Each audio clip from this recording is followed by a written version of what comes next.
Welcome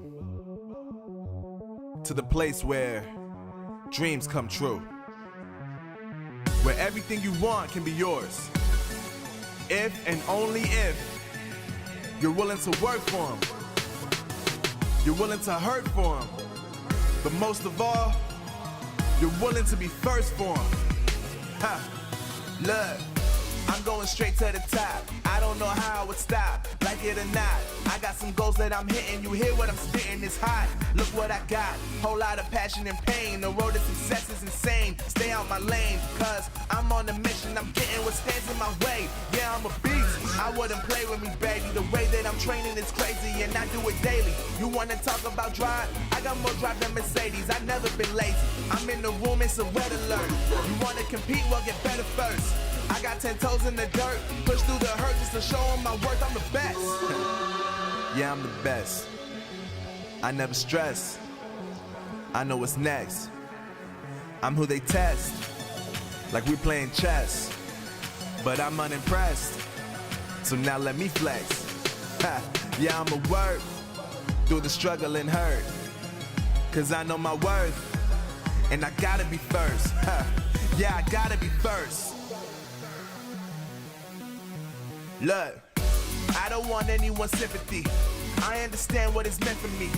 I give my focus and energy. If it's meant to be, then it's meant to be. But mentally, I'm undefeated. They hear that and say I'm conceited, like there's no reason. Like I don't beat them and come back again just to teach them that when you work under pressure, you reach higher measures. They'll try and bring you down, but you cannot let them, and only get better and focus on cheddar. Eye on the prize and you'll become a legend. Like, when I'm in the room, it's a red alert. You wanna compete? Well, get better first. I got 10 toes in the dirt, push through the hurt just to show them my worth. I'm the best. Yeah, I'm the best. I never stress. I know what's next. I'm who they test, like we playing chess. But I'm unimpressed, so now let me flex. Yeah, I'ma work through the struggle and hurt, cause I know my worth, and I gotta be first. Yeah, I gotta be first. They don't know what's gotten into me, how'd I turn pain into energy. Through all the struggle and hurt, remember my worth, and that's why I gotta be first.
Welcome to the place where dreams come true, where everything you want can be yours, if and only if you're willing to work for them, you're willing to hurt for them, but most of all, you're willing to be first for them. Ha! Look, I'm going straight to the top. I don't know how I would stop, like it or not. I got some goals that I'm hitting. You hear what I'm spitting? It's hot. Look what I got. Whole lot of passion and pain. The road to success is insane. Stay out my lane, cause I'm on a mission. I'm getting what stands in my way. Yeah, I'm a beast. I wouldn't play with me, baby. The way that I'm training is crazy, and I do it daily. You wanna talk about drive? I got more drive than Mercedes. I've never been lazy. I'm in the room, it's a red alert. You wanna compete? Well, get better first. I got 10 toes in the dirt, push through the hurt just to show them my worth. I'm the best. Yeah, I'm the best. I never stress. I know what's next. I'm who they test, like we playing chess. But I'm unimpressed, so now let me flex. Yeah, I'ma work through the struggle and hurt, cause I know my worth, and I gotta be first. Yeah, I gotta be first. Look, I don't want anyone's sympathy. I understand what it's meant for me. I give my focus and energy. If it's meant to be, then it's meant to be. But mentally, I'm undefeated. They hear that and say I'm conceited. Like there's no... What started as thousands of players is now down to 16 teams. Soon, those 16 teams will be whittled down to our top 8, all with the goal of eventually making it to the World Championship. Who has what it takes? Well, we're about to find out. Ladies and gentlemen, this is the Snapdragon Pro Series.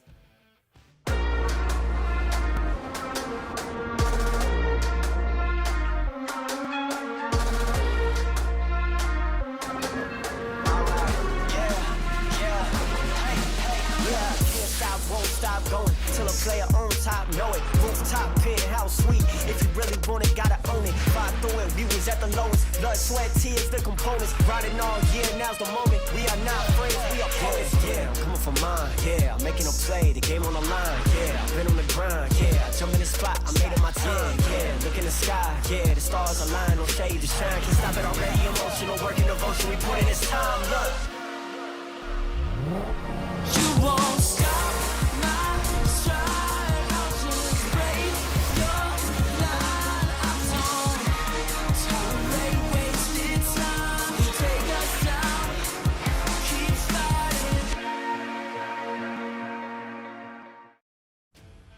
Hello, everyone, and welcome to the Snapdragon Pro Series, where today is our Call of Duty Mobile Open Finals, but this time it's for the EU region, which means today we will determine who will be competing in our challenge season, and it's going to be very exciting. I'm your host, Glitter Explosion, and I'm joined back by our wonderful casters, Bobby and Mommy. Are you guys ready for another region of amazing COD M gameplay? Absolutely. I think a lot of people have been excited for EU for a while. This has always been one of the most chaotic regions in Call of Duty Mobile, and you just never really know what to expect. But no question, they are always entertaining, and I am expecting that to 100% be the case once again today. And Mommy, what about you? Feels great. It feels great to be back. I mean, we already started with NA, and now we're going into EU, where we're having twice the action because, yes, we have 2 days this time compared to the just 1 day last week for NA. So I'm pretty excited because I feel like this is a really special region in my heart because there's so many talented players here that really just want to make a name for themselves this time around. Which means that if today is day 1 of 2 days, you guys have more than enough time in chat to make sure you are following us on social media, because it's not just today, it's not just tomorrow. We're going to end up with an entire summer's worth of Call of Duty Mobile action, and you don't want to miss any of it. So make sure you guys are following us on Twitter, Instagram, Facebook, everywhere you can get on our socials to stay up to date with all of the Snapdragon Pro Series action. And of course, if you want to hang out with our community, don't forget we have that brand new Discord. It's at discord.gg/Snapdragon Pro Series. Come hang out with us in the community, talk all things Call of Duty Mobile, make some new friends. It's a really cool place to be, so make sure that you guys are checking it out. But let's talk about how today is going to work. Now, if you guys were here for the NA show, then you got a little bit of a preview when it comes to that. But let's review it again for them, Bobby, okay? Just in case they're new here for the first time, it's a new region, they might have missed it. Let's talk about how today's gonna work. Yeah, it's been a long time in the making, no question, but obviously all of our teams battled it out in stage 1. There was there was a lot of chaos there. Stage 2, where they went at it as well. Is my mic working? Yep. Okay.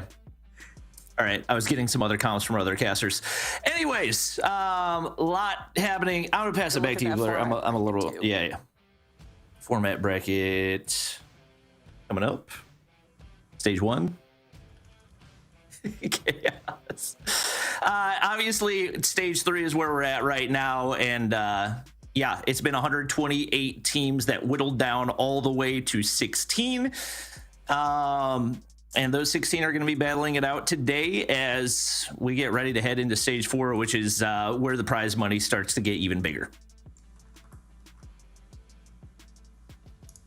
All right, we'll get that format graphic up here for you guys just in a second so you can get a visual to go along with what Bobby's talking about. And here are all the stages that Bobby was just referencing as far as the format goes. Like we are currently in the open finals. Like I said, when we opened up the show, we're going to be whittling everyone down from this open final stage, top 16, into the top 8 for challenge, where we're going to be doing that 8-team round robin format into the 4-team double elimination bracket. And that's what we keep talking about, because then, Mommy, it moves into the World Championship. That's what a lot of these teams are going to be striving for. That's where everybody wants to be at the end of all of this, because that's where the glory is, the massive prize pool. And speaking of prize pool, we even have a prize pool for the open final stage that our players get to be playing for on top of everything else that they've got on the line.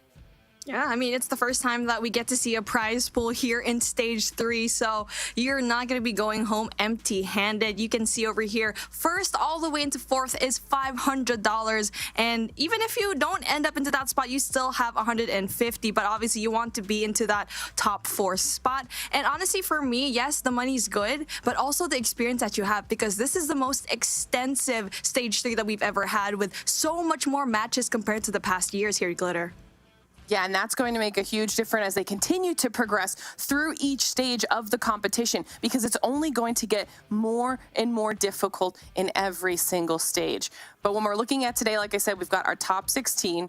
So let's start talking about that, Bobby, because our bracket today, obviously it's 2 days long, so we get to watch the entirety of both the upper bracket and the lower bracket. So let's walk through some of the names that we're going to be seeing in the matches.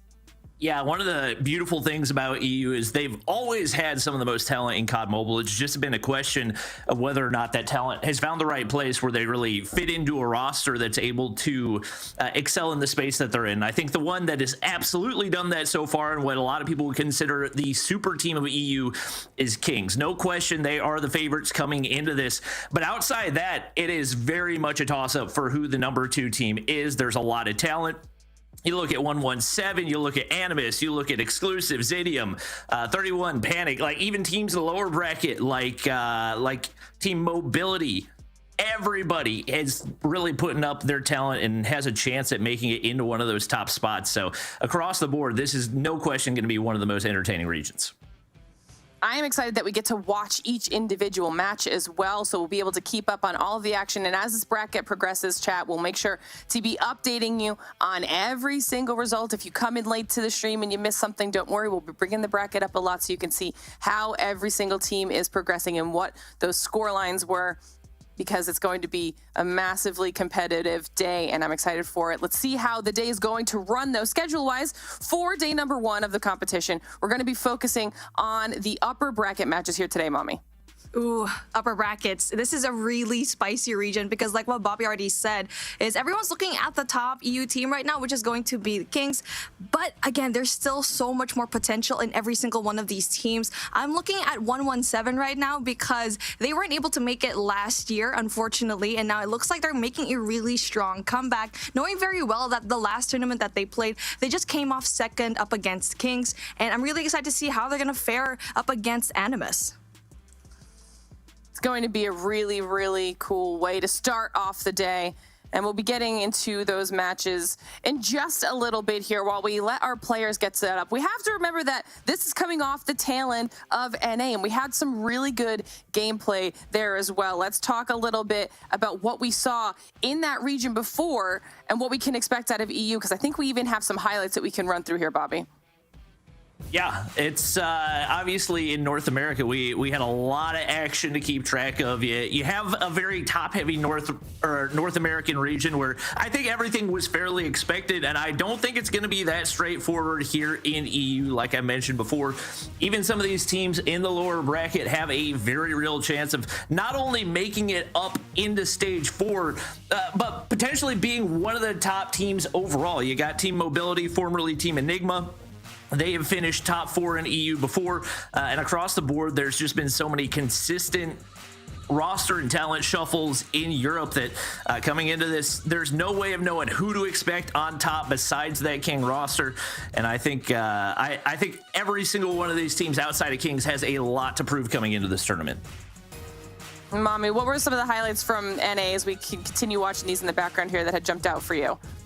There's so much more highlights that we expected here. I mean, it's really just seeing a lot of these teams try to kind of adjust to the maps that we had this year, because it's definitely a different kind of, play here, knowing very well that it's not going to repeat in a game mode. So nice seeing Meltdown. Honestly, for me, the individual plays were great, but for me, it's actually seeing these maps finally coming into play here on the big stage. But one thing that I was really looking forward to is how Luminosity really is going to be that one team that everyone was looking out for, especially knowing that the #1 team that we're looking at now is Kings. But honestly, it's kind of looking shaky, because I feel like after today, it's going to be a different story, especially after day number 2 tomorrow. Yeah, I'm excited to see what this region can do. And of course, I said it before, but as long as you guys are following on all of our social media, eventually this will lead to a global stage. All of these teams will matter. Their paths and how they got there will matter. So you want to make sure that you're following along with all of the regions to see what happens when they eventually make their way to that World Championship. Because like Bobby had said, we did have a pretty top-heavy NA side of things. We saw lots of sweeps. Practically the entire bracket was sweeps, with all of those teams that we'd expected to be really strong competitors and do well when it came down to the end of the day. So I think everybody was really happy with those results. And now looking towards EU, things might not be as cut and dry, but that just means that we are in for even more action, even closer games, which makes things that much more exciting, Bobby. And that's one of the things I think I'm looking forward to for today. Yeah, and I think that's what all the viewers want at the end of the day. Like, you want to see as many Game 5s as you possibly can, especially with how much is on the line. Those spots in the largest scale Stage 4 that COD Mobile has ever seen.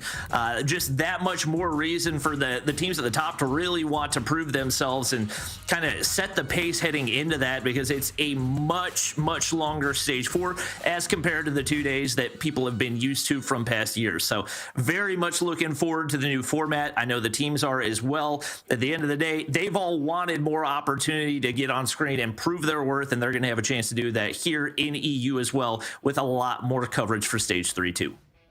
All right, well, we got 2 days, all right, for them to start getting that coverage, to be in the spotlight, show people what they are made of. So let's start talking about match #1. We saw it on the schedule. You talked about them when we saw them on the bracket. First match of the day is going to be 117 Not Found versus Animus. This is an amazing matchup, and honestly something that I think that will go the distance, because for Animus, you've seen these boys just absolutely wreck the place, always going on #1 or #2 here in EU. But coming in from 117 Not Found, I feel like this is a team that has been in the middle of the pack, but also wanting to get the glory, the former glory that they did have. And so after all, especially in their 2022 run, wasn't really the run that they wanted here. I feel like this is redemption time for them, and like what I said, round #5, game #5 is definitely going to be possible between these two powerhouses of teams. All right, well, let's talk about these teams on an individual level. Let's walk through some of their rosters here, Bobby, and see who they have on the team and who we're going to be looking out for. Yeah, obviously, between the two, you got a lot of representation from past Stage 5s. You've got Karma and Saturns, formerly of Nova Esports. I think Karma is one player especially that a lot of people were sad did not end up making it into Stage 4 because of troubles for 117 last year. No question, this is one of the top talents in all of Europe, and I'm excited to see how this roster that they built around him performs. As you can see, there's some younger talent on here as well. I don't think we've seen as much out of Caesar and Says in past majors, so I'm excited to see what those guys are bringing to the table. But Caesar, no question, has been one of the most hyped talents in Europe over the past few months as well, so he's one player you definitely want to keep an eye out for. And then, of course, on the flip side of that, we have the Animus roster that we get to talk about as well, Mommy. Oh, yeah. I mean, this team is definitely no stranger to fame because these are one of the top players when it comes to the EU region. You have such talented players here, and they actually came from Stamina from Stage 5 last year, most of them. You see Narcs being an amazing sniper, and honestly, I think one of the best snipers out there and really most improved. And you have the return of Shark, and a lot of people from EU just really wanted to see this comeback. So let's see how this, I feel like it wasn't really a retirement. It was more of like a break, a 1-year break. And I'm excited to see a lot of these players come back into the EU region. I honestly feel like here in EU, there's a lot of comebacks, and seeing these names again is just really exciting for me. Well, you know what's exciting for me, because it's not going to be as easy this time around. I'm going to ask for predictions for our matches today, Mommy, and you will not be a caster curse. I have so much faith in you. Oh, no. Do you think it's going to be 117 or will it be Animus? The last time that you asked me this, whoever I said was going to win it eventually got 0-3. So, you know what? I'm going to say that it's going to be an easy win for 117 not found, but it's going to, you know what? I'm not going to caster curse this. I think it's going to be game number 5. And also in the SNDs, it's probably going to be overtime because 117 not found, I think, is a really good SND team as well. So if you're the picks and bans come up, Bobby, is that going to affect your decision at all? If you're predicting map 5 in all overtimes, does that actually mean it's going to be 3-0 and all the search and destroys are going to be blowouts? I think that's how that works, right? Yeah. I'm hoping that the SNDs work out, but what I'm saying right now is probably going to be happening the opposite way around. So fingers crossed. All right. Well, looking at the maps, obviously, always fun to see those newer maps introduced back in the rotation. Obviously, Arsenal on map 1, it's always one of the more chaotic ones, and I think a great way to get the series started. Already throwing in the newer Search and Destroy map in Express as well. So, once again, get to see how much practice these teams have put in, because especially on those, I think the teams that have put in the larger amount of work are really going to be able to shine, especially with how many teams are unfamiliar with those. There haven't been nearly as many reps as opposed to the maps that have been in the competitive pool for the past couple of years. So we'll see what these guys have as we get ready to hop into map number 1 on Arsenal. You'll have to see it. It's my favorite Hardpoint map at the moment, and so far a lot of the teams don't really know how to play it quite yet, and hopefully we do get to see it from these top teams, Animus and 117 not found. And honestly, I feel like 117 not found is a little bit good when it comes to that Hardpoint matchup, especially Karma being on their side, and especially knowing very well he knows how to spawn trap, especially on Summit. But here, when it comes to Arsenal, let's see how he's going to perform. Well, Narcs up in the vents right now, trying to get things cleared out for Animus on the inside of the hard point. They are going to be able to get those final couple of kills. Shark, no question, another one of those top talents you're going to want to keep your eyes out for. Was not in the competition for 2022, but he is back with a vengeance right here as Animus trying to get back into things. But a strong start for 117 not found. Says tearing through the competition, does finally get shut down, but teammates there to reinforce, and this is as good of a start as you could look for 117. Lucky off to a hot start as well. 5 kills on the board, and very, very sluggishly slow out of Animus. Only 2 kills and below for 4 of the 5 players. Gothillia trying to do everything he can to create some leeway for them to make their way into the hard point, but no luck so far as Animus struggling here off the start. And here we go. I mean, when it comes to the rotations, you get to see that 117 is actually going to be there pretty early on. They're winning a lot of their gunfights. And kind of like what we preempted already in the start of the hardpoint is that 117 Not Found is actually going to be a really good respawn team. And that's when I think Animus would probably turn things around in that S&D. But it looks to be like with 117, they're just winning a lot of these gunfights, the rotational gunfights as well. And knowing very well that Lucky's going to be on a rampage as well as Karma, you don't want to have these players just do a lot of kills this early on into the match because this can definitely snowball out of control. It looks like Animus might already be licking their wounds and making the rotation. This is no question not only one of the longest rotations on this map, but in all of Call of Duty Mobile. Karma's going to be left with 20 seconds of free scrap time right there. Honestly, I don't hate the move. Typically, when you have like that amount of time left, I think teams can benefit a little bit more. But with how far this rotation is, no question, the right move for Animus. They're going to need to get a full 60 lockdown, but Lucky in the top side in a nasty spot to catch out a couple, finds one before getting traded out. Unfortunately for them, the break already through for 117. Narcs is spawning on the backside, so should be able to get the reinforcements through, but it is going to be Sparrow popped right here. They have got to get that cleared out if they want to have any type of chance at getting a big chunk of time here. Good hole coming in from Narcs though, and they actually also have the more favorable spawn here in Garden, so that's going to be huge for them, and especially knowing very well they have to catch up when it comes to the points. 96 and 11 with 30 seconds on the clock to go in there for the contest. Saturn's going to be right there, and he has a Purifier in hand, but it's not going to be really good for him to bring it out in such an open hard point like this one. And we can finally see Animus having signs of life, having a really solid hold, and like what we mentioned, that rotation going to P3 is going to be massive because it's just so far away into P2, and the garden spawn is definitely going to be important for you. Says on the other hand tries to get that garden spawn, doesn't really quite get it as they're finally getting a lot of the points down. They're soaking it in, and then P4 control is definitely going to be really hard as well because it's just so open here in batteries. Tragic COD timing for Gothillia, not gonna be able to spot out that first one, and 117 set up for the early rotation once again. Pretty solid spot right here. Narc's gonna send out the Hunter Killer, not quite able to get the kill, but the damage is done. Trying to get some tower positioning to see if they can clear off a couple of these players on the inside of the hard point. Once again, big time struggles for a couple of those newer players in Rasmo and Boot. Really struggling to get going. It's been the Gothillia and Narc show from the Stamina squad from last year, and they finally break on through or at least get some contest time right here. But this is no question the most chaotic hard point on this map, especially with how close those bottom side spawns can be. You want to make sure that you get those locked down. It looks like 117 gonna have them for the time being, and Saturn's untouchable on the inside of the hard point, doing everything just with the Renetti in hand. Karma's there to clean one more up, and once again a huge hard point for 117.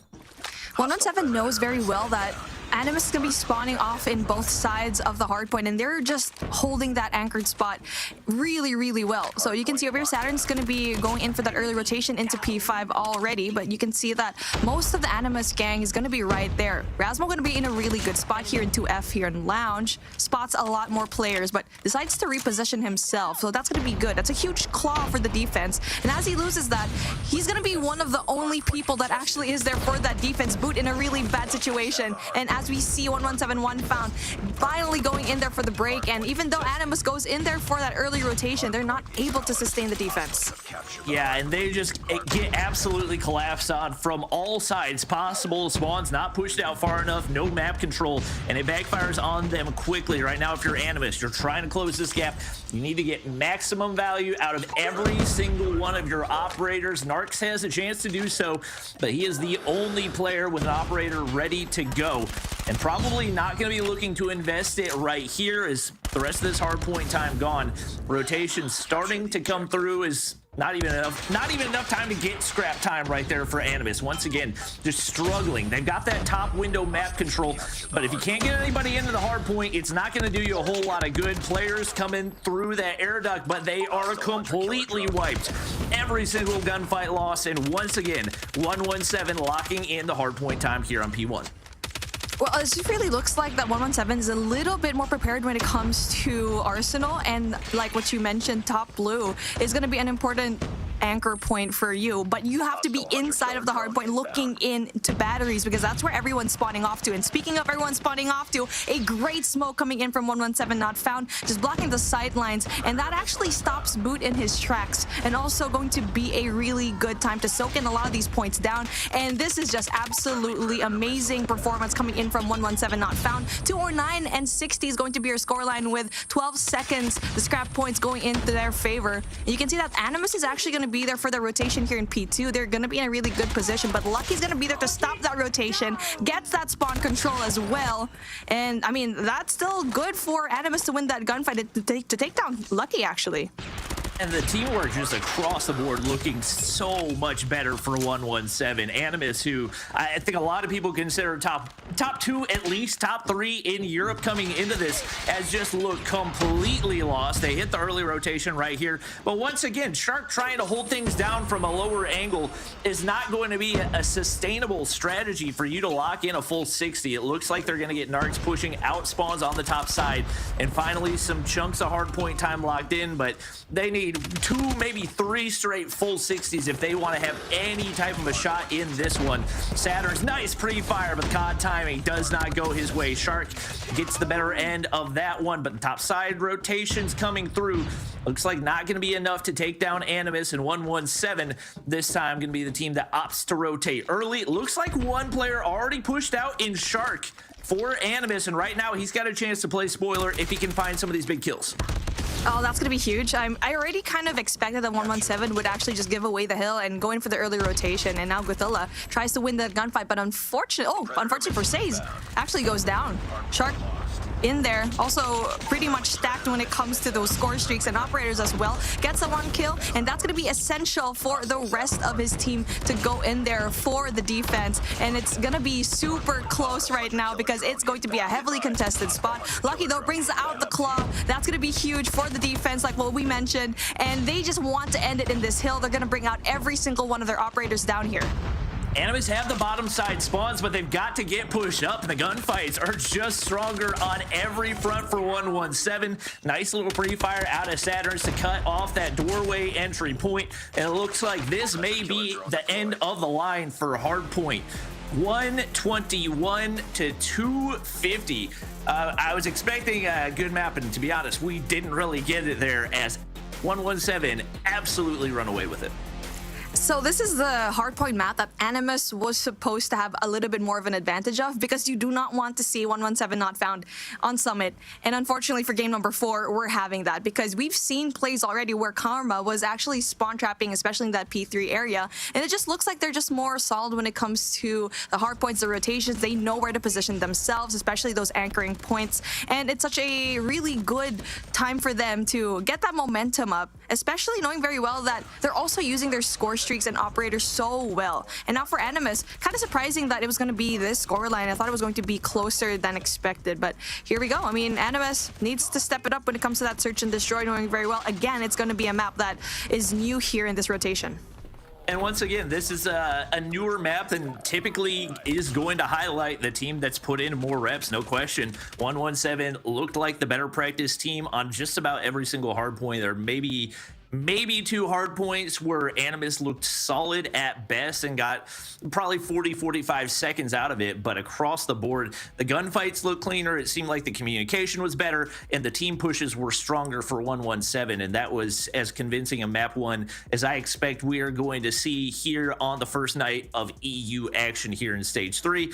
Like you said, Animus, you've got to step up heading into the search and destroy. We'll see what they can do. Obviously, Rasmo, one of the most feared snipers in the European region, they're going to need him to go big here as we get ready to hop into the express search and destroy. The last time that we actually saw these team together, it was not good for Animus as well, because they lost it in their game number 5. It was a 3-2, and I feel like it was a little bit more balanced when it comes to those wins. Animus won that takeoff 250 and 239. I mean, it was close, yes. And so that's why I was kind of expecting that Animus would give a little bit more of a fight, but it looks like they still need to take down notes when it comes to that Arsenal gameplay. And for some reason, surprisingly, 117 not found actually has more of an advantage in that S&D. But I feel like Animus would definitely shine a little bit more here. And let's see how much homework they did here for Express. All right. Well, Karma had himself a nice little game. Map number 1, Europe. Really do love their Holgers. I feel like this is probably the most Holger gameplay we'll see in Stage 5 of the World Championship. Saturn is going to get hopped up early to make the push over toward that A bomb site. Nobody waiting them on the inside, but one player up in that top catwalk area. Looks like with the smoke should be able to get the bomb down, assuming they've got trophies in place. Now the retake is on for Animus. Already one player wiped off the board. It's Lucky taking down Gathilia. Trying to find himself another one right here. Rasmus got a crossbow out right now, but Shark gets absolutely obliterated by the sniper in the hands of Lucky. And right now, Rasmo has got to get to work, got to find some picks to open up this bomb site, but they get picked apart one by one, and now all down to boot. No real chance at any point in that round, and once again, the domination continues for 117. Glad to see that they went for that alpha push instead of both of these teams and not going in for that more chaotic Bravo control. But let's take a look. Both of these teams seem like they're going to be doing the same bit. 5-man push from 117 is actually going to alpha. Going to be met with just 2 players. And now for Animus, they will have a little bit of that mid control, which is going to be really good positioning just in case the bomb does go down. Sam's going to be there. R9 in hand. That is a good gun to have in that particular part of the map in mid. And now as you see, Boot finally getting that first opening pick.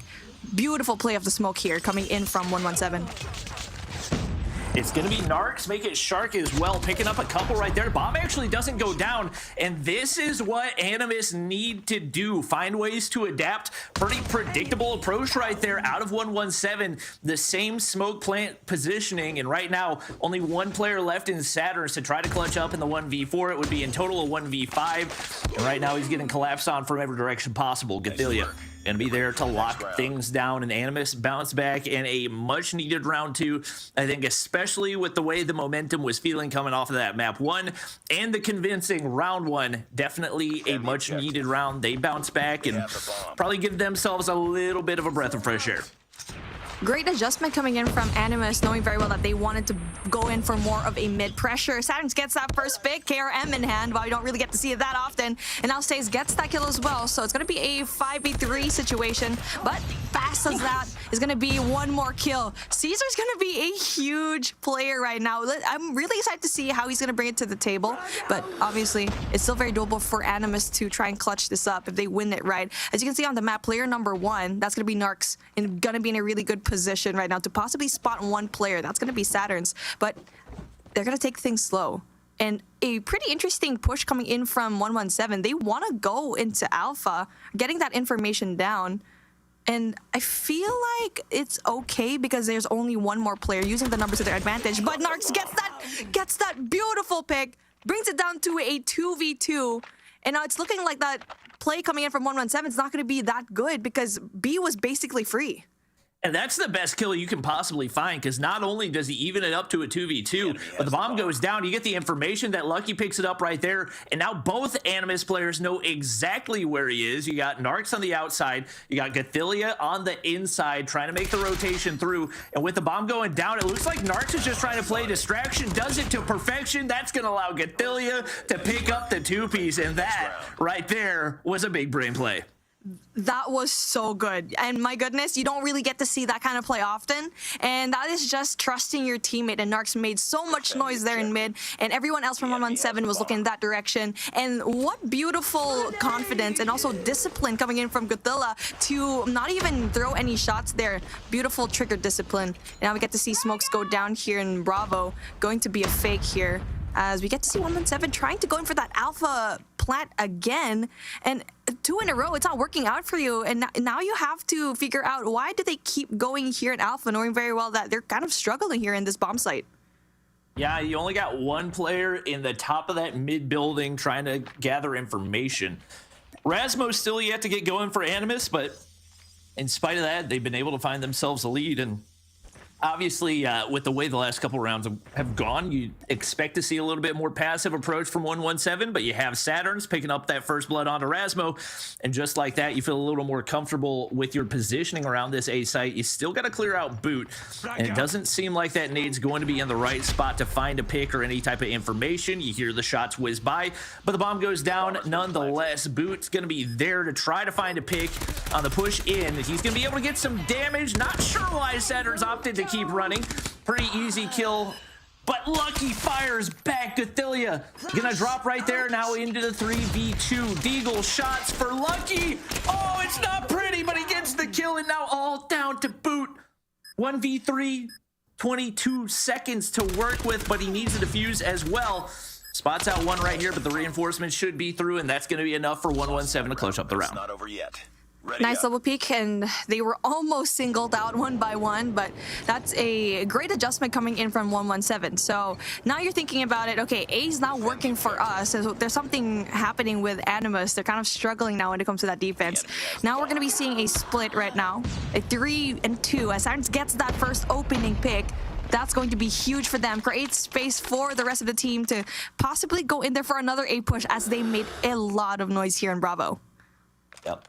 Bomb still in the hands of Caesar, and there's very little info and zero map control for 117. They put themselves in a tough spot off the start of this round. Saturn's going to be able to get the hit marker, but obviously no challenge coming through. Somehow Lucky still finding that first blood, and 2 players already down for Animus. Despite the setup that they had, Rasmo finally looking to start getting going. He's been able to pick up an SMG as well, so a little more versatility. He's not going to have the timing to pick up the second snipe, but at least feeling a little bit more comfortable about this setup. Narc's just going to keep on peeking both of those sides. Fairly predictable approach out of 117 once again, and we'll see if Narcs can make something out of it right here. He hears the audio cue, and just like that, there's a pick, but stays. Jumps down, finds the trade, and once again, it's man advantage for 117. And just as you said that, Boot gets the kill. And now 1v1 is going to happen. Says gets that. A really, honestly, COD timing, not going to be on the side of Animus right there. Could have been winnable, but Boot is going to be the only person left here. He needs to be quick. 17 seconds left on the clock, and 2 players are going to be in there for the pinch. As the information finally is given to him, 10 seconds, it's not going to be easy. As 9, 8, and Boot gonna be hiding just a tiny bit, but Says is going to be in a good spot. And 117 Not Found is doing an amazing job at the A site right now, and I feel like it's because they have 2 snipers that can clear out so much space. And for Animus, Rasma only has 1, and so with him having, with Animus only having 1 sniper, plus he's not creating that space for his team, I feel like that's the reason why 117 is doing an amazing job at this A site. A beautiful spot right there. It looked like he had an angle to pick up an opening snipe, but they've just not been hitting for him. Another chance right there that he doesn't connect. If they can get him to start to get into that flow state, I think it's a completely different story for Animus, but they've just been able to find so few first bloods that they haven't really been able to dictate the pace of the game. And on the flip side, Lucky has just not been missing. He's going to get traded out by Boot right there. But right now, that's all you need is you get the information on the backside defense for Animus. And right now, 117 playing a little bit of a waiting game, hoping to bait out a little bit of extra information right here. Karma, eyes across that head glitch, but once again, the shots do not connect for Rasmo, and it's a bit of a stalemate over here on the A side. Boot's gonna be in a good situation, in a good place, but Karma's gonna be right there. But Karma doesn't even have a kill yet, so that's gonna be difficult. And speaking of, does spot Boot, so that's a really huge flank control there coming in from 117. And as we get to see it, just one more player, and Erasmo is just so far away, too far. But he is in a good place to pick off one person. And all Animus needs to do is to try to get as much picks as possible. But for 117, just stay put, because there's no reason why you should go in there for the hunt. And Rasmo spots one, and they exactly know where he is, which makes it even more difficult for Rasmo to go in there for the defuse. I love the adjustment out of 117 there. They'd gone with the same play every single time. I don't think Rasmo's going to have time to, even if he gets the kills, get a defuse right here. And once again, shots just not connecting, takes down Karma. But 10 seconds, not going to be enough time to find the kills, let alone the defuse. Says drops him with the boxing gloves to the face. And the adjustment out of 117 right there, you know that they know exactly what your game plan is, but you fake the plant right there, have 3 players ready to collapse on the 2 pushing in for Animus, and you get the man advantage once again. That just seemed like 117 was one step ahead all the way through in the offensive side. Saturn's gonna be getting pushed all the way through with a shotgun in hand, and he is going to be a nightmare to deal with if you're Animus.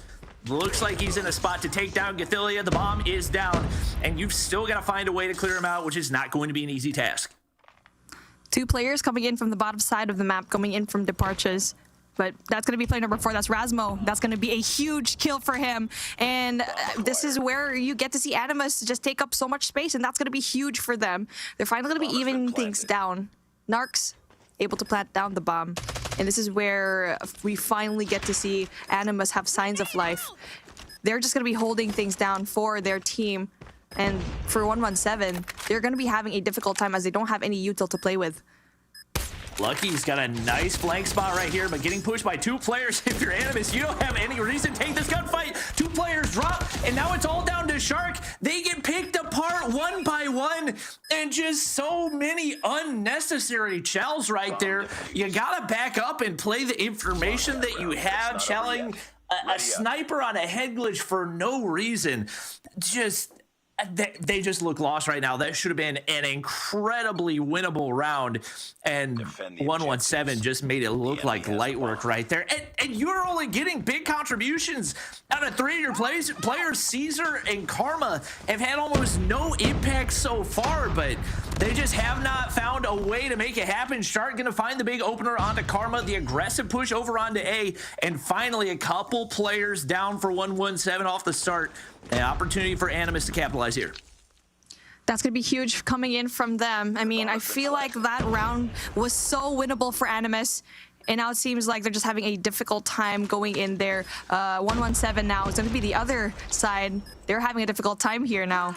Animus looking like the A side's definitely going to be a little bit more comfortable for them as we get to see a lot more engagements here. But with 117 having just 2 players, they're going to have a difficult time as 20 seconds left on the clock as Narc's actually going to be a huge player coming in from Animus, and he's doing an amazing job. And we usually see him as a sniper. And the fact that he's having that CBR and doing so well, getting those high impact kills, impressive, and now looks like that A site is going to be a little bit more favorable. But for 117, I feel like that's going to be an adjustment that they'll definitely go for. And speaking of, full 5-man rush from both of these teams, and now Rasmo is in a good spot, and he's getting more kills now on the defense.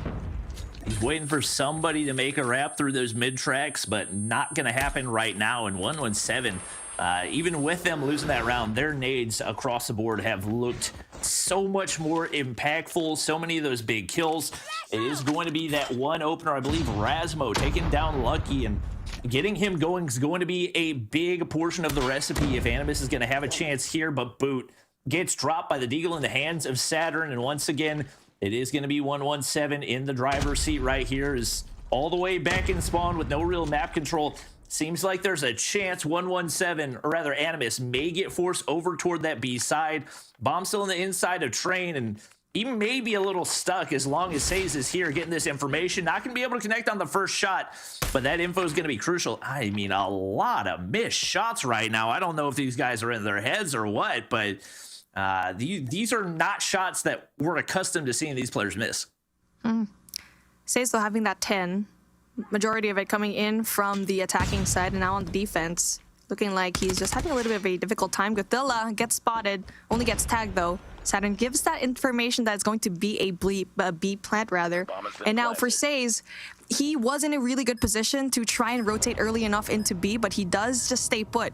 Pretty slow rotation coming in from 117, not found, as Rasmo gets that 1 kill, gets Caesar. And that's going to be huge for them. Saze gets that kill as well, trades out Rasmo. So we get to see a 3v2. No, a 2v2 as Karma accidentally takes himself out. Oh, I think he died to the train. He didn't hear the audio cue of it coming in behind him, and that's going to be Narcs with a crucial kill onto Saturns. I think that's our first train kill of the tournament. I need chat to keep a running total of those because I don't think I've ever seen that happen in competitive period. This happened to me, but I'm a bot. I can already see the memes, man. It's gonna be Karma 0, Train 1. And now let's see if that's going to be a detrimental stop of the momentum here for 117, because so far on defense are having a really hard time. Godzilla takes out the shots. Boot gets that beautiful nade kill. And Animus is just right on top of it. The adjustments are going to be huge for them. They're trying to get into the plant. A 4v2 situation. That's player number 4 up in the train. He's going to be in a really good spot, Rasmo, to try in for the defense far, far away. Saturn's, though, with the KRM kill, just tries to even things down just a tiny bit, but he does get spotted by Rasmo. Goes in there for the reposition, and Rasmo is actually missing all these shots. And unfortunately for him, hit marker is going to be right there. Whoa, Narcs just looked confused right there. It looks like Lucky's gonna hop the bomb here. You still got 2 players left to deal with and not a whole lot of time to do it. Does drop Shark, but it's gonna be Rasmo on the backside, putting that pressure through. You've got to make your way up, and honestly, if Lucky had stuck it right there, might have had a chance, but perfect play out of Rasmo. Lucky's gonna find the kill, but no time for the fuse. And just like that, Animus find a way to tie things back up. I believe 3 rounds in a row. Realistically, probably should have been 4 rounds in a row. But regardless, they're tied up, and that's all that matters. There you go. I mean, I feel like for Lucky, like what you mentioned, you probably just should have stuck it because you won't have a choice anyway, and you'd have definitely more of an advantage if you just stayed there because the sniper from the other end of the team was so far away. Rasmo was trying to go in there for that far flank, but it was too far. But it's a good thing that there was going to be a little bit of hesitation coming in from 117, and now fast push coming in from both of these teams as we get to see the full push coming in from Animus, trying to get that information down, trying to get that control here in office. But so far, Shark getting that 2 kills is going to be huge for Animus.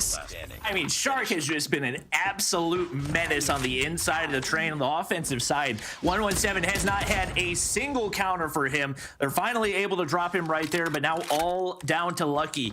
He's got 14 kills on the board as once again, Karma and Caesar have just not gotten going at all. It is going to be Rasmo getting the bomb down over on that opposite side of the map, and a long, long trek ahead for Lucky. 3 players to take down, all tucked away in those tight spots. He's gonna hop up to the overlook right here to see if he can find an opening for a first blood, but no peeks out of Animus. They're gonna make this as long and strenuous as possible. Lucky spots Godzilla. There you go. That's 1 for him. But with 20 seconds left, it's going to be so difficult to try and clutch this up. 1v2 though. Still doable, but Rasmo's going to be right there holding their angles really well. And now we are at match point. I mean, 117 just kind of gave up their lead. And I feel like it's because Animus was just getting so much of that mid control. And yes, they were playing the train to their advantage because everyone else from like Says and Lucky, they're having the snipers. And that's why for Animus, they had to bring it a little bit close. And now that adjustment just dealt so much damage already. And we get to see 117 kind of struggling when it comes to that adjustment. And now it's going to be a push again. Says open things up though. So that's going to be huge for 117. But everyone else in his team need to go in for the rotation right now. Ooh, shotgun to the face for Gothilla. Saturn's in a nice spot to see if he can find another pick with the nade. I don't know if Shark's going to be able to get away. No hit marker right there, but likely some footsteps to give the information. Animus on 4 rounds in a row right now and looking to shut things down. If at all possible, you would rather not go back to the defensive side. They have looked so convincing here on offense. Right now, they're trying to see if they can shut it down, but in a 3v5, not going to be an easy task, and the bomb is down right below the stairs. You got still got 1 player right above, but Saturn's obliterated by Shark, and it looks like 1 player going to be able to climb up here. Caesar, not in a great spot, has not had himself a great game either, but Says on the wrap should be able to get some big-time information. That's not a peek that you want to take too often with the Switchblade, and nice little flank out of Narcs right there is going to be able to equalize now into the 3v3. Unfortunately, Says couldn't really win that gunfight and stop that rotation going into Bravo. And as we get to see Animus just spread themselves out, the bomb holder going to be in a really bad position as Karma could easily take him out. As we get to see Narcs trying to quietly go into that B plant. but it's a good thing for him. The timing is going to be on his side. Is Karma not spotting anyone? He doesn't know. No audio cue whatsoever. He didn't hear it at all. And now with the Holger 26 in hand, tries to go in there for that information again, but no one's going to be right there where he's looking at, and everyone else in his team needs to go and rotate. Boo with the pre-fire. You better watch out. The train's coming by. It looks like it's not going to find anybody there, but 1-for-1 trades. Animus, time is on their side. Only 20 seconds, but one player hops on through. That's Narcs finding Lucky, and now all down to Karma. He gets snapped on as well. And Animus off to a rough start there in the search and destroy, but they bounce back in a big way. A must-have game in this series, as it looks like the search and destroy going to be their strong suit. They're able to tie things up 1-1 as they get ready to head into the control here against 117. Glad to see that there was a huge comeback coming in from Animus, and 117 almost had it in the bag, but it looks like they had such a troublesome time when it comes to that defense. It's because they always lost that mid control, and the party in the trains was just not fun coming in from these boys. And I feel like the double sniper setup eventually became something that was a weakness for them, because in the beginning, yes, for the attacking round, you're trying to create that space going into that site, but I feel like on that defense, they probably should have just had just one sniper to cut that rotation through. But as we see the highlights finally pulling out here, we get to see a lot of the plays coming in from 117 is going to be good in the first half. But I mean, I just love this play with Narcs and Gothilla. That is just going to be a really good play of how much you trust your teammate. His deagle shots, not the prettiest, but a kill's a kill. I think the aggression out of Animus paid off in a big way. I think especially the way that once they got on the offensive side, Shark completely controlled the train area. Nobody wanted to challenge that.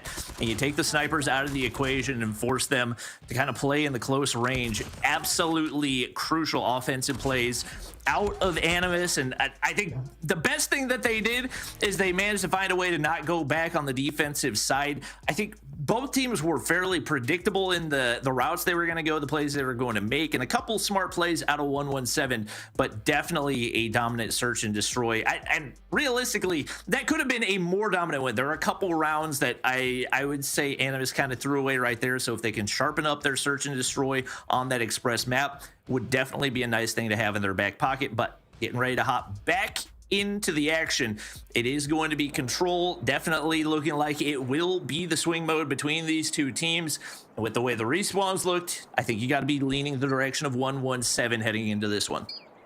And it's going to be interesting because the last time that these two teams played together and it was going to be a control game, it was Animus getting the best out of them, but that's going to be on that raid map. Let's see in standoff if Animus will be the same way, if it's going to be dominant. And so far, it's going to be 117. Obviously, they had a better time when it comes to that Hardpoint map, but it is a new map. So right now, it's going to be a classic standoff. And so far, still even when it comes to the lives and when it comes to the anchoring spot, we actually get to see 117 have a little bit more control. That's going to be your statue, that's going to be your tank, but we get to see Animus actually going in there for really good kills as well, going in for that Bravo push. Delia is saucing right now, controlling that broken wall area, not gonna be able to find Karma up above. A lot of blue in the feed right now as 117 finding their way through right here. They got to get Boo cleared out on the inside of this one, but Caesar going to get the better of that gunfight. Lucky looking to set up a spawn trap right here. He's got players in multiple directions on the outside. He is going to drop. Solid progress going through for Animus so far. Haven't lost too many lives either, but you've got to make sure you don't get put into the spawn trap, and trying to clear Saturns off that tractor area is not going to be easy. The life gap starting to grow right here as 117 closing in on the spawn trap more and more. It looks like Rasmo going to be able to do some damage to get cleared out right there, but he is going to get shut down by Karma, who finds a two-piece, and right now, you got to get on the objective because only 30 seconds remaining. It is an objective-based game mode, and you've got to get to work winning some of those gunfights on the inside.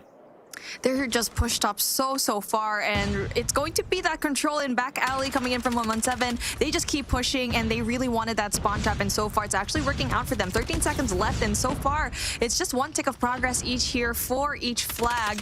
as also half the lives too.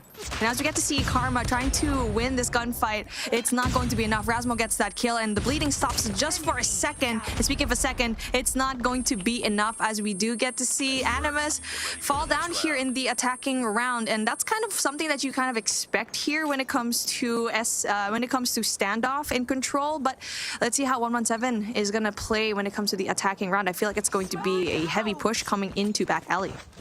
If you're Animus, best case scenario right here is getting an early spawn trap set up and trying to build some of those score streaks, some of those operators. You've already allowed Says to get up onto a hunter killer. Right so far, Animus strong start, and it looks like some crucial info as Rasmo clears out Says in the inside corner right there.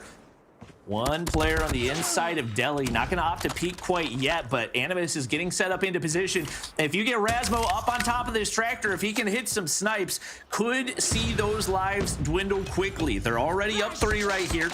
Trying to get players pushed out with utility in hand, but not going to be able to connect. And right now, there's a flying Rasmo onto your head. He's going to be able to clear out 2 as well. And now the operator's already coming out. A ballsy play right here, especially with the life lead. But you're just trying to build those streaks, and he's going to be able to do that as he's now got a Pred missile ready to go. Does get knocked off of his claw right there. But the damage is done. No ticks of progression yet. You do finally get a player hopped onto A for 117, not found. But it looks like Rasmo actually going to opt to go ahead and use that Pred missile. And that is a lot of utility used, especially on the defensive side. Yeah, I mean, it's something that you'd want to save for your attacking round, but I guess they want to use it all here. 117 though. I mean, the life advantage is not too huge when it comes to Animus, and they're trying to go in for that A progress with just 23 seconds left. But one thing that I'm just trying to figure out from both of these teams is that they're going in there one by one. They're just struggling so much when it comes to flooding into that particular flag, as the third tick of progress is finally coming through. It does get stopped by Caesar. Going to be a huge way to go in there. I mean, for a huge way for them to get that A flag, they're just running out of lives here. 15 seconds left on the clock, and that A progress just being stopped by Narcs. Are they going to be able to get it? And the answer is no, as a 2 and 10. It's downright impossible for them to try and get it. Says tries to get that win though, but with no ticks of progress and 9 seconds left on the clock. 117 struggling in this attacking round, and I feel like the one-dimensional play of funneling all of your players just one by one into that alpha flag is just not going to work out for you. We need to see a little bit more control when it comes to that back alley and also in gas station, and a rotation in from Hay going into Bravo is probably something that we need to see both of these teams do. Yeah, obviously the usage of operators is going to be crucial, and right now Animus has more charged up. It looks like 1 score streak to work with as well. Gadilia, Narcs, and Shark. Big task ahead to get as much value as possible and see if you can take an offensive round here. Shark with an early push over onto the B side. Typically the tougher one to capture, and I think he's going to be able to get some Sparrow shots off right here as he looks to cut off the rotations. There's nobody coming that way, my guy. He's able to take down Saturns, but the Sparrow especially is an operator you would like to be able to get more value out of, and seeming like he was just kind of blindly firing right there is not what you want to see out of Animus. Gadilia pops the Annihilator right here. He's going to be able to find 1, but he gets shut down as well, and that is so little value out of those crucial operators. Narc's going to be able to win 1 on the inside of P2 right there. But once again, you haven't allowed yourself to get any objectives captured. You haven't built any type of a life lead. And at this point, you're forced to hop that objective and see what type of damage you can do. Not the start that Animus is looking for here in round 3. Spawn trap in order as we get to see 2 players coming in from 117 going in there for that spawn trap. But player number 2 though, that's going to be Boot. That's going to be winning a very crucial gunfight, but has to worry about 1 more player later on. And now Shark gets that kill as well. Trying to go in there for that mid control here in Granny's. But like what you said, there's no ticks of progress whatsoever. And then I feel like they're just trying to get a lot of these kills down. They just cannot catch a break here in A, as we get to see a lot of players coming in from 117 in there for that defense. And 1 big push needs to happen. Everyone else coming in from Animus needs to push as a team and split themselves into 2. I feel like that's the best thing that they can do right now. Rasmo's gonna pop the claw right here, and the round's not over yet, but the hunter killer goes out. It doesn't hit him at all. He's gonna be able to find 1 and trying to set up the spawn trap, but he's all alone here on this B side. Right now, the lives continue to dwindle as the rest of his team's getting spawn trapped, and he is the lone man on that B side as they get completely wiped off the board, and now all down to Gethilia. It looked like it might be a manageable round, but they just could not buy a gunfight toward the end of that one. And once again, the defense has reigned supreme every single time so far. Utility usage going to be that much more important heading into that round 5. Animus need to give themselves the best possible chance at taking an offensive round. They got to focus here on the defense, but they are finding those kills with the guns off the start. I would like to see them be a little bit more patient with the operators and score streaks they're able to build.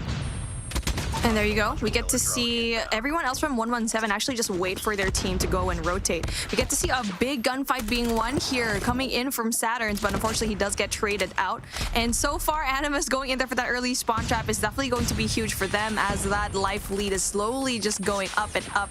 And that gunfight being won in back alley is going to be huge as well. And that's going to be player number 3. Lucky will try to go in there and also get a lot of these kills, but he's going to be the only one left in his team. And so far, he needs to have a backup just in case he does go down. And we no ticks of progress whatsoever coming in from 117. And Animus seems like they're doing a better job when it comes to the attack every time they're there. But right now, just no progress whatsoever coming in from 117. And no question, Animus has looked like the better defensive team every single time around, but they haven't been able to turn any of that into momentum to give themselves an advantage when they get back to that offensive side. And here you see Boot pulling out the war machine. Like, you're up 11 lives. You're not in a life disparity. There's no chance that they're gonna get these objectives captured. Why are we throwing away this utility when you have an offensive round you've not been able to win so far? That looks like they're gonna be able to have a solid finish right here, and they do still have 3 operators ready to go. But once again, why do we feel the need to use those operators when you're in such a dominant position so far? You've only got a couple players that you have to clear out. I feel like it might end up backfiring, especially given the fact that 117 has 4 of their 5 operators charged up and ready to go. You are absolutely right. That is a great point. The fact that they used a lot of their operators down here where they could have used it later on into possibly the last round, because 117 will have more of an advantage because they're going on defense. They're fully streaked out. And now for Animus, you need to bring out everything because they didn't have the best time when it comes to the attack. Both of these teams do. The 2 and 13 is going to be that lifeline. Caesar, if he brings out an operator, I will actually lose it, but it looks like he's not. He's just getting that information down. 42 seconds. Still quite a lot of time, but obviously with 13 lives, it's just going to be so difficult to try and clutch this up. And everyone else from Animus actually knows where everyone is going to be from 117. And they're just going to be staying put. I like that play. And now Shark gets that 1 kill, brings down Sage. And now Saze, rather. Caesar, though, gets the trade, but you're going to try to get that 1v12. It's just impossible. And now this is where things get interesting, right? 117 will start on the defensive side, which I feel like Animus, like what you mentioned, has a stronger defensive setup. So let's see. They're pretty even when it comes to the operators, too. All right. Big task for Animus up ahead. Yet to see an offensive win here in the control. Shark going back alley. He's not going to wrap the corner, though. Say's gonna drop right there, and that's a big opener for Animus. Every single one of these gunfights going to be crucial, and there's Karma popping the first Annihilator. What type of value is he gonna be able to find? Nobody really peeking him right now, and a couple big gunfights on the inside of Courtyard for Animus. It looks like that is going to be the Annihilator, still in the hands of Karma, but he is going to run out of time right there. No eyes on Gethilia. Shots not connecting underneath the tractor either, and somehow he's staying alive. He should be able to win the gunfight. He outlasts him. More bullets, and now the operator's starting to come out. Rasmo, claw in hand, Gethilia, Annihilator in hand. They have a chance to go big right here. Players on both of those objectives, but Satters with the Purifier gets a crucial kill and a clear out over onto B. That was supposed to be a huge gunfight. Flag, but we get to see it. 1 player into that Bravo site. And it's going to be huge if he's able to win this gunfight up against player number 2. That's going to be Saturn's. And as we get to see B being cleared out, there's no defense whatsoever. I mean, player number 2, Saturn's going to be the only player that's going to be right there. And Shark still wins that.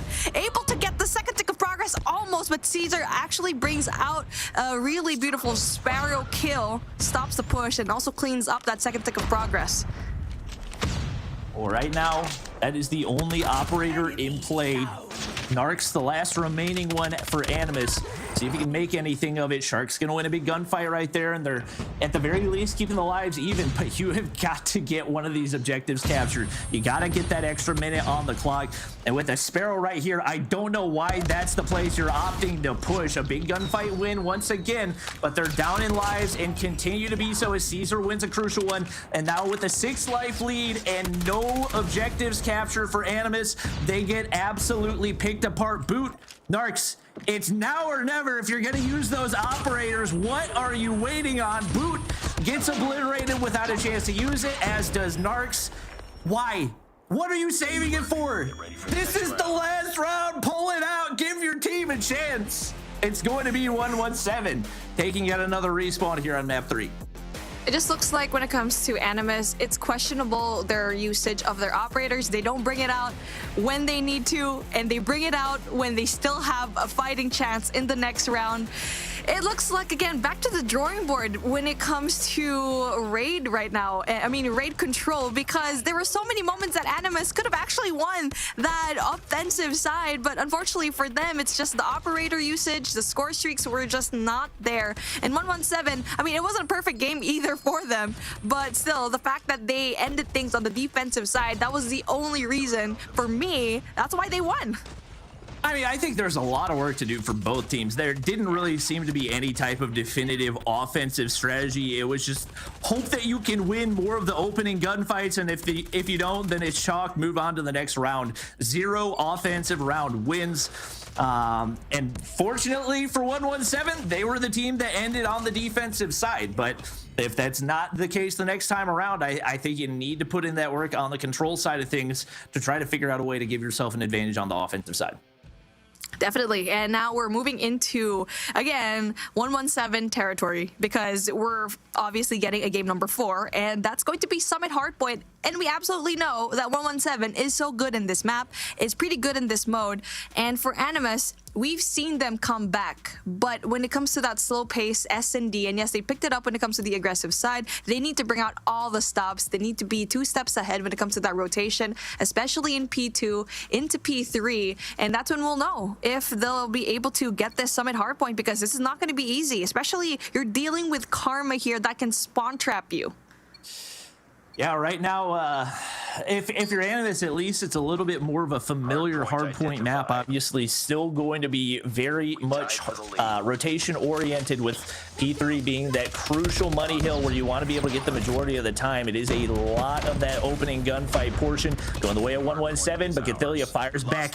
That's going to be a crucial double kill with the holder in hand, making a triple kill. Does get traded out, but it's Animus on the inside of the hardpoint right now. No real topside control, as Narcs is going to opt to hop down right here, and they're trying to take all these gunfights up close and personal. Seems like a little bit of a 50-50 strategy, but it's working out for them so far, especially with Cathilia tucked away in that corner.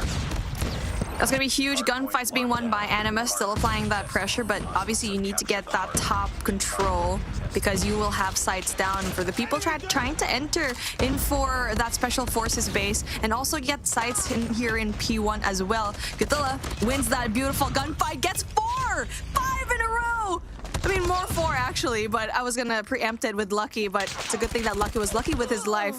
Shark, though, goes down. Essential gunfight being won by Saturns right now, as they do get top control here. And with everyone else coming in from Animus spawning off into the opposite side, that's gonna be a huge way to control that P2, and also the possible rotation later on into P3. And it looked like with that topside control, 117 should have been in a position to win a couple of those gunfights. It's finally going to be Caesar hopping on down as he gets the hard point cleared, and still green spawns for Animus. That's where you want to be for P3, but obviously you can't just give away these 40 seconds for free. That is a big 3 kills right there. Just like that, they're on the inside of the hard point. The beauty of the Holger, you can spray and pray all day, and that's exactly what Cathilia is going to do. He has got 12 kills on the board already. easy. Not going to be able to find Karma right there, but ultimately you get the spawns locked down for right now, and you're pretty happy with it given that you've already built yourself a little bit of a lead. Big gunfight up ahead for Shark right here. 2 players pushing through. Karma's going to be able to win the first one. He's on a 4 spree already. 1 player still anchoring the back spawns for Animus. Big crossfire out of Gathilia to at least keep things clear for now. That's going to be huge fights coming in from Animus. They do have the spawns, but they do have to worry about 1 player that's going to try to infiltrate, but it's a good thing that they win those. And now we get to see how well 117 can try and break the hill. And so far, they're trying to go in for the top side of the map. That's something that you don't really get to see usually because you'd want to have a little bit of control as well into Cable Car. And so far, they do win a lot of the gunfights down. But obviously, with Godzilla trying to go in there for the Holger, he will definitely win a lot of these gunfights. And speaking of, he does get those. And they're just having a hard time when it comes to the positioning here. Ooh, very dangerous trophy, but Shark able to pop out the CBR, still gets the better of the gunfight, and right now this is the exact strategy that Animus are looking for.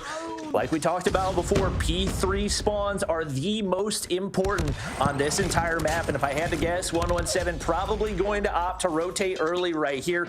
We are going to keep Karma in the top side, but he loses that opening gunfight, and just like that, you could be spawning toward the back of the map with every additional gunfight lost. The Pred Missile going to end up hitting a trophy right there for Boot, so no value yet, but Say's winning that big gunfight. Oh, and the War Machine comes out. That's going to send Animus. No, they're not spawning across the map. The new hardpoint is popped, so they're going to have those close spawns, and not a bad loss, especially given how much damage you were able to do there on P3. Absolutely. I mean, the new spawn is definitely going to be really good for Summit right now as you're not spawning all the way across the map, but it's still going to be 117 here in P4 as we do get to see Lucky winning a lot of the gunfights here in Long, and that's essential gunfights being won, and so they don't go in there for the pinch. He's still going in there for that defense. Going to be huge if he gets to win it, and he still does. Going to be on a streak, and it's still going to be P4 control for 117. Looks like they're going to be able to break on through. Gathilia doing his best to give it a shot right here, but with the dominance that 117 have had here on P4, looking like it could very well be a tie game when we head back to P1. Shark doing everything that he can, but a lot of solo pushes for Animus that have not paid off at all. Rasmo gets the solo break on through. That's some scrap time right there and picks up a CBR. They'll make it a little bit easier to clear out the pushing 117 players. That's going to allow some breathing room for the other Animus players to get set up over here on P1, but Says, how do you win that gunfight? Takes down a big one right there, and now 3 make it 4 in the feed, mean that Boot is all alone on the inside of the hard point. The 117 players collapsing, and they are not quite going to be able to find the break, at least not yet. Says has been a humongous player here coming in from 117, just winning a lot of these rotational gunfights, and just that timing coming in from that War Machine a while ago to break that control is definitely going to be huge for them. And now also clearing out P1 a while ago, but unfortunately not able to utilize the fact that they've created so much space for them. And now Karma gets that 2-piece though. Not able to still break into the hill as they're still trying to get that control here in 2F. They're finally able to contest it as Lucky gets his 12th kill, but does get taken out, although he does have that claw in hand. Rasmo, LK in hand, not something that you're going to see a whole lot whenever it comes to Summit, but he's able to put in some work with it. A couple of big gunfights once again for 117, but feels like in the last few hard points, they've been playing a little bit of catch up, and Animus has been first to strike with the exception of that P4. Right now, it is Say's set up early here on P2. War Machine's going to come out, but he gets taken down immediately. And if he took a shot right there, might not get any regen. Shark goes big with the Sparrow in hand. He's going to get shut down by Saturn's on the top side, but he gets traded out as well. And right now, Animus in position to lock in a big chunk of hardpoint time here on P2 once again. Caesar gets the better of that gunfight, and 117 once again moving upward. You have got to get those spawns pushed out, and Gathilia is not letting that happen anytime soon. 2 crucial kills there as well. 1 player left on the point with a War Machine in hand, and it looks like they're at least going to be able to get the contest for the time being. 117 does get things cleared off, Right now, spawns are going to be crucial in some big gunfights happening on the backside. Oh my gosh, speaking of, Saturn's wins an essential gunfight and is able to hold it really by himself, but that gives in a lot more rotational advantage coming in from his team, but unfortunately, the rest of his team is just not going to be there on time. And now as we get to see big gunfights trying to be won here by Cable Car, 117 still trying to struggle here when it comes to the early rotation here in P3. We get to see player number 1, that's going to be Narcs, trying to go in for that control. Rasmo goes in big with the Deagle kill. That's going to be huge kills for him, and only one player is going to be right there to try and capture it, and Says cannot do anything because the rest of his team just not winning these gunfights, and this is Animus's hill. I mean, 117 has not been able to break this at all, and now it looks like Animus wants to get that 60 as well. Ooh, and Narcs goes big with the Purifier, going to be able to take down 2. Cathillia is going to opt to pop his Annihilator, and a Claw coming out for Rasmo as well. And once again, kind of questioning, you're in the position where you got such dominant spawn control. This is not a hard point you had any type of difficulty holding down. Why not save those till a later spot? And they're going to get spawns flipped on them anyway. Wow, what a turn. 117 able to pick up the scrap time, but it actually might work to the advantage of Animus. They get spawned toward next, and with only scraps to be found for 117, maybe not the worst thing to happen right there is 117 maybe getting a little bit overzealous right there. They've got some operators to work with to try to find the break, and no sort of utility for Animus. But right now, Animus in place to position themselves to win this game if they can get a solid chunk of time here on P4. Yeah, I mean, that was probably the best case scenario coming in from 117. Get the scrap points in P3, and you're also going to be primed in position to go in there for the break with the operators that you have, but they can't even go close. Big gunfight being won, though, by player number 4. That's going to be Karma, and everyone else in his team needs to go and win it, but then Animus is just going to be playing those headies to perfection. Narcs takes himself out, unfortunately. That is one operator down for them. Caesar gets a big double. Now, that's going to be huge for them, and finally, we get to see 117 touch it just a tiny bit, but it's just one player. It's not going to be enough to sustain. Animus have done a phenomenal job. Anytime they've had initial spawn anchoring, they've pretty much gone untouched. The only time where we saw 117 get a big chunk was on an early P4. But right now, it looks like Animus might be on their way to forcing a map 5, and with the way they looked in Search and Destroy, that's exactly what they want. Cathillia has been himothy this map. 39 kills with a Holger, no less, going up against a bunch of SMGs on Summit. He's going to pick up kill number 40, does get spotted out by Lucky on the bottom side. Narcs gets some information, but right now he's trying to lock in the tap side. It's going to be Saturn's on the flank right there. All 117 in the feed. That's a full 5 wipe, and this one's not over yet. There you go. Saturn tries to spam in the Holger and gets that kill. And these EU players just know how to play this gun. Possibility to get the 3rd. There you go. On a 6 spree right now. Or a 5, rather. And that's going to be huge for him to try and get a lot of these score streaks down. Needs to play it back just a tiny bit in order to get more of that, especially that Preddy is going to be huge. And there you go. That's going to be huge for him. Gets that Preddy. Does get that information down and finally goes down. Hardpoint is ours. It's 117 breaking on through. No time here on P1 for Animus. That's a big gunfight win to at least get some contest time right here, but you gotta put the final dagger in if you want to be able to force that final map, and 117 is not going away. Saturn's gonna have a pred to with as well. He takes down Shark, and Boot's gonna take himself down with what I assume was an operator. And just like that, things looking a little bit dicey. Animus is gonna be on the inside of the hard point. You gotta take down Saturn's right here. He's got a Purifier in hand. Lucky's gonna push on through as well. 117 locking down the hard point time, and it looks like they're gonna be able to get green spawns as well.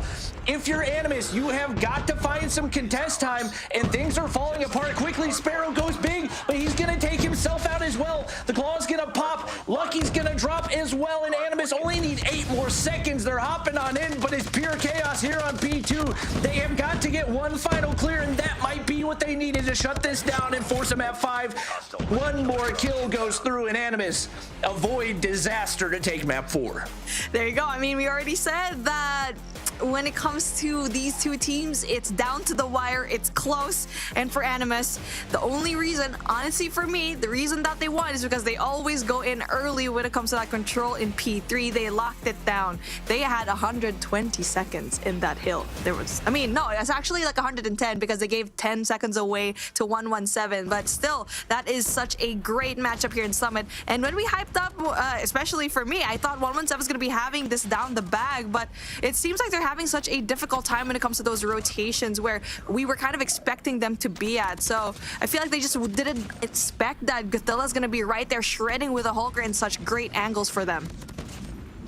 Yeah, I mean, you talk about the 110 seconds that they got. The 10 seconds that they gave away on P3 actually worked to their advantage to give them those early spawns on P4, and that was ultimately what allowed them to actually build a gap and put this one away up against a 117 team that was not going away easily, that looked dominant on the first Hardpoint map.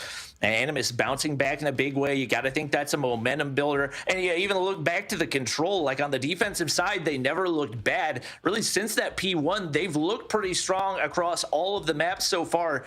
We'll see if they have what it takes to close out this final map and take the map 5. Definitely, and it's going to be so great here. This game number 5, an S&D, it's going to be in firing range, and this is a really huge map coming in from Animus because obviously I hope that they will take out their 2 snipers because this is definitely a map that you would want those, and we've already seen it for 117 Not Found to have that double sniper setup. They had more of an advantage going in there for the attacking round, but everything fell apart when they did slide on that defense. So definitely a lot of things to work on when it comes to both of these teams, but I feel like Animus does have a little bit of an edge when it comes to that S&D.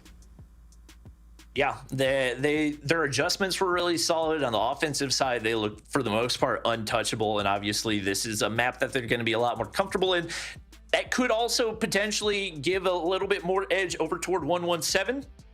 Yes, they didn't look great in the first Search and Destroy map, but going to feel a lot more comfortable on the firing range. Search and Destroy, it's been a map that has been in the competitive map pool every single year in the history of Call of Duty Mobile esports. So this is definitely a perfect way to finish out this series. I think we had one game 4 the entire time in NA. Yeah. First match, we've already got a game 5 on our hands for EU. This is definitely looking to be an exciting region to watch. We'll see what these guys have as we hop on into round 1. Here we go. The attack's going to be 117, and you already know how well they can play it, but just being greeted by one player, that's going to be Shard. But that information is definitely going to be found, and unfortunately gets caught with his just so open, trying to go in there. It's not going to be really good. The timing not in play for him. The rest of Animus tries to go in there for that rotation, but a little bit slow in my opinion, as everyone else from 117 is going to be right there. Beautiful smoke coming out from 117. Just stops the push coming in from Godzilla. Right now, using that cheeky spot to try to find a kill, but he's not going to have eyes on anybody. He stays prone on the back side, trying to get some information on the wall bangs, but none to be found right there, and that's a rough angle for Boot to try to take. He's all 117 in the feed right now. Narc's going to be able to find one, but they're just stuck over here on tires, and 117 are not moving. Narc's going to be forced to push on through, and there's just no time to work with. Still 3 players left alive for 117. Great attempt out of Animus, but no time to work with, and a solid push on the B side to lock in round 1 for 117.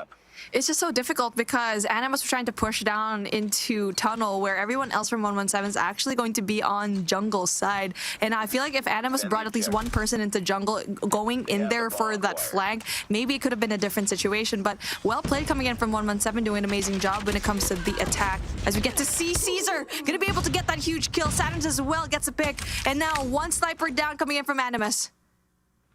Yeah, that was a huge trailer push right there. Caesar trying to get some information. No eyes on anybody quite yet. I don't think that's going to connect. That was a bit of a long shot. Finally, Erasmo starting to pick things up. They have needed him to get going for a while, and it looks like he's got the wallbang lineups. Not going to be able to connect on those first couple. They've got to get pushed in here, and they got to do it quickly. He's going to pick up another on the Lucky, a 2v3. Definitely manageable if you can get it. And Shark not going to win that gunfight. Super winnable, but Rasmo wins a big one. Crossbow going to come out. He connects with that as well. And now into the 1v1. It's going to be Karma on the backside, but he doesn't read it correctly. Karma clutching up right there, and man, Razmo nearly had the clip of stage 3 so far. I know, right?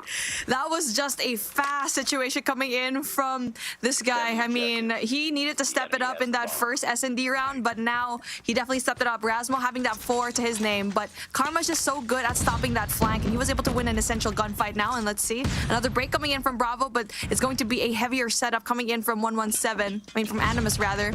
It's going to be a 2v4 situation, but it's still lucky. Trying to get that pick, trying to open that space coming in from 117. But as long as they get that information down, they back off, and that's going to be huge. That is going to be an amazing back off coming in from 117 as the information is going to go down. But you get to see Animus actually just put in 3 people in Bravo, but A is going to be completely empty. Yeah. Right now, that's exactly what they want. You got a player pushing out, trying to get that information. Obviously, Animus is still fully set up over here on B. And if you can get that bomb over toward A, you're going to be feeling pretty comfortable. You've already got Gathilia down. But it looks like 117 still going to try to make their way into B. And I'm not sure if they got the audio cue onto Saturn's, but they get eyes on him. And Boot should have been able to clean that up. That is a big miskill. And now for 117, you need to go push now. I mean, they just gave too much time away, and you have 2 players trying to go in for the defense in Alpha. And now as they're trying to make a lot of noise, yes, I get it, but you're making a lot of noise in B, but you need to make some sort of progress going into Alpha, and they need to move right now. Just 34 seconds left on the clock. Just move. You have numbers advantage already. Not only that, you also have a sniper. And now speaking of a sniper, Razmo tries to spot if he can see any kind of rotation, but there you go. The information finally pulls through as a 3-on-4 situation is going to be right there. Boot gets 1, does get traded out by Caesar. 1 player coming in for 117 is Karma going to be a little bit too far. He needs to go in there just in case everyone else from his team is going to go down. I don't really know why you still have 1 player all the way over on that B side, and it actually could pay dividends for 117. This Karma's going to hit the flank right there, and Animus, they seeming like it handed you the round, and you just cannot capitalize at any turn. Waited what till 17 seconds remaining to even push toward the A plant, and you can't punish them at all. 117 now sitting up 3-0 in a search and destroy that I think most people watching expected Animus to have the advantage. Shark and Gathilia still looking for that first kill so far, and they're gonna send the heavy defense over toward B once again. Nice nade spot for Gathilia. It doesn't, no, it does connect, but Caesar's 1 HP, and that wall is no longer wall bangable, so he should be able to regen and should be able to pass along some of this information to his team. That should be an easy kill coming in from Animus, knowing very well there's 1 player coming in from 117 here in Tower, but you only have 1 player. You spot just 1. Gathilia takes the shots as well, but reposition. So that's going to be information coming down for his team, and Caesar needs to find a way to get out of here because it's going to be a difficult situation to be in, as everyone else coming in from 117, I mean from Animus rather, is going to be right there looking at you. A tough kill to find, and ultimately for 117, you're happy to have him up there as he's able to relay information from so many different points. Right now, he's going to pop the nade, see if he can take down Gathilia. No, he's going to opt to throw it all the way over toward the A side. No hit marker. And finally, Animus able to find a first blood. Razmo takes down Saturn's, and especially with no type of map control and down a man right here, it is definitely the round in the hands of Animus, but just like that, Karma's able to equalize. You got players pushing out when you know there's a player still up in tower, and 1 by 1, Animus starting to be picked apart again. He's finally going to opt to hop down right here. He is in a dangerous spot, visible from so many angles, but not going to get spotted out yet, and 117 can be able to secure the plant over here on the B side. Caesar still gets the kill, and even though he gets a double kill, how is he still alive, man? But you know what? COD timing is on his side. He was up there for so long, and he should have been taken out. But here we go. We're finally going to be having another attacking round for 117, and so far it's been, I mean, it's been good. I mean, it's not been pretty, but it's still pretty nice that 117 has been winning a lot of these attacking rounds, and they need to find a way to stop the push. Animus needs to find a way to apply that pressure even more here in Alpha. Oh, and that's a big mid push from Caesar. He's able to take down Razmo. Boot Big trade right there, evens it into a 4v4, but once again, the fast push onto A will lock in the plant. Narcs is going to be able to take down Lucky, so man advantage for Animus. They need to find a defensive round here, but Boot's not going to get the better of that gunfight. Now into the 3v3 as nobody is there for the trade. Say's going to get picked. That's the opener for Animus. They get pushed out right here, but it is going to be Saturn's going big. A couple more shots on the inside of trailer as they look to find the final kill, and they do just that. Finally, on the defensive side, Animus find a way to take a round. And given how strong they looked on the offensive side for Express, maybe not the end of the world, but once again, putting yourself in a very difficult position off the start of this one. Definitely, and this should be the last attacking round right now, 117, and they need to play it right. Just because we've seen how well they do in the attack, but they just do so poorly when it comes to that defense. And now looking like a B push finally is going to happen, but they're going to be spotted by 2 players. The information finally comes through. There you go, Saturn's in a really good position. Boot, though, in a really precarious spot. It's going to be really dangerous. Karma gets that kill. Boot goes down as well, so that's going to be huge. This aggression coming in from 117 is definitely going to be huge as they smoke off in through that tin side where no sniper coming in from Animus is definitely going to be sight them. Rasmo, though, tries to go in there for the flank, but unfortunately, Karma's going to be right there, always for the flank watch. A 1v5 situation. Almost going to be a flawless round, but Godzilla actually stops the push, but it's just going to be so hard as everyone knows where he is. Lost that round. Well, he finally finds his first 2 kills of the game, but it's awfully late to get started. They head on over. Offensive side incoming right here, and we'll see if that finds a way to shift the momentum for them, but only 2 rounds needed for 117 to close this down and lock in the first spot in EU Stage 4. Saze is getting aggressive right here, and he reads it perfectly. Oh, it's a bloodbath on the way to the A site, and absolutely decimated. Animus gets read like a book in maybe the fastest search and destroy round that you will see today. Chat, please count how many seconds or milliseconds that is. I'm pretty sure it's like, what, 3-4 seconds? Please let us know in the comment section. But there you go. I mean, for Animus, you already know that they can do well aggressively on the attack, and 117 just read them like a book, especially coming in from that Express S&D. Says, goes there for the flank. Reads one, gets, doesn't really quite get that kill, but the information is down there. And that actually just allows 117 to position themselves and push back Animus just a tiny bit. And Lucky, unfortunately, is unlucky when it comes to that shot down, and Rasmo picks him off. Yep. 2-man advantage now for Animus, but once again, you're in such a rough spot. 0 margin for error. And looking fairly predictable on the offense once again. Obviously, you make adjustments to not have your entire team obliterated, but Karma's going to be able to make the wrap here. And you've still got 2 players on the flank for 117 that you've got to deal with. Couple more for Saturns.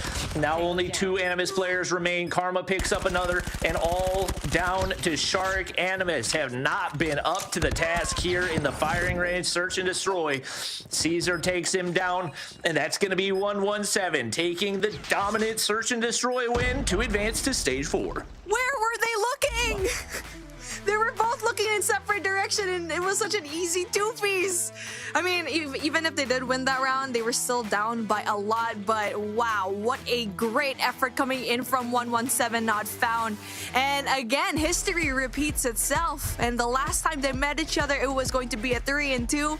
And now, again, it's going to be a 3-2. It just looks like it just matters when it comes to the map choice. Because for 117 not found, they had a hard time with the new map with Express, and Animus, it's the same thing. They had a hard time when it comes to a new map Arsenal.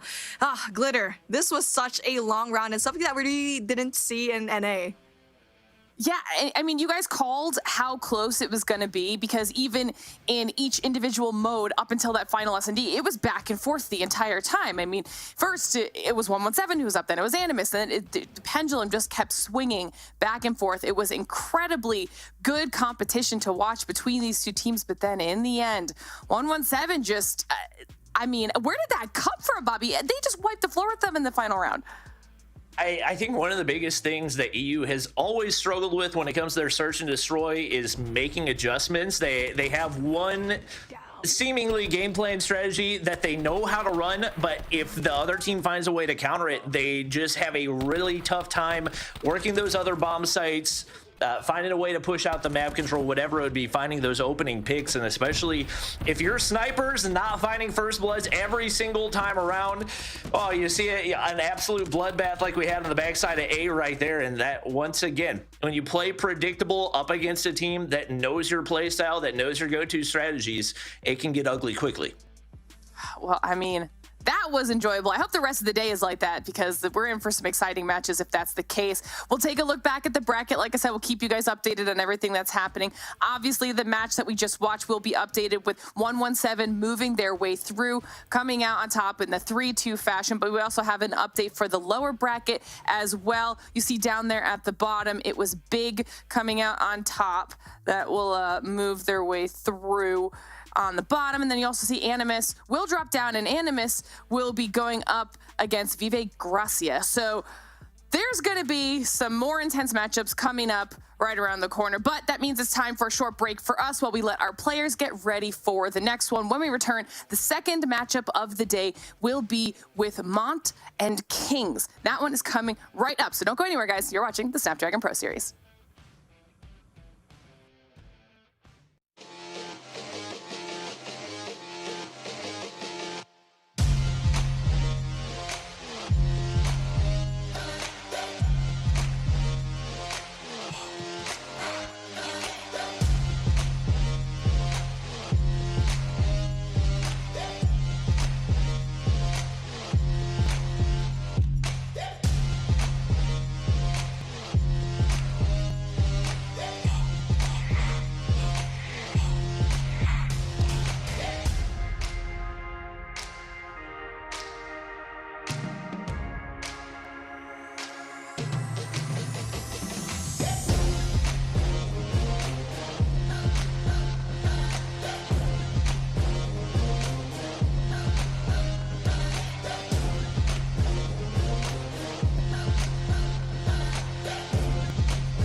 All right, everybody, welcome back to the Snapdragon Pro Series. We just watched 117 and Animus battle it out back and forth in a very tough first match of the day, with 117 just barely coming out on top. Glitter Explosion, Bobby, and Mommy here as we prepare to start diving into our match number 2 of the day. And as I mentioned previously, that is going to be Mont versus Kings. So, Bobby, let's start talking about this matchup.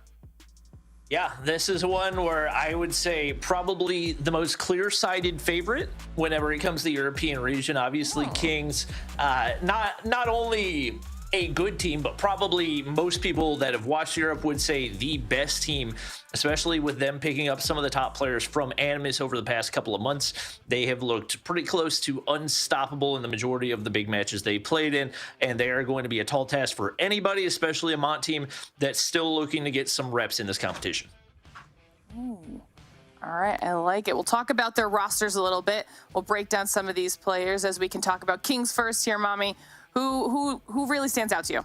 I mean, it's hard to pick because all of these people are actually just huge when it comes to the play. Like what Bobby said, a lot of the Animus squad actually transferred over into Kings and Nova as well. But honestly, I'm looking at Spy because I know that this guy can definitely slay out. And I'm excited to see him just try to bring it because I need to see more of this guy. I think he was benched last year. So I'm excited to see how he's going to be playing up against a lot of these teams. And like what Bobby did say, pretty one-sided affair here because these people have the experience of years and years of being in the competitive scene, and this team has been in the World Championship for quite a long time already.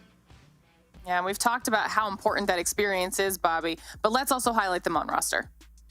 Yeah, no question. There's talent here. And like we said, that's just the theme across the European region. Obviously, not quite as recognizable names, but you have Patron, who's been on a couple of Stage 4 rosters in the past. Looking like a lot of rookie talent, though, coming from Fahim, Jay, Zay, and I think we may have seen Daytel in 2022 World Champs, but definitely a much less experienced team looking to get some reps. And obviously less than ideal situation for them to be getting those reps up against a team like Kings. It will definitely be a proving grounds of sorts, to be sure. We'll have to see how they fare in this matchup. We're going to get our picks and bans up here in a moment. And while those are popping out, Bobby, you escaped the predictions last time. Obviously, you said this one's a little bit more one-sided. But let's talk specifically about the game modes when it comes to those predictions. Which do you think is going to be the strongest for Kings?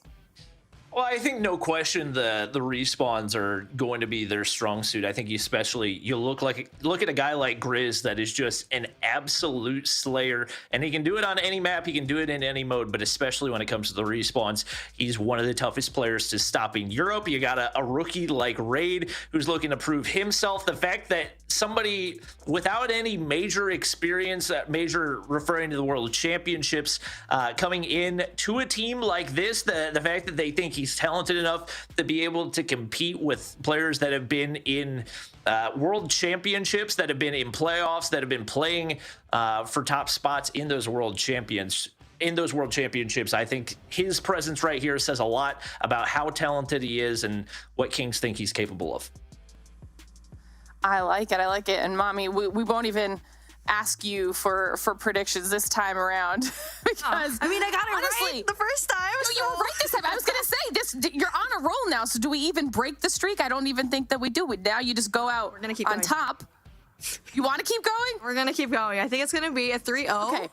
But I think it might be close when it comes to that S&D because Kings are really good when it comes to those respawns, but I think their weakness could be that S&D if they are kind of careless when it comes to their pushes, knowing very well that if they just view Mont as not a serious competitor, maybe that's when we get to see it. Mont is going to be the new blood here. I'm expecting a lot coming in from them because they are here in the upper bracket. There's a reason why they're here. But for Kings, again, they lost actually S&D in the only map that they dropped actually up against 117 not found. So maybe we get to see some highlight moments from Mont here in that search and destroy.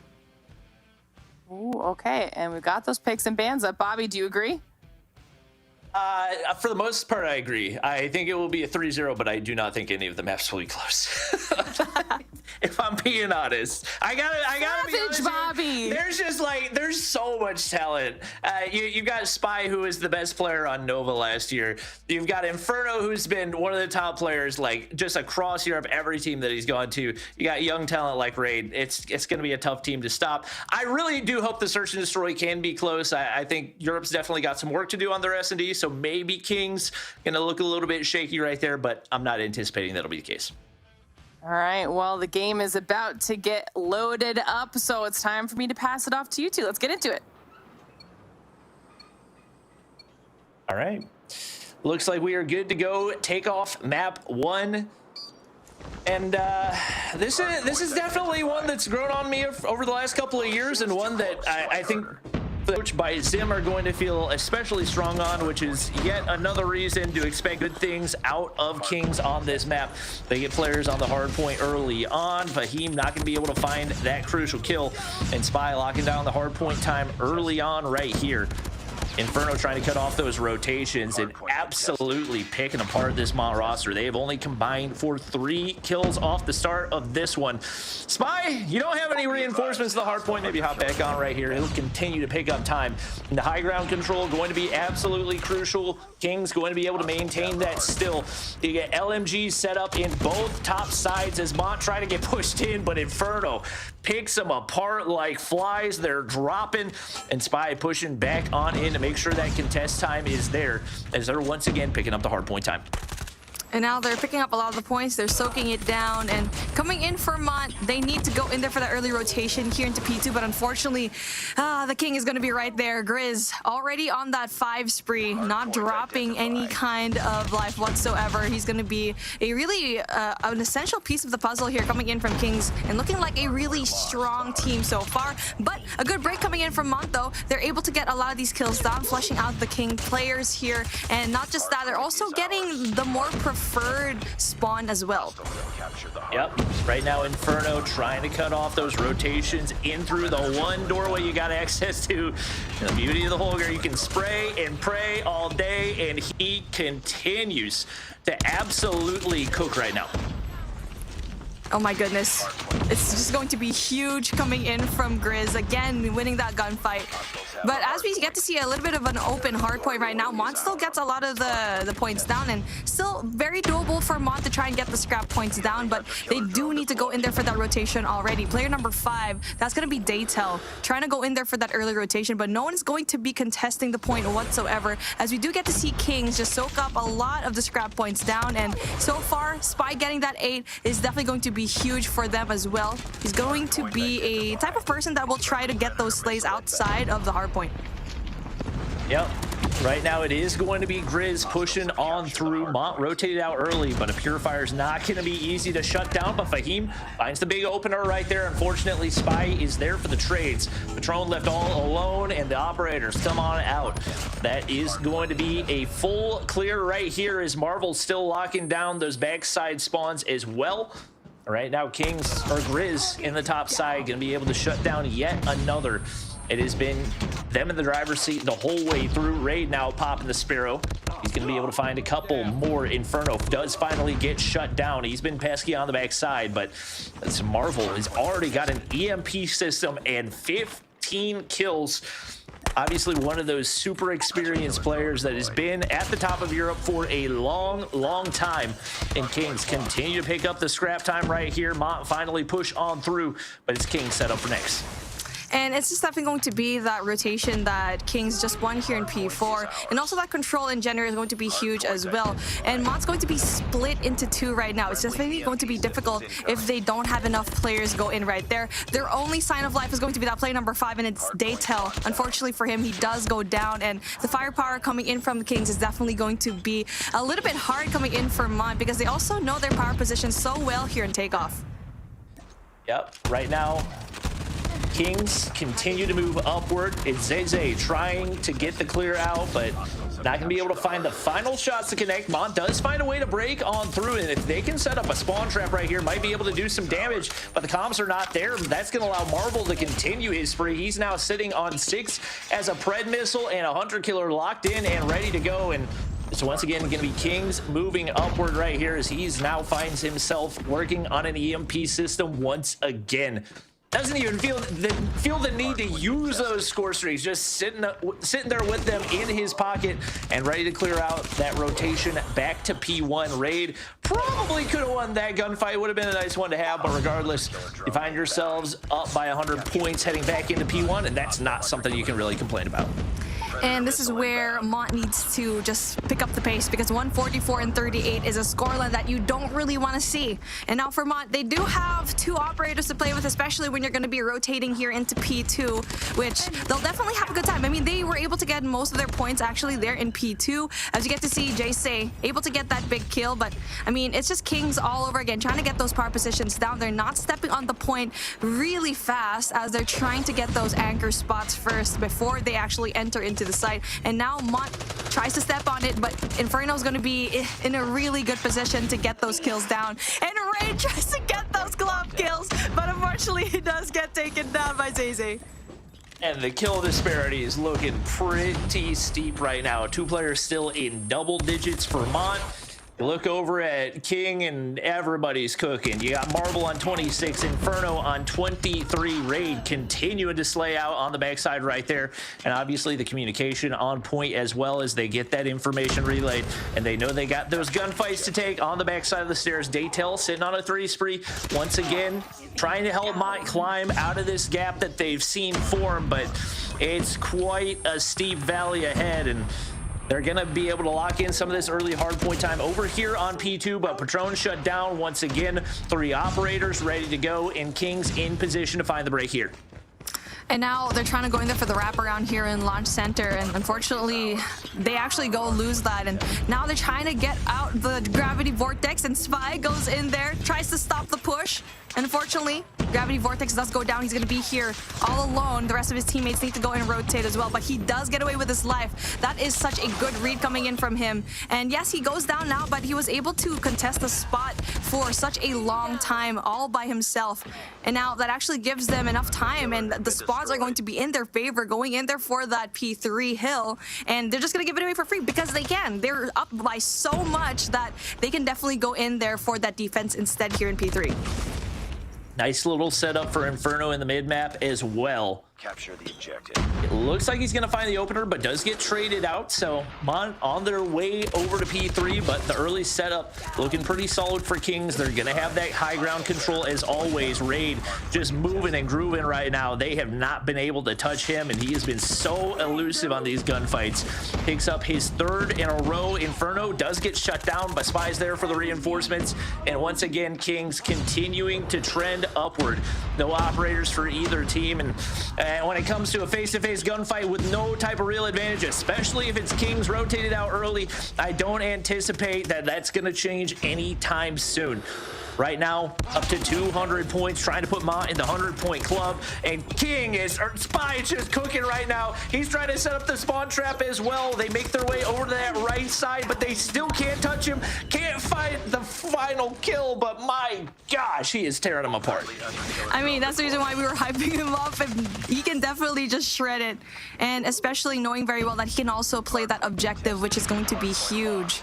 And now we get to see the rotation finally pull through early coming in from Mont, but it's going to be 2 players that try to stop him, but then they do win those gunfights, stopping the push. And this is where Mont had such a difficult time trying to go and break, and just a few points left here for Kings to go and grab, with Grizz with a Purifier tries to stop the push, but Marvel gets that beautiful 3K, and that is just an amazing way to go in for that defense. There's going to be a break though, and Grizz goes down, and that's going to be signs of life for Mont. But how far can you actually go in there when it comes to the contest when you don't even have any kind of control when it comes to your spawns? And Ray just so slippery, so untouchable. The War Machine comes through. He is going to drop, but Spy is there. Gravity Vortex once again, and at every turn, at every attempt out of Mont to fight back, it does not matter. Just too much from Kings, and the 3-piece to seal the deal. The rookie Raid popping off there at the end of map number 1, and that's going to be a convincing one for Kings to get things started. I mean, Raid has been making a name for himself now, and the fact that he's going to be one of the kings among kings, because obviously this is a superstar team, star-studded team, and you need to pick it up because pressure is going to be on you. You're going to be that new kid in the block, and you're going to be essentially the future of the team. And it's nice to see new names, because when it comes to the EU scene, there's just so much potential, so much untapped potential, and the fact that we have a lot more games now for stage 3 and going into stage 4 is definitely going to be huge. huge. And now we get to see the highlights though. Inferno, it's just every single one of the players in Kings just did an amazing job. And for me, I think Patron and Daytel were probably one of the heavy hitters coming in from Mont, but obviously these two players can't just do everything themselves. Yep. It's, I mean, it was Kings all the way through. It was as expected, obviously, well fought out of Mont. Daytel, Patron, couple of solid performances out of them, but even when they were playing at their best, you could just see, the gap in the gun skill, the gap in the movement, the map controls on point, the rotations were perfect, and there's a reason that this Kings team are widely viewed as the #1 team in the European region. They showed it right there, and they're going to hope to continue to show it as we head into the Search and Destroy. And it's just really impressive to see how dominant this team can be. And this is where we said that there might be signs of flight from Mont, because we kind of saw it a while ago with Animus. But I mean, it's just really difficult, especially knowing very well the gun skill is just not there.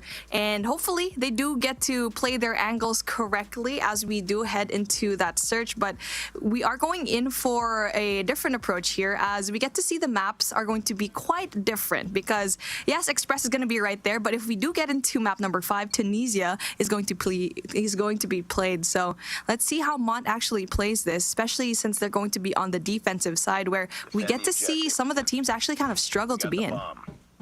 Yep.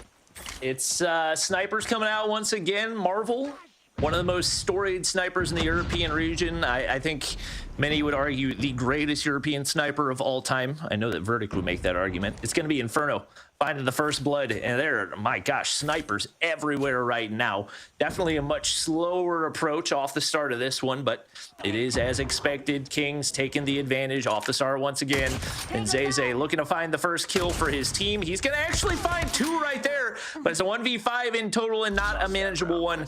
It is going to be Kings taking round 1. All right, count the seconds of that one, chat. Let's see if it was faster than that firing range round in our first series. But I think the firing range map was still a little bit faster, but let's see if Kings can break that again. And now they're not even picking up the bomb. They're just going in there for the kills. As you get to see Mont going in for more of a presence here in Bravo as Inferno gets that kill.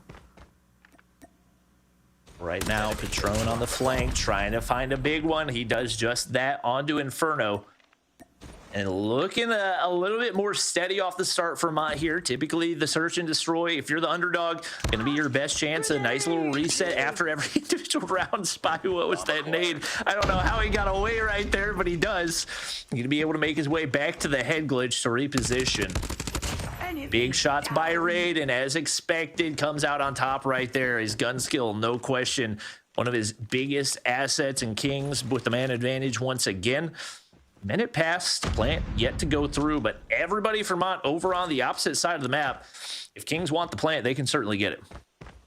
Now they're slowly just going to get that information down, but no one else from Mont's going to be right there. I mean, you'd expect that after that kill from Raid, that it's going to be that A plant, and now the smoke goes down. We get to see the Mont players trying to go in there a little bit more separated, though. Get to see player number 5. Raid is going to be in a very difficult spot, as one player is going to be right on top of them, but he's going to get the sound cues down. He will play that to his advantage, and there you go. Gets a kill off of Patron. That's going to be huge for them. Looking like they're trying to secure it, but everyone else from Mont trying to go in there for the catch-up and Marvel. This is just a well-rounded team. You have flank watches. You have a really good sniper coming off of Kings. And not just that, you have people who are not even over-pushing. They're just getting a lot of these kills down. And this is a scary sign of such a really good team. Beware the train. Okay, looks like the train is passed. Hopefully nothing to worry about for our players. Kings off to the lead as expected once again. Mont, they need Fahim and Daytel to get going right here. Jace also on a goose egg. This time, putting a little bit more of that pressure over toward the B side. Marvel going to continue to play this top little train peak. And a first blood comes through. His Spy's going to drop right there. And finally a chance for Mont to make something happen as Jace finds one onto Raid as well. Sniper is yet to find an impact in this round, and Zay, I'll re-say it, has an opportunity to pick Grizz right here. Timing doesn't go his way, though. Elcar going to come out, but it looks like Grizz going to be able to stay alive for the time being, and he is beaming with that Bison in hand. And now, as he's trying to deal with 3 players coming in from Mont, you get 1 player to try and plant it down here. Inferno, what can you do? With the right tick AMR in hand. If Mont actually isolates themselves, it's doable for Inferno to actually get that pick off. He's going to be quiet. 50 seconds left on the clock to play with. And so far, he just wants to go around. I mean, he does have the time to do so. He's just trying to get that pick and a possibility to get that flank down. And Mont's not moving. That's going to be huge for them. I mean, that's good. But with Inferno, he's in a really good spot to pick off one play. That's going to be play number 4. That's Fahim.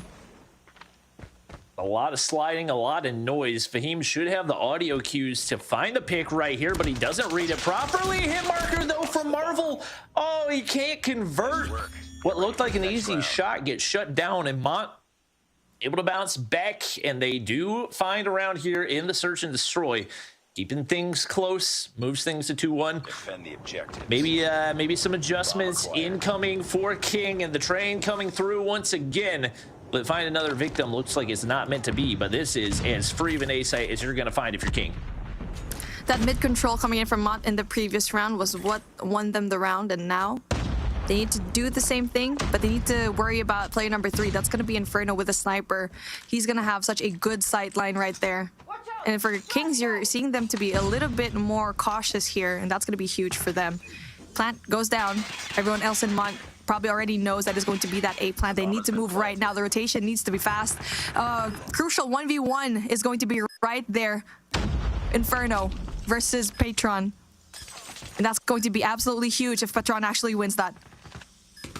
Right now, big gunfight for JSay. He comes out on top for that one. You still got to deal with Marvel in the top side, and one player on the inside of that train car as well is going to be Grizz getting spotted out, and now all down to Marvel. 1v3, but the bomb's down, and you can play time a good bit. He's actually going to hit the flank right here. Spots out one, gets away with his life. Do they peek the sniper? They do, and he makes him pay. An opportunity to clutch the 1v3. Fahim pushes through. Does he have enough time? He does. And Marvel could have backed up a tiny bit more, but not going to be able to close out that round. And Mont taking 2 rounds in a row. This one definitely not looking like a wash by any means. There's only so much you can do in that 1v3, and that was still impressive to actually pull through. And like what we mentioned, it was actually that essential gunfight being won in the back end, and it was, I think, Inferno versus Patron, and Patron winning that, and JSay actually winning that. Just essentially, they're being really patient when it comes to their engagements. Marvel has a really good sight line, doesn't really quite get that information down, but if the timing is going to be right, he might be able to pick one off. A faster plant coming in now from the Kings. And now Spy finally plants the bomb as ZZ actually gets that sniper kill. And now Amanda's advantage coming in from the Kings. Spy, here's the gunshots from behind. Not going to be able to connect right there. And once again, Mont, man advantage. The bomb is down, but no audio cues to work with. I think Inferno sees his head, but can't quite connect right there. Raid's going to find one onto Daytel, and a chance for King to retake the lead right here. They've got to execute, though. Spy's going to be able to take down JSay. Raid finds another, and that's the final kill to retake the lead. But once again, Mont able to keep this closer than a lot of people expected it to be. Let's see how they'll be able to adjust here, because so far, yes, they were able to bring that flank down. That's what won them the second round, and a while ago, the first round that they won, they were having more of a mid control. Now they're bringing 4 players into Bravo right now with 1 player. Inferno tries to go in there for the kill, but Fahim tries to get that kill, and he does. Patron tries to get one, gets the assist instead, but that's still going to be huge kills for them, creating so much space already for Mont. Well, right now, they've got the man advantage. Spy's looking to equalize, but JSay drops another in the same sentence, and just like that, Raid's got a crucial gunfight on the opposite side of the map. Might be able to catch one around the corner right here, tucked away nice and tight, but the teamwork out of Mont. JSay peeks the opposite side, looking for his teammates trade, and that's going to give them now a 3-man advantage as Spy left all alone. It seems like they've got the information on his location. Team right around that corner, and JSay going big once again. Time and time again, he's been able to win those crucial gunfights, and Mont doing a phenomenal job of staying in this one. JSay leading the way with 7 kills on the board, and maybe causing Kings to reevaluate and say, hey, we might need to take this one a little bit more seriously. Yeah, I mean, you can see a full push, full rush 5-man rush going into Bravo, but Inferno gets that kill. So as we finally go into the switch around, Kings on the defense looking like they're more comfortable here as Inferno gets his triple. Possibility to get that fourth, and Jace is going to be getting away with his life, but just a tiny bit. But Grizz is right there in a 4K for Inferno. Now that is a way for you to get around. At some point, you got to think, hey, maybe we shouldn't peek the sniper on a head glitch, but they didn't really seem to. They didn't really seem to ever reach that assumption, and as a result, Inferno finds 4 kills that round. And once again, it's Kings back in the driver's seat, not able to find the connection for the kill. The utility gonna go out. Grizz trying to get away alive, but it's not gonna happen on that one. Patron able to take him down, and the bomb goes in for Mont right here. Inferno in that same spot. He has been getting a lot of hit markers in this round. He is going to be able to clean up the kill with the deagle in hand. Able to spot another one out, but can't quite connect. And once again, time very much an issue for Kings if they want a chance at getting this defused. Into 3v3 right here. Patron gets the better of that gunfight. Can't find the second one as Raid makes him pay, but it's all down to him. Needs a 1v2 and a defuse, and I just don't think there's enough time for him to work with. They're going to play time to perfection. Fahim finds the kill, and once again, we're tied back up. We're close. We're close. I like seeing this. This is signs of life for Mont, and it looks like that S&D is somewhere very comfortable for them. And the fact that, yes, Inferno's getting a lot of these kills, but they were able to adjust slightly and really fast communication when it comes to their end. And there you go. Inferno again in this favorite spot gets 1 kill. ZZ down, 1 sniper off of Mont. And for Inferno, he needs to be stopped in this position. I mean, there needs to be a way for Mont to adjust again, because it's looking like the Kings are just doing the same anchoring spots, especially coming in from Inferno. He's creating so much space for Kings to actually just defend in the B site. Surprised we haven't seen any A pushes with how untouchable Inferno has looked on that head glitch with the Rytech in hand, but it looks like they're going to go with the exact same push, maybe a slightly different look as they won't push the bottom side, and the kills start to come through for Mont. So they're going to be able to get some map control locked down on this side as well, and that Marvel not going to be able to connect right there. Bomb does go down and into a 2v5 or Kings. Just have not been able to build any type of a lead in this one. Raid, spraying and praying, but that is not a task that you really want the Switchblade for, and it's really all on to Marvel to find some picks to open this one up. Does find the first one. Cannot find the second, at least not quite yet. He gets taken down around the corner. And once again, Mont find a way to tie things up. And this definitely feels like we might be on our way to overtime. Yeah, I mean, that was the adjustment that we needed from Mont. The fact that they didn't really push the left side of mid. They went to stairs instead. And for Kings, it looks like they're being played into more of Mont's play. And now for ZZ, almost gets second, but Marvel gets the best of him. Yep, lots of opening kills right here. It's going to be 3v3. Spy on the inside of that center building does get taken down, and now it's double snipers trying to take down the rest of these Mont players. I think Daytel's going to be able to get that kill without being spotted out. Marvel, no eyes on, and Inferno just shy of the first opportunity, but makes it count when it matters most. Not going to be able to get the second one right there, and snipers continue to push in toward the mid-map. Both Mont players just going to be looking to hold those tight corners and wait for the audio cues. Seems like Marvel should have the information and try to bait out a push right here. He's going to go ahead and opt to stick it. Jace finds the kill right there, and now all down to Inferno. Switchblade versus the Deagle. That one's not going to go your way too terribly many times, and now Mont in the lead and on the brink of taking map 2. My goodness. And this is what we love to see. Okay, when it comes to Mont and this S&D game, they're doing an amazing job, especially going to that Bravo side. And now it looks like Kings want to go for a different approach and possibly going in for more of a mid push, splitting the team up. Inferno this time doesn't get a lot of those kills down, but the information does go down. Fahim only gets 1 kill. And now ZZ actually goes in there, evens things out. And now Marvel going to be in the same spot where Inferno was at. And so far, he does win that. Jace goes down. Gonna have to worry about 2 players, so he needs to be careful, and he does. So that's gonna be huge for him. Oof. Zizi been so good with the Locust in hand. He's not going to be able to find those second kills, though. It looks like we're on our way to overtime as Kings take round 12. And a very back and forth affair. I don't think either team has led by more than one round the entire way through.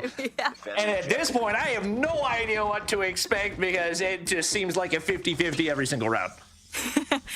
That's great. This is the Call of Duty mobile action we love to see. Marvel wins that essential gunfight, and it's always the side of Kings that actually wins that side here in Departures or Arrival side. Doesn't matter. They just win it. Patron is in a really good position to get one, possibility to get another one, but Inferno right there for the trade. And now we're slowing things down just a tiny bit. If you are going to be Mont, you already had your advantage, but you're so many people down. 3 men down. Kings have 4. And now let's see what kind of push Mont will be trying to get. Because so far, they need to play together as a team. Everyone else from Kings just needs to push back a little bit. And it's the attacking side where the Kings actually just do a better job. Oh, beautiful spot right here for Grizz, but he's not going to be in position to get the kill. And Daytel's able to pick off Raid on the inside of that rail car. Right now, 2 players remain for Mont as they definitely have a chance to take this one, but they have to execute perfectly. And with Grizz on the backside, it's not going to be easy to deal with. Zizi not going to be able to find that one, and the hit marker onto Grizz. Inferno makes Daytel pay. And now Kings back in the lead as they're looking to shut this one down. Seems like maybe focusing up a little bit more. You know, sometimes those early rounds, you feel like it's an easy game. Yeah, you start to mess around a little bit. You don't take things as seriously. It seems like they're starting to lock in right here. And if you're Mont, you got to throw everything you got at it and see what sticks. Zizi, big up and coming gunfight, but the smokes go out. It's going to be all in the close range. Daytel doesn't come through on that gunfight. Fahim takes himself down with what I can only assume is a nade. And that is a quick final round as Kings find a way to clean things up. And they take map 2 as well. That was very impressive coming in from Mont. They were so good when it comes to the attacking round, but it seems like they're just so one-dimensional every single time, especially in that last round where you've never tried planting into Alpha, and that just gives a little bit more of an advantage to Kings, knowing very well that they're also going to be trying to go for that B push. And now as we get to see the replay, Kings doing an amazing job, and this is probably like the biggest lead that we've seen with Kings with a 2, and that is just, that's it.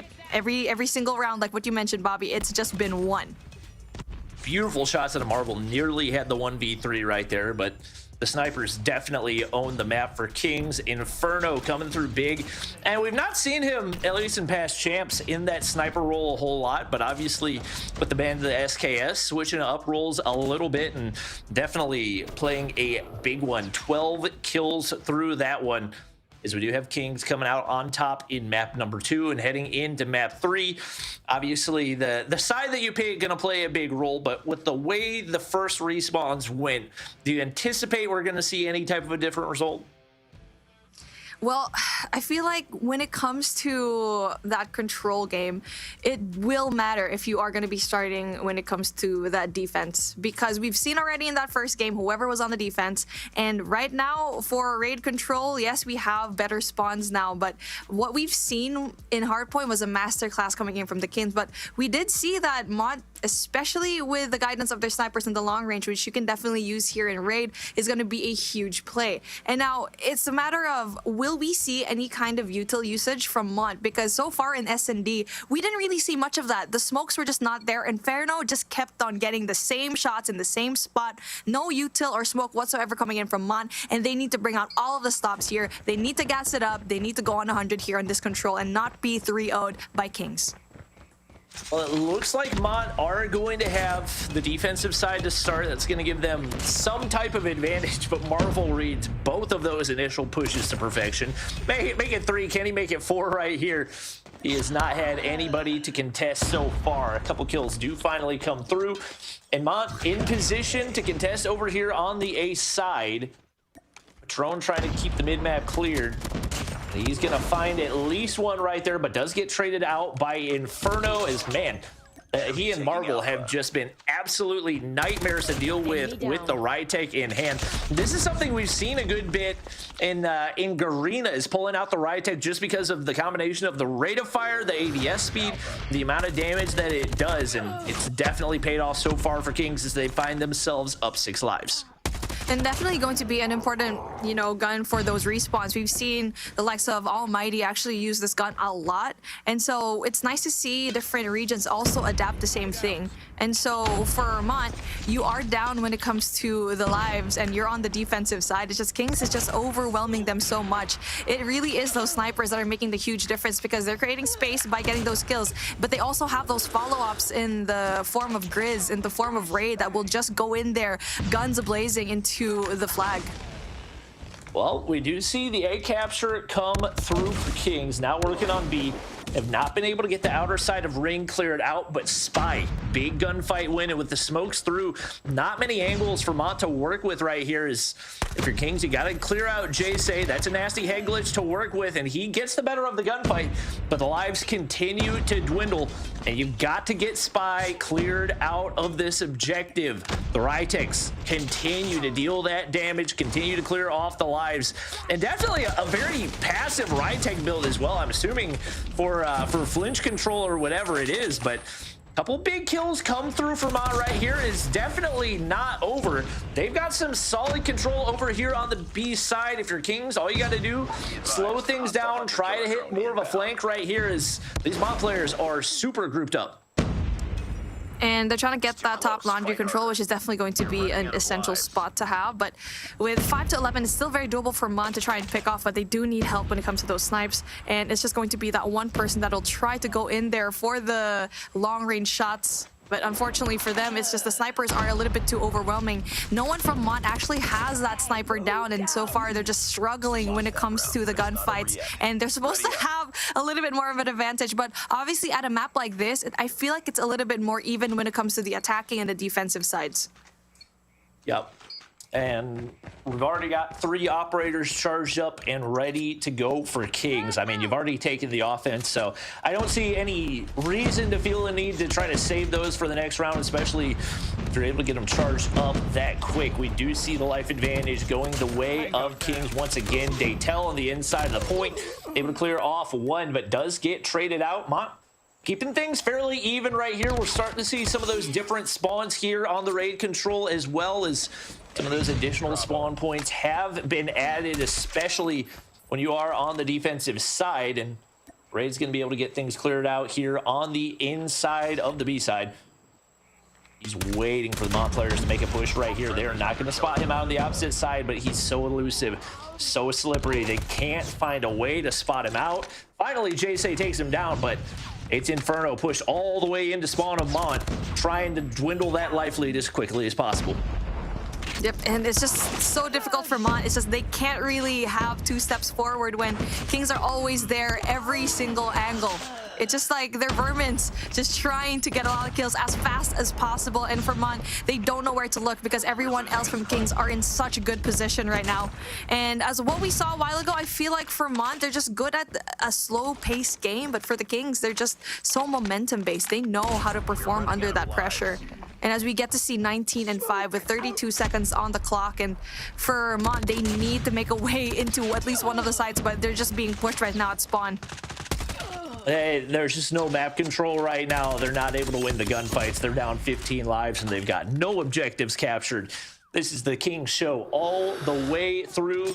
ZZ, the 1 life remaining, he gets absolutely snapped on by Raid. And it's going to be Kings now up 2-0 and looking like they are well on their way to stage 4. Inferno working with full streaks. Marvel with 13. Spy with 13. Raid with 16. Anytime that you got Grizz as your bottom fragger, that's a great sign for Kings. You are firing on all cylinders. And full sending things here on over to A to see if they can win this one based on the objectives. We've not seen it actually be a factor so far, but looks like they're in a good spot to get things started here. The snipers are just having a frenzy here right now for Kings. And now for Mont, All they need to do is to try to rely on ZZ for the long-range engagements with that LK-24, which is one of my favorite guns right now to actually come up in the World Championships here in Stage 3. And now, second tick of progress already going down for the Kings, and it's just going to be a little bit easy for them as Marvel gets that beautiful double, just providing so much defense in such a far spot, and that just absolutely gives them so much more time to rotate as well. Raid is still untouchable. He's sitting on 7 right now. Finally gets spotted out.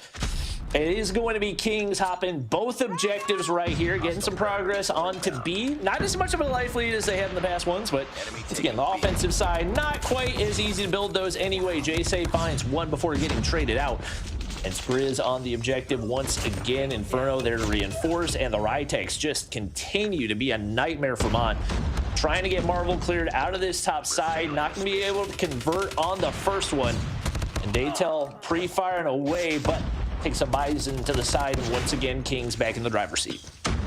I mean, it's just really that lack of that snipers from Mont that is really the hardest, because you get to see Marvel, you get to see Inferno just create a lot of those kills on the long range, and Raid gets that beautiful two-piece with that Preddy.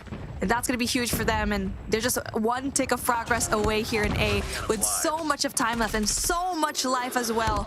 And now it seems like it's going to be a fast 3-0 here in Control, and the possibility to get that 3-0 as well in the whole series, as they're just trying to flush out a lot of the players down. One big push left coming in from Mont, and they can try to stop it, but Marvel is going to be right there for that defense. And there you go, 3-0 here in Control, 3-0 here in the series. And Glitter, what was the prediction yet again here? Because I see a 3-0, and there was a possibility for that Mont win in that S&D, and so far we're on a roll.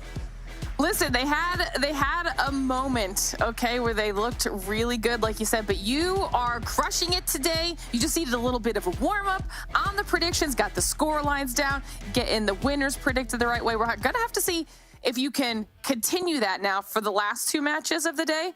Okay, we've made it through the first half, and I'm excited to see what you can do. But Bobby, let's go back and walk through some of these highlights. I gotta give credit where credit's due. Beef Mommy said that the Search and Destroy was gonna be close, and the Search and Destroy was close. you were right, and I was wrong. You get the win in that head-to-head matchup. But yeah, I mean, for the most part, it was Kings all the way through. I think maybe not completely serious in the Search and Destroy, but they absolutely locked things in the Control. A 3-0 when you're starting on the offensive side is not an easy thing to do, and they lock in their spot in Stage 4.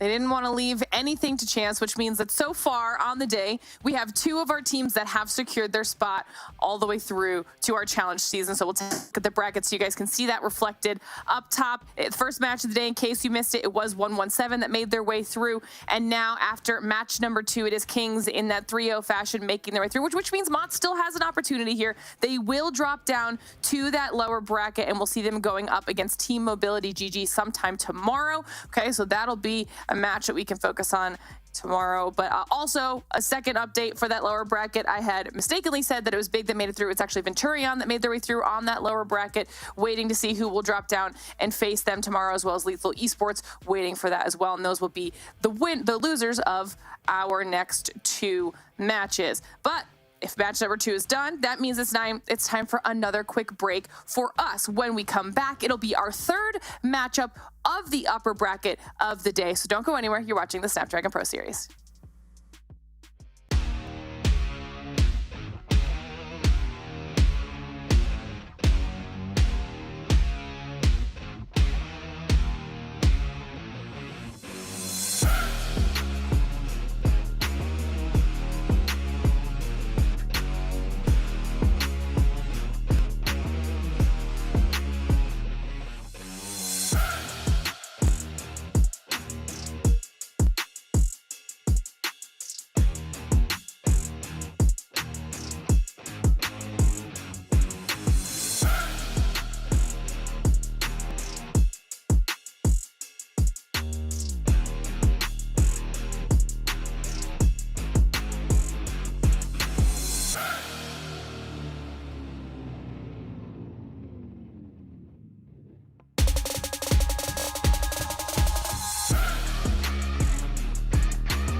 All right, welcome back, everybody, to the Snapdragon Pro Series, where we just watched Kings close out our second match of the day in a decisive fashion, which means that we're just going to keep things moving and start talking about match number 3. All right, that's going to be between Zidium and Exclusive. Mommy, what can we expect from this matchup?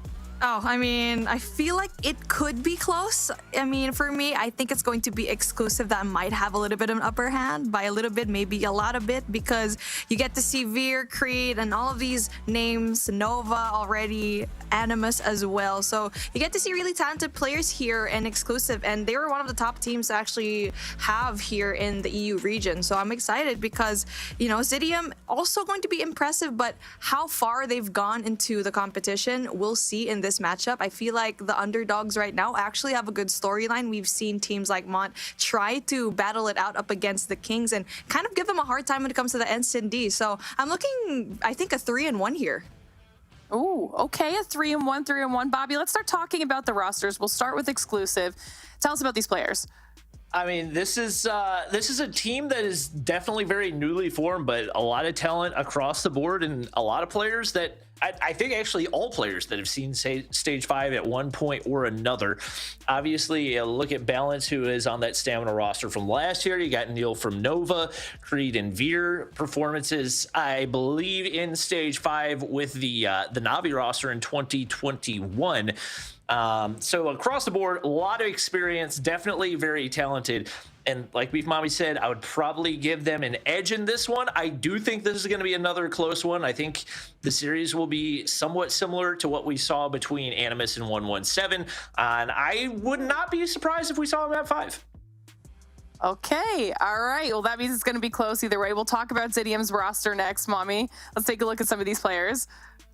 All right. I mean, for Zidium, I feel like they've been in quite the middle of the pack when it comes to the EU region, because we see similar names already. Honestly, I'm looking at Afer right now. He was able to shred it last year, and he had so much impact when it comes to those plays. And obviously, he was in Zidium already. Most of them actually are into that original Zidium lineup. I think the only one that I'm looking at is Denicio coming in from Axibite. So yeah, it's going to be really interesting how we get to see it. I think the oldest player that we have here is actually Jazz. Been a long player already, was a player for Asilium, which is honestly a team that I think is one of the top teams before during their time. So again, a lot of these newcomers come along and try to make a name for themselves, but I think Exclusive does have a little bit of an edge, but I want to see a fighting chance from Zidium.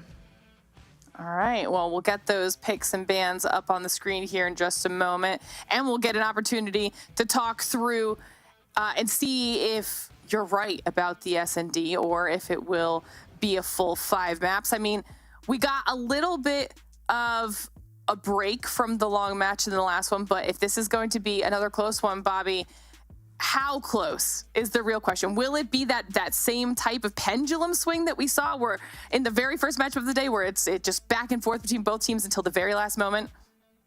I would like to believe so. I think if it's going to happen, it's largely going to hinge on the performance of Afer. No question, one of the most talented players that we'll watch, but he has been seen as a streaky player in the past. So it's a question of if he can really step up and lead the way for the Zidium roster. I think the overall talent pool the ceiling is much, much higher for that Exclusive roster, but I know they've been dealing with some roster changes as well. So at the end of the day, it all comes down to team chemistry. And if Zidium are feeling a little bit more comfortable, might be able to make it happen. I don't think it's going to be quite as close as the first map, though, or first series. Well, we can see what we've got going on here, Mommy, with those picks and bans. Did anything jump out at you? Well, one thing that I'm excited for is going to be Meltdown, but it wasn't there, unfortunately. It was banned. And we get to see the same thing happening right over here. Oh, no, it's not banned. Slums in Tunisia are banned. So we get to see a Meltdown for map number 2 in S&D. So I'm really excited for this one because for the teams that are fairly new, they probably did not have that Meltdown experience like 2 years ago into competitive. So I'm excited to see this map being played again here. We saw it in NA, and now we get to see it in EU. All right, well, let's see how it plays out. Match number 3 is ready to go right around the corner, so let's jump into it. All right. Should be a good one. Obviously, this is a little bit more of a different story. You know, the old talent versus the new talent is Zidium coming into this, maybe not quite as many recognizable names just because of not as many major performances. But like we said, Afer, one of those incredibly talented players. We've got yet another Arsenal hardpoint. We've seen this one snowball out of control early many times before. We'll see if Zidium have what it takes to keep things close. I think if they can keep things close in the hardpoint, you find a way to take the search and destroys, anything is possible. We'll see what Afer can do on this initial entry. It's going to be a heavy contest right here as he wins that opening gunfight. There you go. Big kills coming in from him. Already 2 in a row. Funnels out a lot of the players coming in from exclusive, and everyone else from his team's going to be right there. He's in a good spot. He knows where people are going to be spotting off. That is great map knowledge right there. And now we get to see a lot of the time Zidium's actually winning a lot of those gunfights, and Afer finally goes down as Champion's actually going to be able to take him down. We get to see a back and forth from both of these teams, which is what we like to see. I mean, for Zidium, yes, you got a lot of the points down in the first half of this hill, but they're not sustaining a lot of it, even though they do have control of the power positions. They just are not stepping it at the later half, and knowing very well it's going to be scrap points right there, going more to the favor of exclusive. The rotation needs to pull through coming in from Zidium. Well, very 50-50 so far on P1. Afer definitely going in so far. 5 kills on the board, sitting on a 2 spree. Legacy pulling out the red dot Fennec, and maybe not quite the right spot for the boxing gloves. Map control going to be crucial here heading into P2. Champion a nice spot trying to get that top platform cleared out, and that is a crucial 2-piece. Exclusive now in a perfect spot to start racking up this hard point time. Champion the top side has been untouchable, sitting on a 5 spree right now, right around the corner. The movement is too much.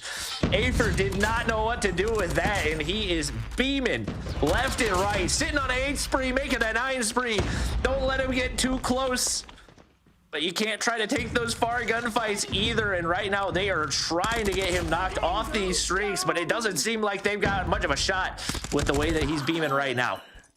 I mean, we hyped him up earlier, and now he's just really proven it, man. You said he was streaking. Looks like this streak is definitely going to be a positive one.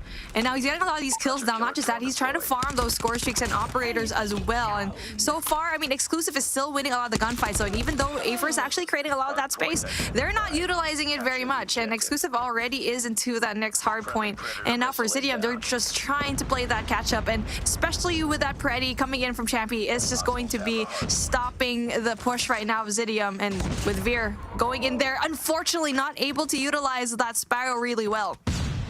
Yep, exclusive have built on this lead big time, and I think especially with them having the positioning that they have here on P3, opportunity for them to build, but one of those operators gets wiped off. It's going to be only balance left to reinforce. I take it back. You got the whole team here. One player spawning bottom side for Zidium, but not going to be able to win that gunfight. Afer is going to be the one that gets shut down, and exclusive continue to move upward. Zidium do find the break.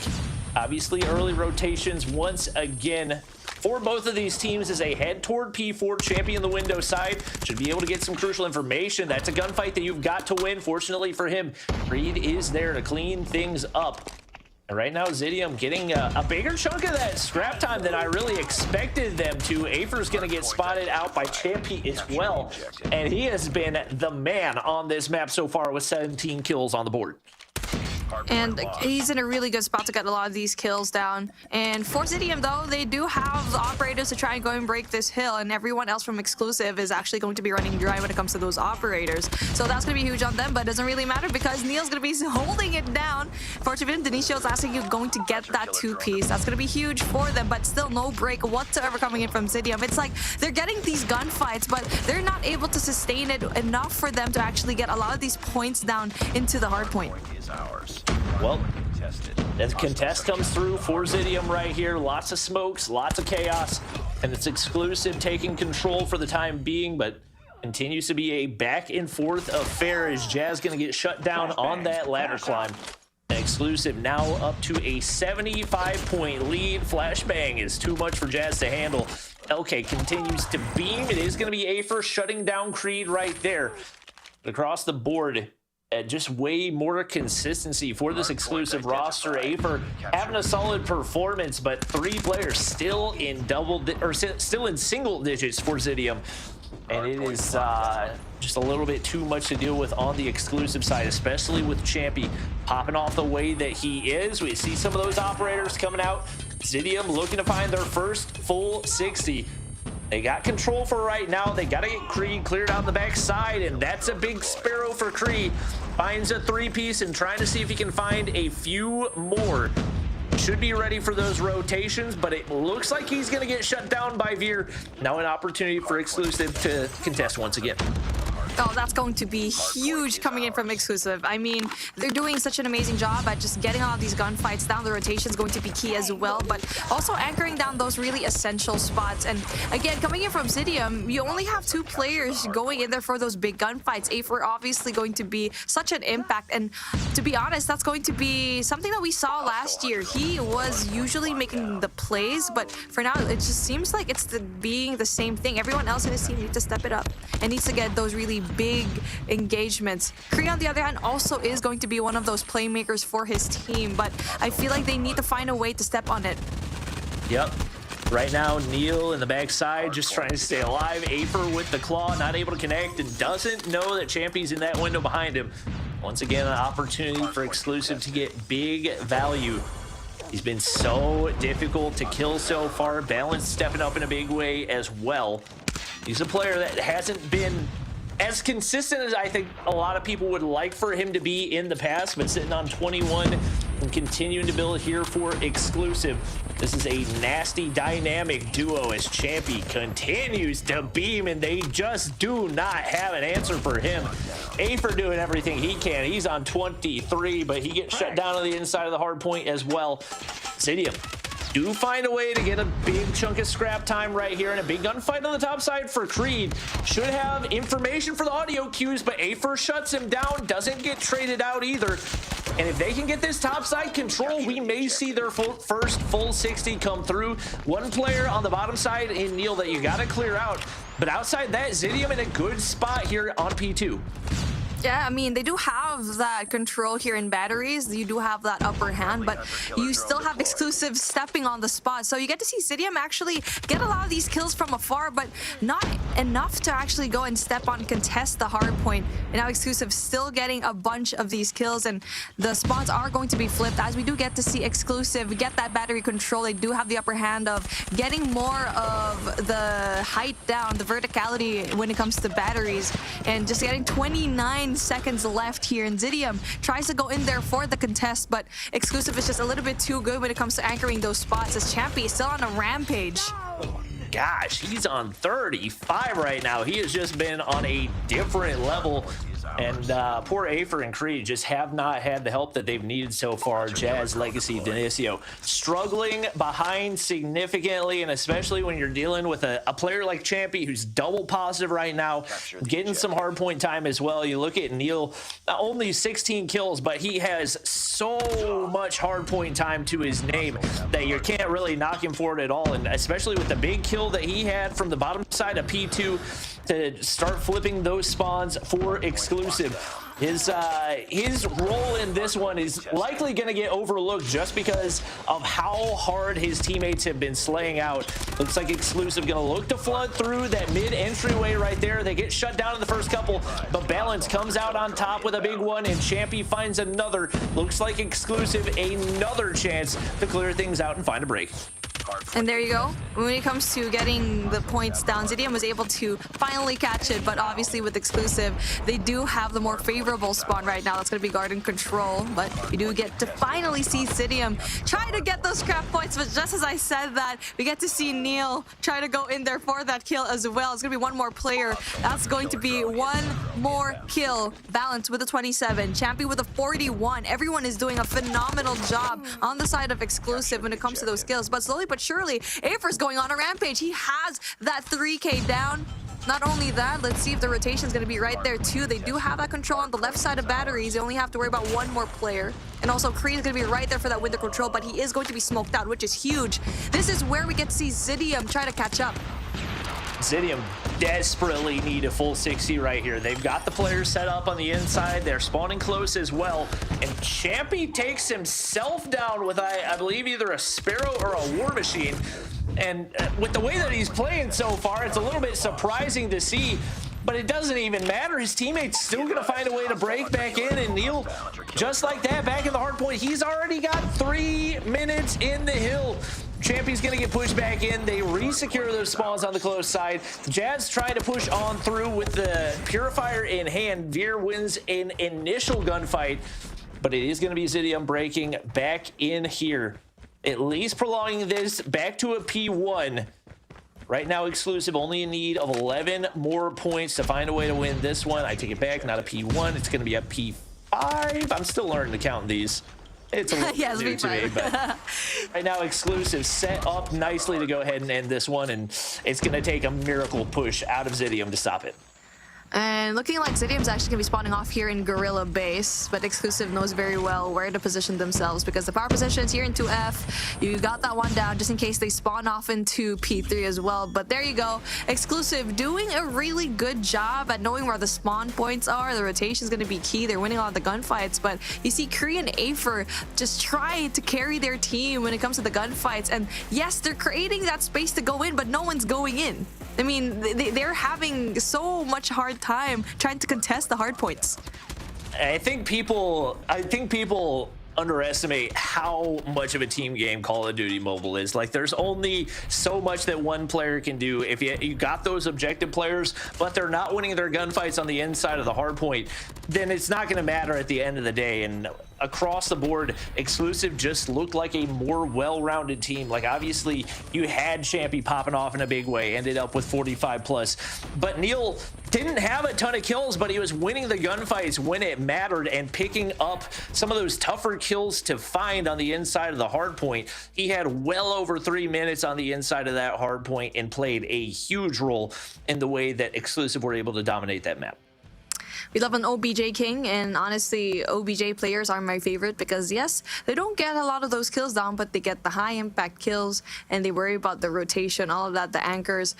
Okay, now we're going to be slowing things down after seeing that hardpoint game and knowing very well that Exclusive is pretty much on point when it comes to their hardpoint matchup, and also the fact that they're very much knowledgeable when it comes to Arsenal. And this is kind of like a theme that we keep seeing. This is the 3rd Arsenal map that we've seen, and so far when it comes to hardpoint, it's the most chosen map right now for NA and also for EU.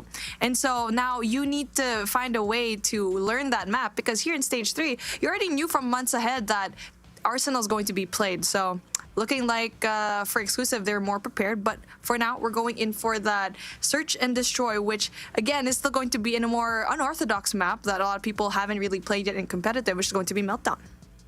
Yep, definitely one of my all-time favorites. Excited to see how these two teams play it. I'm expecting Zidium try to slow the pace down, try to get the rest of the players involved. Obviously, Afer by far the best player on that map, but once again, it's a team game, and you got to find ways to get other players involved. You can dictate the pace of the game a little bit more when it comes to the Meltdown, Search and Destroy, depending on if you want to take those longer engagements on that generator side, or if you want to hop into the pizza slice and try to get things nice and aggressive. So we'll see what they're bringing to the table, but definitely feels like a must-win map right now for Zidium. You don't want things to slip out of your control too quickly. We'll see what they can do here in the Meltdown, Search and Destroy. Ah, yes, like what you said, this is a really good map for SND, because if you want to be aggressive, you go to Pizza, and if you want to do more long-range engagements, you go for the other side, which is going to be Generator. And as we get to see a more aggressive approach actually coming in from Bravo, there's going to be just one player coming in from Exclusive that will try to give that information down. And let's see, Balance. Going to try to go in for that mid-map control and possibility for the flank. And that's going to be absolutely dangerous for Zidium if they allow to do that. Got to clear out Kree on this inside angle. Neil's going to find the opener onto Legacy, and bye-bye Kree. Already 2 players, make it 3 players down now for Zidium. They are getting absolutely torched, and it's all down to Jazz. Not a single kill. That bomb was defused as fast as can be. And with the way that one looked, I'm anticipating that we're probably going to see an A push off the start of this one for Zidium. That was not a pretty hold off on the retake. Yeah, I mean, they just lost when it comes to the flanks as well. Yes, they did have the flank watch, but unfortunately for them, didn't really sustain it. Again, we get to see Zidium push over into that Bravo site, and for now, we get to see Exclusive just give it away, but they know very much that it's definitely going to be that B push. Player number 5, yet again, we get to see Balance try to go in there, but instead of going for the flank, he does go in there for mid. And so far, they have 2 people actually at the flank. Denisio gets that first opening pick. Ooh, Neil needed that shot, not able to connect. Denisio holding down the sniper's nest, but nobody there to be found. He's got 1 player pushing down below. It's Balance. Floods through and leaves things all down to Kree, and Jazz has hopped across. Nice little angle to work with, but he's not going to be able to close out the kill. Nice angles for the Zidium players, and all down to Creed as Jazz slides the corner. Zidium bounce back. They make some adjustments over here on the generator side. They find a way to tie things up. 1-1 is looks like it is going to be an absolute battlefield over there on the B side. I feel like it was a lack of that flank that Zidium just was able to win it. Exclusive didn't have that flank like Balance did a while ago, and so far that's going to be huge for them. And now we do get to see the same exact thing. Zidium rushing towards the B side, but Champ is going to be right there, too close for comfort. Possibility to get that second, but not really quite getting it, as we do get to see Creed just having a little bit of a hard time there, but still able to get away with his life. Still going to be a little bit even. Zidium still very doable. Plant goes down, but Afer goes down as well. It's essential. Oh, just like I said, the plant was going down. It actually got stopped right out by Balance. That's going to be huge for them. And Creed gets that final nail in the coffin. And now Exclusive up 1 round. It just feels like every single European team that we watch in Search and Destroy has 1 play that they run on the offensive side, and they do it every single time. We're seeing a slightly different look here, but once again, it's Zidium full sending on over to the B side and hoping they can get that insta-plant and hold off on the retake. Right now, Veer's going to get shut down, does get traded out, but Legacy going to get absolutely obliterated by Champy. He doesn't hear Jazz in time on the top side, and it's going to be Exclusive with the man advantage. Once again, Jazz in a nice spot, but Balance had the better angle, and all down to Denisio. He does not have the bomb in hand, and it is in a nasty spot. He's got a sniper in hand. He's got some work to do ahead with 3 remaining Exclusive players. Zidium tried to go in for the flank watch, but I feel like the positioning that they had was just a little bit too far. They had 1 person in control in that 2F spot, exactly where Denisio was. But unfortunately, no one from Exclusive is right there, because the information was given that a lot of the Zidium players, majority of them, are going to be into that Bravo site again. And so now we need to see some sort of adjustment coming in from Zidium, knowing very well that there's another site right there, and they could possibly go through mid to B instead and try to win those gunfights, because right now it's pretty much a one-dimensional play coming in from Zidium.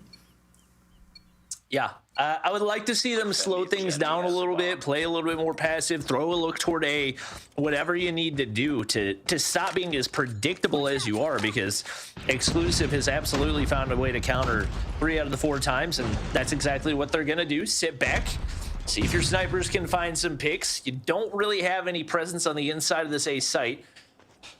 You sit back, get players set up in the off angles, and see if you can at least change the pace of this one. Nobody spotted out quite yet. Bomb the hands of Legacy. Grenade out. Right now, the setup for Exclusive looks pretty nasty. Jazz right on the outside of that exit. Don't think Balance is going to be heading out anytime soon. If you're Zidium, obviously you want to change up the pace a little bit, but you've got to throw a look of some kind on this offensive side. Veer absolutely should have been able to hit that one, and that would have been a huge kill to change the pace of the round. But once again, Zidium continue to sit back and wait for that first kill to come through. So far, Zidium needs to find a pick first on either side, because they could definitely rotate into Alpha if we do get to see that 1 person, Jazz, try to get 1 play that will try to overextend from Exclusive. And there you go, Chappie gets that first pick. That's going to be dangerous. Denisio gets the trade, though. And now everyone else coming in from Exclusive is actually going to try to go and rotate. And Jazz is still very patiently waiting on the right side. But Balance is going to check the corner. But Jazz still wins the gunfight. And now will we see Zidium try to go in there for the turnaround? But no, they still stay on the same side. slowing it down, but everyone else coming in from Zidium is going to be far away as Jazz loses that gunfight, and slowly but surely Neil is able to put that. And you know what? I mean, that's going to be a good play from Zidium. I just feel like it just took a little bit more time. It took too long this time. Yeah, it was, they changed the pace, but they still didn't really want to commit to a play. They kind of sat back and waited for the kills to come through. And to be honest, it should have been one-sided for exclusive a lot earlier on, but Veer missed a pretty easy pick to open that one up. So exclusive still maintain and build upon that lead. Creed sitting on 7-1 so far. They have not been able to answer the call that he's put out, and oh my gosh, they changed the pace, and it does not pay off. Neil, juicy three-piece right there. Can't quite find the fourth, but he's looking to take down Jazz, and he does exactly that. Might be able to find an ace if the timing is right. Afer on the inside of A, trying to stay alive, trying to pull off a miracle, but a 1v4 doesn't seem to be in the cards. Creed gets spotted out right there. Now into the 1v3. I don't know if they're trying to feed Neil the ace. Neil's gonna get shut down, and now the 1v4 drops into a 1v2.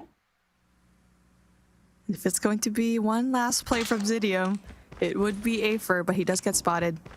Tries to go for the turn on. Obviously, they're going to be using their numbers to their advantage, and Champy just finishes it. And Neil almost gets that. Honestly, they were probably feeding the ace, but you know what? I would be the good teammate that will also give it. They also had the numbers to their advantage, so you know what? Maybe we can try to have some fun with it. But Zidium struggling in this meltdown. It's just exclusive, just doing such a good job at adjusting when it comes to the pace, because obviously they were at the defensive side, and now we're finally looking at the attack for exclusive. Oh my gosh, big shot by Veer. He and Neil combined for 2, and that's going to be a quick plant coming through for exclusive. I was hoping maybe we were going to see a different result here in the search and destroy than in the hard point, but at every turn, exclusive have had an answer for every different look. Creed? Not sure what happened right there. You know, maybe his foot got stuck on a ledge or something, but it is still only going to be 2 players remaining for Zidium. Now all down to Legacy. Neil looked like he was going to spot him out, but Balance is the one picking up the kill as exclusive now 1 round away from taking the 2-0 lead in the series. They're doing an amazing job at the defense and looking like they're very, very comfortable when it comes to the offensive side as well. And Zidium is just struggling. They're just falling apart when it comes to their place. And now let's get to see how this possible final round for Search and Destroy could actually take place. And now for exclusive, they're going to be slowing things down compared to their push a while ago. Veer gets that pick. There's going to be 1 man down coming in from Zidium. And they're still playing pretty slow, so this is how you actually play that passive gameplay. Balance goes in there for that mid push, wins it, and now they're looking like they're going in for that B commit. Wow, Creed, beautiful shots on the Afer and the body shots as well. Now all down to the 2 remaining Zidium players for a 5-man retake to prolong the game when you're down 6-1. Doesn't seem to be in the cards, and Balance is in a nasty spot that I don't anticipate they're going to read. He finds the opener right there, trying to find the 2-piece. Jazz shuts down, but Neil, he gets taken down as well. Jazz trying to make something out of nothing, trying to make it a 1v5. Has dropped 3 players already. If I had to guess, those 2 remaining players not going to be moving off these generators anytime soon. And Veer hits the final shot to lock in the win for exclusive as they now take the lead in the series 2-0 and do it in convincing fashion. Very convincing indeed, and I feel like it's the fact that we're playing on newer maps, and what I've seen so far is that when you play in a new map, that's when you see things kind of falter from teams that aren't really used to it. You kind of see where, okay, these teams definitely have experience when it comes to these newer maps, but I guess when it comes to Zidium, when the attacking round, they probably would have won a lot of it if they just probably did other plays apart from just rushing into the site using that util, because you already know that there's going to be that 1 player off the other side of the map here in Bravo. And look at Neil having a beautiful 4K there, not able to get that last one here off of Afer. But I mean, there's so much highlights here for exclusive, and it's just looking like they're such a solid search and destroy team. And I was talking to a lot of the casters actually that have been doing the the casting job for such a long time for this EU region is that they're saying that Exclusive is one of the best search and destroy teams right now, and honestly, without a doubt, because you have the likes of Neil, you have other team members that can actually do their job really right. So I'm excited for Exclusive. Yeah, I mean, they looked solid across the board. There was really no weak points in that search and destroy. Like you said, the snipers were absolutely firing on all cylinders. I thought Neil was going to get like a quad collat right there on that entry into the A side, and obviously beautiful snipes out of him as well. Zidium just looked a little bit lost the entire way through. They knew their game plan, but once the game plan stopped working, they didn't really know how to make any adjustments. They slowed things down, but didn't really know how to assert their will on the offensive side, and ultimately that's what came back to bite them. So we'll see if they can flip things around heading into the control. They're definitely going to be hoping that they get the defensive side to open regardless of the map. We've yet to see the Crossroads strike today. We'll see if maybe we get a look at that, although it seems like the European region maybe not the biggest fan of that one. So they need to bounce back right here. Otherwise, they're going to be on their way to the lower bracket, and that's where things start to get really dicey. Yeah, I mean, that's where things kind of put a lot of pressure on your shoulders because it's actually a way. Hey, you manifested it. Crossroads strike. Because a while ago in the graphic, I was trying to look for it and it wasn't there. So I was like, okay, this is going to be quite a spicy map. I love this map when it comes to this control game. I personally don't like playing it, but I like to cast it. Definitely an entertaining one. It is going to be Exclusive, opening things up. Yeah, one player up above, and oh my gosh, Balance gets obliterated by Legacy right there. No pressure onto either of those capture zones for Zidium, but you haven't lost too many lives. As I say that, they do lose another one right there.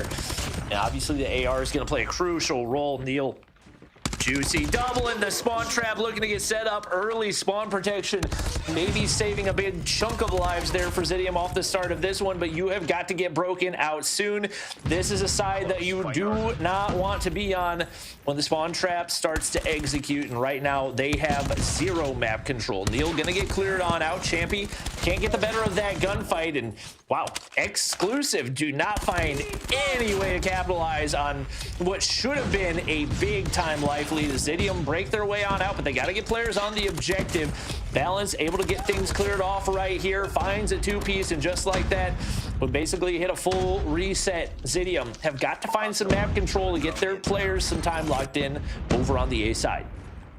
I mean, they were getting the kills. It's kind of like what we saw in Hardpoint. They were getting a lot of the kills, but the objective is just not there. It seems like it's going to be a team deathmatch all over again. And now as Alpha is going to be slowly getting captured by Zidium, 17 seconds, going to be stopped by the clock. Champy going on a rampage here in mid. But we do get to see some really bright spots coming in from both of these teams, and Zidium keeping it very close for an attacking round. And Jad, fortunately, the CBR4 is not going to be good for them, as honestly, the head glitches right now of Exclusive is going to be really huge for them. They're playing it really well. Yep, Jazz on the top side, able to win one, but it's a 1v6. Nice work. Would be a miracle, especially given that you're on offense, so you got to capture the objective. Not going to happen right there. As expected, Exclusive take round one over on the defensive side. Now here heading into the offense, gonna look to continue to push the pace and see if they can lock and win early on here. Wow, Veer, absolute beauty of a snipe to open things up, trying to lock in that mid-map control, and the operators coming out early on. If you're with the Sparrow, gonna be somebody you need to clear out quickly. If you're Zidium trying to avoid the spawn trap, fortunately for them, he is gonna take himself down, but regardless, the life lead continues to build for Exclusive.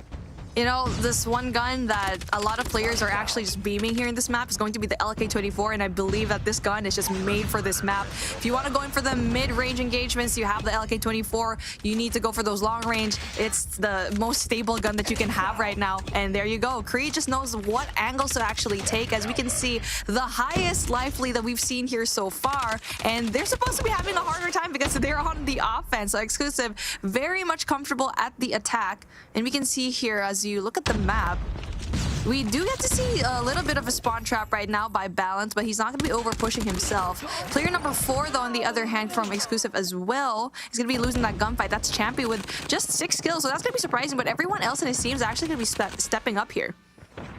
Looks like Exclusive looking to end this one early. Creed pops the claw right there. Now up 11 lives. He gets traded out, but Neil is there. Able to continue cleaning things up, and they're trying to set up the spawn trap as balance goes big once again. Now down 10 lives, only 6 to work with. If you're Zidium, you gotta defend this B site with all that you've got, and the Fear's actually gonna miss the quick scope right there, but unfortunately for Zidium, the rest of the teammates are there to pick up the slack, all down to Jazz. It's not looking great right now for Zidium. They get cleaned up easily in back-to-back rounds, and especially with the utility ready to go for Exclusive. If the spawn trap comes through early, things could get ugly quick. Here we go, an even faster way to go, and Exclusive just wants to end it. They're very much equipped to make this round very fast. Catwalk is supposed to be a place that you get to see a lot of engagement, but it seems like it's going to be right here in mid. And now we get to see some sort of control coming in from Zidium, but they're just being spawn trapped right now by that one player. It's going to be player number 5, that's Balance, but he does lose his life. So that spawn trap not going to be successful, but it's still Zidium trying to push into Alpha, but they're just not winning a lot of these gunfights here. Legacy wins a big one onto Champion to avoid the spawn trap for the time being. Afer trying to get some map control so they can get pushed onto this A objective that I don't think we've seen a single tick of progression so far for Zidium. We'll see if they can change that here as a couple of gunfights go their way, but once again, you have this life deficit. You haven't seen any progress on the objective, and it looks like Exclusive gonna look to set up the spawn trap once again, and time again, they just have the better strategy. They've won the bigger chunk of the gunfights. Afer doing everything that he can to keep his team in it, but this time in the control, it's been too much Creed and too much Veer, the two combining for nearly 50 kills, and this is going to be a very fast end to a series that I thought could at least go to a map number 4. After the Hardpoint, it has not looked remotely close between these two, and this Exclusive team is definitely going to be a fun one to watch in the stage 4 of the COD Mobile World Championships. It's not over yet, but 3v9, you're down 2-0, make it 2v9, make it 1v9, all on to Legacy, wins the first one, but 3 seconds to work with, and there are the Exclusive players. Neil there to clean it up, and Exclusive take the 2-0 win. Beautiful, beautiful, beautiful win coming in from Exclusive at 3-0. And finally, our prediction did not pull through. I think all of the magic just was over there in the first 2 series. But a 3-0 nonetheless. I mean, congrats for Exclusive for just showing Zidium who's boss right now. And hopefully we do get to see Zidium just pull it off in the lower bracket. Glitter, we were wrong this time. Okay, to be fair, you weren't like totally wrong. Yeah, I don't think we were wrong. I predicted the winner. It was close, yeah. right? Yeah. Right. Fair. You got the winner right. It was just the score line. I mean, you even said 3-1, Mommy, so the score line was even close. And honestly, Exclusive just looked untouchable that entire matchup. So that was a phenomenal performance from them, solidifying yet a 3rd spot now in the challenge season for them. So congratulations. But we'll take a look back at the highlights as we walk through some of these moments because I mean, they had their performance nailed down, Bobby. Yeah, no question about it. Their game plan was to set up a spawn trap early on, win those mid-building gunfights, and once you have that map control, it's pretty easy to execute on. So even when you saw Zidium fight back, when you saw them win a couple of those spawn trap gunfights, they still were never able to get any of the mid-map control, and at the end of the day, without that, you're not going to have any chance at winning here on the Crossroads Strike. So it was all Exclusive all the way through. I was hoping for a good one. I was wrong, but you got to give big time credit to Exclusive for the way they executed there. Well, like you had mentioned before, Mommy, doesn't mean that Zidium's out. They still drop down into that lower bracket, and it looks like they will be going up against Lethal Esports tomorrow to see if they can still keep their chances alive of making it through to the challenge, which means we are getting very close on coming up to the end of the show. You see Exclusive on that upper side of the bracket moving through to the qualified spot. There's only one more match of the day. It is the final matchup of the upper bracket, which means it's time for another quick break before we get into all of that action. You do not want to miss it, so don't go anywhere. We'll be right back. Welcome to the place where dreams come true. Where everything you want can be yours. If and only if you're willing to work for them. You're willing to hurt for them. But most of all, you're willing to be first for them. Ha! Look, I'm going straight to the top. I don't know how I would stop, like it or not. I got some goals that I'm hitting. You hear what I'm spitting, it's hot. Look what I got, whole lot of passion and pain. The road to success is insane. Stay out my lane, cause I'm on a mission. I'm getting what stands in my way. Yeah, I'm a beast. I wouldn't play with me, baby. The way that I'm training is crazy, and I do it daily. You wanna talk about drive? I got more drive than Mercedes. I've never been lazy. I'm in the room, it's a red alert. You wanna compete? Well, get better first. I got 10 toes in the dirt, push through the hurt just to show them my worth. I'm the best. Yeah, I'm the best. I never stress. I know what's next. I'm who they test, like we playing chess. But I'm unimpressed, so now let me flex. Ha, yeah, I'm a work through the struggle and hurt. Cause I know my worth, and I gotta be first. Ha, yeah, I gotta be first. Look, I don't want anyone's sympathy. I understand what it's meant for me. I give my focus and energy. If it's meant to be, then it's meant to be. But mentally, I'm undefeated. They hear that and say I'm conceited. Like there's no reason. Like I don't beat them and come back again just to teach them that when you work under pressure, you reach higher measures. They'll try and bring you down, but you cannot let them, and only get better and focus on cheddar. Eye on the prize and you'll become a legend. Like, when I'm in the room, it's a red alert. You wanna compete? Well, get better first. I got 10 toes in the dirt, push through the hurt just to show them my worth. I'm the best. Yeah, I'm the best. I never stress. I know what's next. I'm who they test, like we playing chess. But I'm unimpressed, so now let me flex. Ha, yeah, I'm a work through the struggle and hurt. Cause I know my worth, and I gotta be first. Ha, yeah, I gotta be first. They don't know what's gotten into me, how'd I turn pain into energy. Through all the struggle and hurt, remember my worth, and that's why I gotta be first.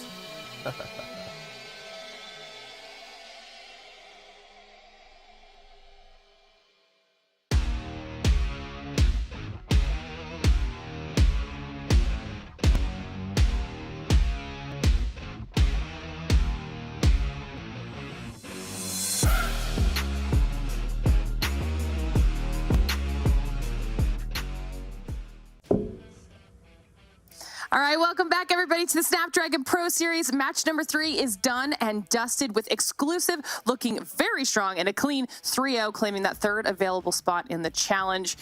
And today's been a great day so far, so let's close it out with a great final match of our upper bracket, which is going to be between 31er and Panic. Bobby, what can we expect out of this final matchup?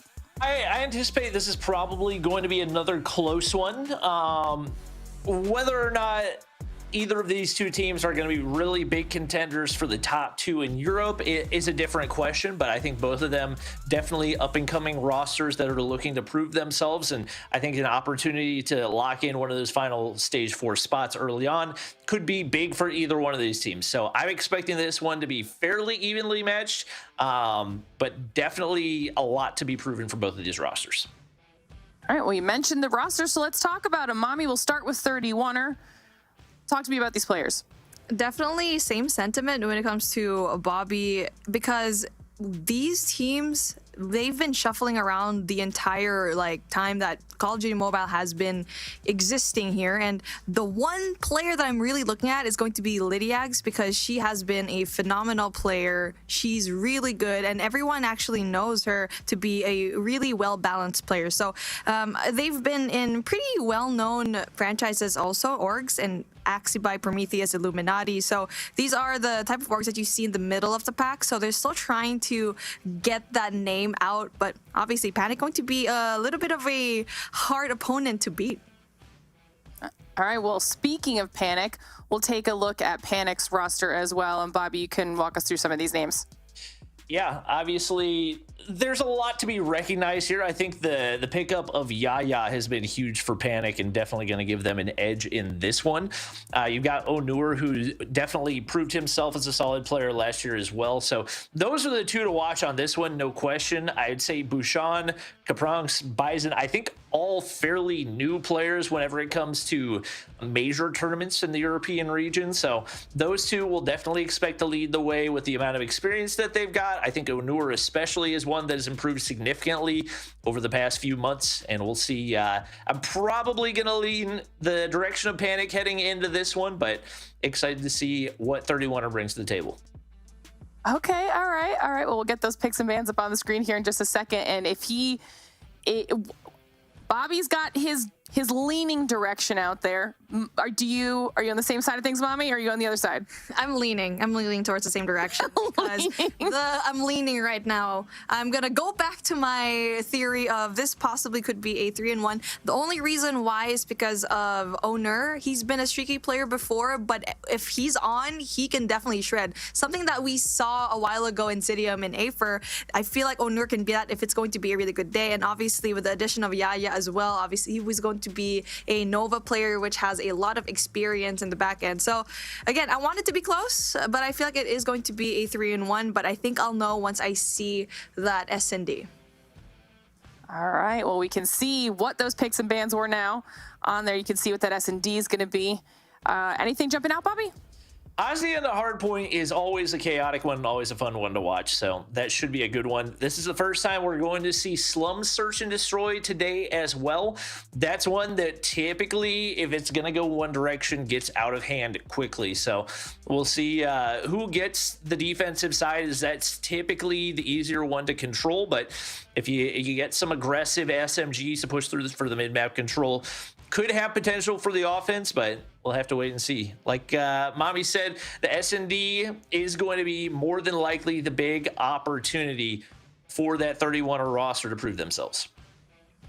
Oh, I think it's going to be a great way to close out the day. And if you guys are just joining us, don't forget we have all day tomorrow as well, so make sure you're coming back to hang out and watch. But for now, it's time to jump into our final upper bracket match of the day. So Bobby, Mommy, take it away. All right.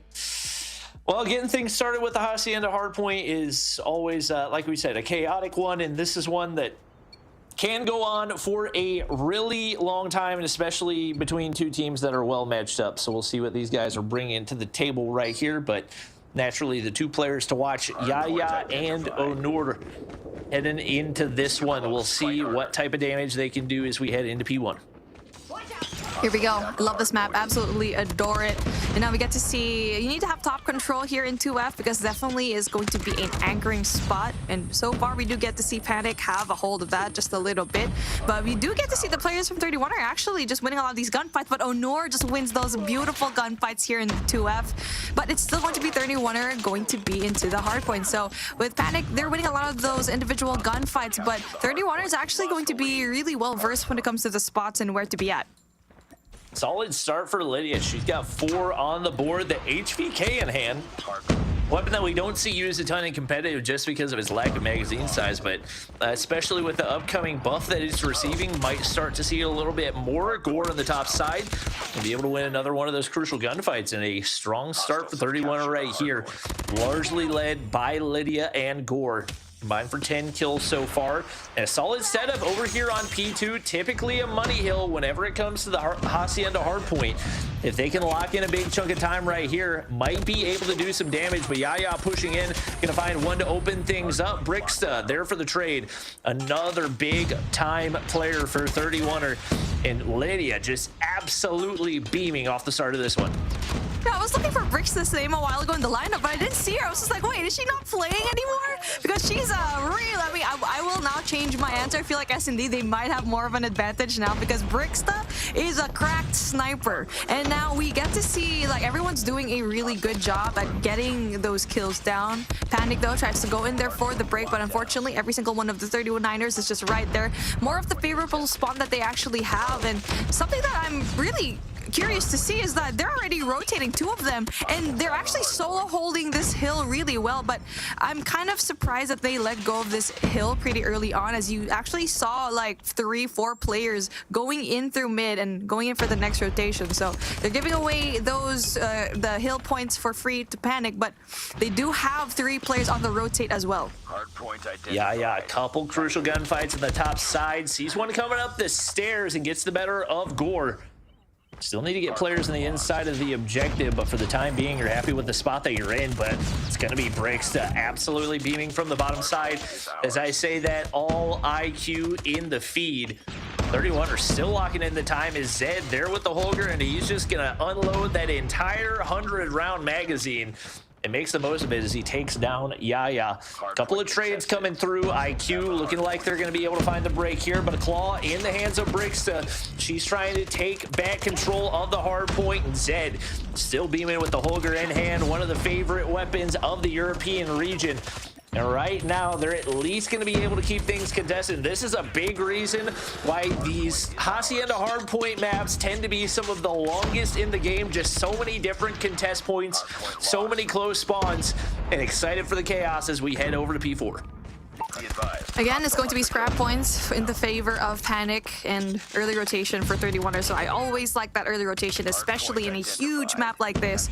And so far, so good coming in from 31er. But they are going to have a difficult time as 2 players coming in from 2F are actually going to be funneling in. And it's not going to be enough for the defense of 31er. They did not expect that much people coming in from mid. And now, as we saw 31er go in there for that early rotation, they have to worry about breaking the hill yet again, as Zed is going to be on a roll, getting those kills, especially with that nade. So that's going to be huge for them. 65 and 57 is going to be your score line, and it's still a huge back and forth between both of these teams.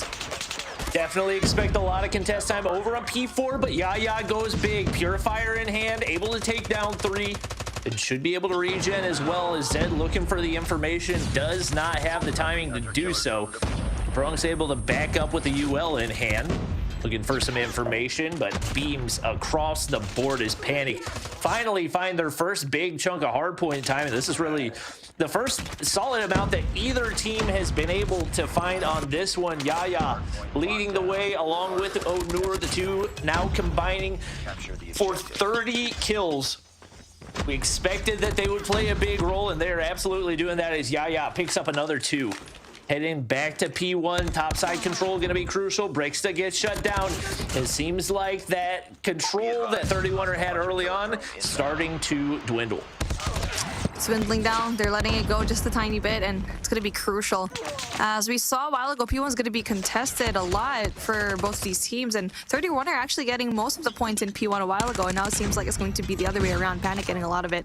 And it's the fact that they're getting the scrap points as well, and 31 are actually just letting go of those scrap points is the reason why we're seeing such a lead already from Panic. It's just a culmination of those scrap points is just such a big deal. And not just that, the fact that we do get to see a solid hold here, which is supposed to be a contest point. Yep. It's the momentum has swung, and it has swung hard. 31 are struggling to get back into this one. Bouchon, Holger through the wall, does connect there for yet another kill, and what was initially a 31er lead is now led to Panic doubling up on them as we head back to P2 for the second time. They're looking to secure those driveways. Spawns, Gore's going to be able to win 1 before getting traded out. 31er looking for a full 60 right here, and that big kill going through for Lydia. But those smokes going to make it very difficult for them to hold off the push of IQ. Looking like it might be only a matter of time. Lots of operators coming out right here, and a big gunfight win for Ether to keep those spawns pushed back. Oh, that is such a good usage of the Sparrow, and they didn't even know Capron was going to be right there. 20 kills already. Hunter Killer in hand as well, and Panic using a lot of their score streaks and also their operators here in this hill is going to be massive for them, just getting a lot of these points down. A full 60 possibly for Panic, as they're also doing a lot of the gunfights outside of the hill as well. Oh, you're going to be in a very cheeky spot. Love the spot. Usually don't get to expect there's going to be players right there, and early rotation again coming in from 31er, but you need to go and contest this at the very least because you're giving so much points already to Panic. And this is what we kind of saw a while ago. 31er was able to get majority of the points here in P3, but Panic was able to get a substantial amount of points here in this hill as well. Really not a big fan of that War Machine calling with 10 seconds left on P2. Feel like there could have been much better value for that one. Fortunately for 31er, they've got players set up early, and Bison's going to get beamed off the hill. But as expected, lots of smokes, lots of contest time here. Purifier does come out for Yaya, and he gets taken down. So once again, 31er doing a good job of keeping things close. But we've yet to see them have a solid hold since the beginning of the game, and as IQ breaks in, they're once again in a spot to get the bigger chunk of this hard point time. Gore trying to get the barn cleared out, finds the first one, make it 2 there as well. And with 3 in the feed, make it 4 now. An opportunity for them to get these last 20 seconds. Can he make anything out of the final shot? No, he cannot. But 31 are on the hard point regardless. You know, one thing that I noticed is the fact that Panic, when they started to use their smokes, especially in P2 and also here in P3, that's when they were able to turn things around, and that is util usage that I really love to see here in this hardpoint. Obviously in Hacienda, there's so many open angles that you need to block off some sort of sight line. We need to see the same play coming in from 31er as well, because they're so good at the gunfights. Like, they can definitely win those individual gunfights down, but it really is up to the scores, the usage of the score streaks, the operators, and also the util that is definitely going to be the huge play here, because they go in there for the early rotation, yes, but they always lose it every single time. Yeah, IQ is no question looks stronger on P4 both times around. A lot of time going in right here, and that was where they got their biggest chunk the first time around as well. Wow, yeah, snapping right there onto Aether, and they're up to 200 points right now, looking like they're well on their way to a win. Lydia trying her best to solo break, and that's a lot of kills with the Purifier. Doesn't see the last one, but still able to clean things up with the burn damage, and Bricks on the inside of the hard point with the claw. Might be able to lock in a chunk right here. Obviously a little bit late for a push to have that much investment, and once again, you gotta be able to evaluate whether or not sending that much operator power on a finishing up hardpoint is going to be worth it. And it is going to be IQ set up in the top side. Caprone nearly able to find 3 right there. At least does the damage, but they're inside the hard point and continuing to move upward. Right now, Lydia needs to get things cleared out. 31er on the point, but this is typically one that's going to be very back and forth. Yeah, back and forth that we really like to see, and slowly but surely 31er is going to be getting a lot of these points down. And in the first set of rotations, we were able to see 31er just get a lot of the points down here, and so far they have it on lockdown. They just need to be able to get a solid hold here in 2F, and so far so good for them, as Zed able to spam that. Honestly, I'm seeing a huge impact here when it comes to the Holger gameplay. We've seen Creed use it, now we're gonna see a lot more players actually use it, especially knowing very well that you can hold an angle and beam that all across the map, and you can solo hold it. And Zed was able to just pull out on his own just for a tiny bit. Lushan hopping up to get the rest of the scrap time right here. Panic now only in need, probably by the time they head over to P2, for about 30 more. The nades do come on in. The early rotation is through for 31er, so if they're going to find a full 60, this is the place that you want to do it. Zed's going to lock down those spawns early on. Lydia wins a big gunfight on the entryway, but there are a lot of reinforcements on the way for Panic. Bison, Yaya, Onur, all flood through, smokes go through, big beams out of Onur, might be able to get the final one, but Bricks is there to save the day. Bushan gonna be there and find the final kill though, and now Panic in position where they might be able to win things here on P2. If they can keep things clear, should be able to lock it in, and with those final gunfights, it's looking like they got a pretty good chance of doing so. And now it seems like Panic is just doing an amazing job at actually holding this P2 hill every single time, but we finally get to see a break coming in from 31er. Bison going to be the only person left, but the pinch does come through possibly if you see Bushan getting those kills, and he does. Gets the kill, possibility to get another one, and they still get those scrap points. Bushan on a 4 spree is able to get that hunter-killer drone, and those are essential points for Panic. And 31er, this is the type of play that you needed to get into the early rounds and try to contest it, but in the process of trying to contest that hill, they lose that rotation and no one's going to be there. Yes, there's 2 players coming in from 31er, but everyone else from Panic is actually going to be right there, and Bushan yet again gets those essential kills. Holger being played so well by this man, and wow, that was a good back and forth in the beginning of the match, but we saw kind of slowly just go away for the side of 31er. Yeah, and sometimes you see these solid teams that have a little bit of a shaky start, but that's the beauty of playing Hardpoint to 250 rather than 150. You can have a slow start, you can have players that take a little while to get warmed up, and the better team is still going to shine through, and it definitely looked like that was IQ in that one. So obviously, you got to give credit to Lydia. She had a strong start, strong game, but there was not nearly as much consistency for the 31 roster. They're going to need to bounce back here in the search and destroy. I know that they're more than capable of doing so, but there weren't really any weak points in the game for that IQ team, at least here in the Hacienda Hardpoint.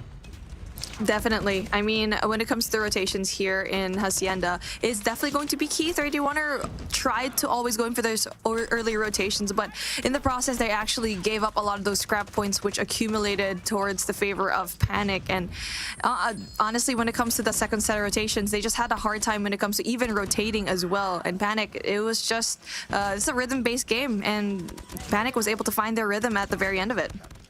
Yep.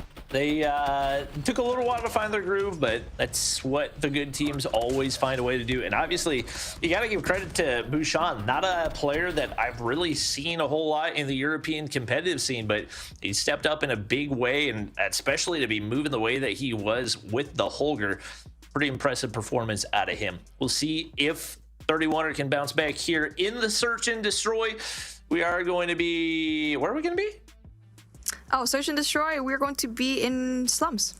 So all right. It's going to be interesting because it's a smaller map. We haven't seen Slums quite a lot, actually.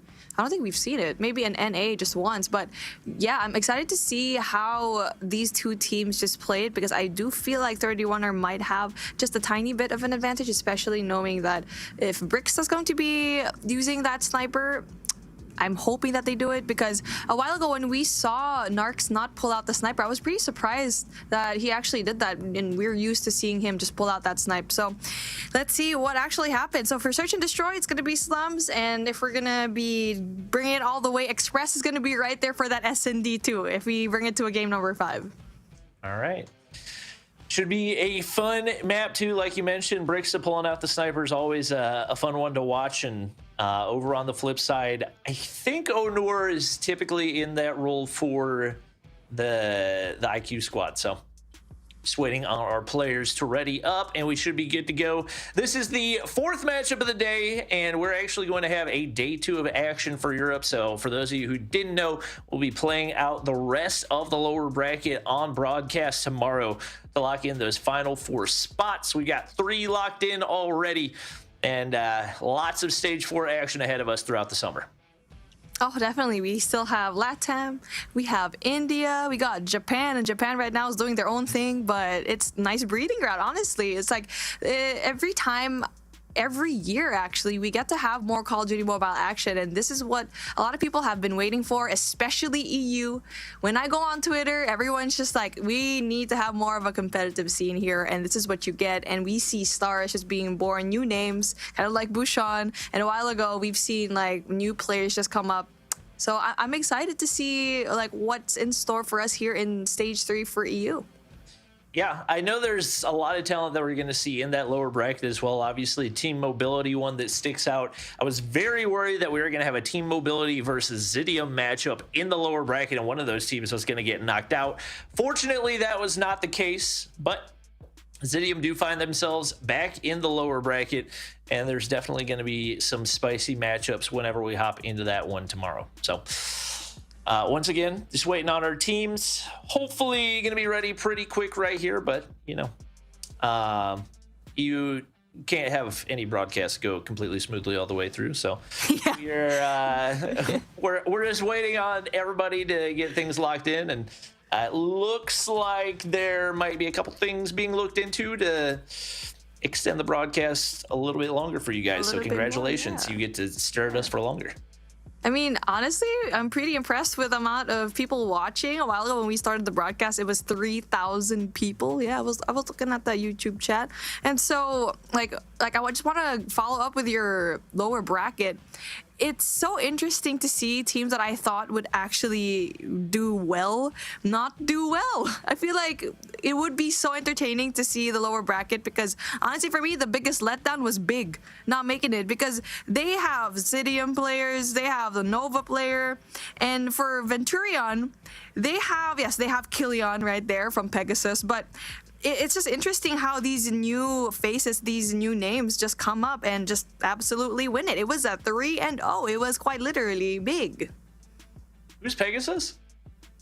It's a team actually, and I'm trying to figure out like when it comes to the teams in the middle of the bracket, but I shall give you that answer later on when it comes to this S&D. We're gonna start things off finally here in Slums. All right, this is the kind of the switcheroo that we wanted to have in pace because 31 are definitely, for me, I think has an upper hand in Panic. Let's see how they respond. All right, Onur opens things up, sniper in hand, taking down Lydia. Bouchon shots onto Zed right here. Lots of trades, but it is going to be IQ coming out on top between the two. I'm going to go down here on B. Onur peeks the side. Gore not quite able to connect, but Onur does. Now all down to Brixta. She's got a sniper in hand. A lot of work ahead with the bomb down in the position that it is, but she's able to hit the flank right here. And if she can catch Onur off guard, could be a crucial kill to open things up and make the 1v3 possible, but doesn't know that he's around the corner, and that's going to be an easy kill for him to clean things up. It's not over yet. Ready up. There you go. Let's see how 31er actually responds to that, because for Panic, that was an easy round. They were able to clear off mid really easily, and for 31er, they're just going in for a 4-man push here, going into Bravo, going for pillars, and player number 5, that's going to be Gore. We'll try to go in for the snipes here in mid. We'll try to go and get that information down, but Panic is going to be really aggressive going into the B site, and it's going to be really, really good as yellow all across the board. Panic gets a lot of these kills down earlier on. It's only up to Brixa to try and fight it. Spots one though. She also gets spotted, so she needs to go and reposition herself. A 3v1 situation, as they did not just see that Panic team just go in there very aggressively. Well, Brix is going to find one, trying to make the 1v3 happen, and once again, 30 seconds to work with.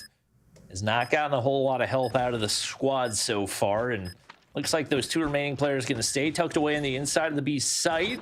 One going to be able to slide away. Brix is making a lot of noise, but the quickscope connects and gets eyes onto the second player, but Onur plays it perfectly. Deagle shots connect, and IQ find a way to stay up in the lead off the start right here. Now up 2-0. As expected, Onur slaying out with that sniper in hand. And Brix has got a tall task ahead to try to equalize him and take him out of the equation. It is a heavy B push out of both squads once again. 31 are going to get there first, and the nade connects for Zed. This time they might be able to take control early on. Yaya able to fire back, but a big advantage early for 31er. Bomb's going to be down in a very bad spot. Onur gets a kill though. But it's still going to be numbers advantage going into 31er. Gore spots one, information given to him. Spots another, and there you go, gets that kill, and possibility to get that second, brings it close, and a double for him. That is going to be huge for 31. That's got to be a boost of confidence that you need. Whew. That was definitely crucial. Pretty solid time to find your first 3 kills of the game. And Gore starting to hit the flow state at a perfect time for 31er. We'll see if he can continue, as once again the aggressive push over toward B for both teams. Utility gonna be crucial, and it's gonna be Lydia opening things up. Onur fires back as he takes down Zed, and now the IQ kill starting to come through once again as it's all down to Brixa. It's been this way 3 times now on the defensive side for 31er. And she once again has to find a way to make a 1v3 happen. One player already down, has to deal with Onur, who's got 7 kills already. One player in the mid map, and she connects onto Onur. If she can make the read on the player behind the wall, might be meant to be, but the blank scope doesn't go. The Bronx finds the kill, and Panic extend their lead. If I was playing that, I would just have a heart attack. Sometimes Call of Duty Mobile S&D can just be a heart attack. It can be a horror movie because of, it's just like a peekaroo right there. quite the jump scare. And unfortunately for 31er, Brixta didn't have it in the bag, but still really good shots coming in from her. Has 5 to her name. And as we get to see Panic do the same rotation now, we get to see 31 actually kind of stop the push, but unfortunately so much lives being lost. And the aggression coming in from Panic is just doing so well for them right now. Ooh, nice spot for Aether. Finds 1, trying to make it 2, but gets shut down by the Deagle. Once again, Panic taking a round, and they are looking pretty solid here in the search and destroy as well. My oh my, what a performance out of Onur. 9 kills through the first 5 rounds. Gore had that one crazy triple to win around, and outside that, he has not done anything for 31, or they need him to start having a bigger impact here on the offensive side. And right now, they're sticking with him, trying to chow over on that B side. 31 are waiting for the play to come through, and that's a big kill to open things up for Panic. Here we go. As we are a little bit slow when it comes to the approach here, 31er, they're going to be rewarded. They say, come to us. And now Zed, with the Holger in hand, able to spot what just one person are expecting. There you go. Unfortunately, not going to be in their favor. The timing is going to be bad, but it's still going to be doable. 1v1, though. 2v1, rather. And also either going in there for the defuse. That's going to be huge. Now that, honestly, that was going to be a huge win, but as we're switching sides now, let's see how well 31er can be on the attack. And if you're actually curious as to why 31er has that scoreline of 1 and Panic 0, well, we're going to be mentioning it later on as the Hardpoint game is actually going into 31er. But back to that S&D game. We're going in for a slower approach from both of these teams. The Bison able to get that pick off of Gore. That's going to be one essential player down here into 31er. Finds another one onto Aether as well, and once again, ooh, breaks the fires back. Lydia finds one the same breath, and we're suddenly into a 3v3. Zed's got the bomb in hand. He's just kind of waiting the mid-map. I don't know what you are really doing with your bomb carrier holding down the mid-map, but it seems they're content to play the waiting game. I hope that Brixa can find another pick, but Bison fires back again. Now 8 kills for him. And just like that, a full reset with a man advantage. Zed, I don't think has the information to play around the corner. Capronx makes him pay, and now all down to Lydia. She's gonna back all the way up, hoping that she can get somebody to peek on through. Sniper in hand, but can't connect over top of the head glitch. You give away that information, and now life becomes that much more difficult. She does have the weaponry to try and clutch this up. She's going to be met with 2 players. And unfortunately, Bouchon's going to be right there too fast with the Holger. Now Panic, just the one away from map point advantage, and that's going to be really difficult if you're going to be 31er, because you're going to be backed up in the corner. You're going to have to be in a really high pressure situation. And now let's see, they're looking like they're having a really hard time when it comes to the attack, when the defense was a little bit easier. Trying to go in for that 5-man push here in Bravo. Smokes in hand, but Capron going in there for the nade kill is definitely going to be huge for them. But Lydia going in there for that beautiful 2-piece. That's going to be huge for them as well, even when it comes to the lives. Ooh, it's actually going to be man advantage for 31 right here. The enemy has You still got Onur and Bison to deal with. It's less than ideal for what you would like to be dealing with right now, but you get the bomb down.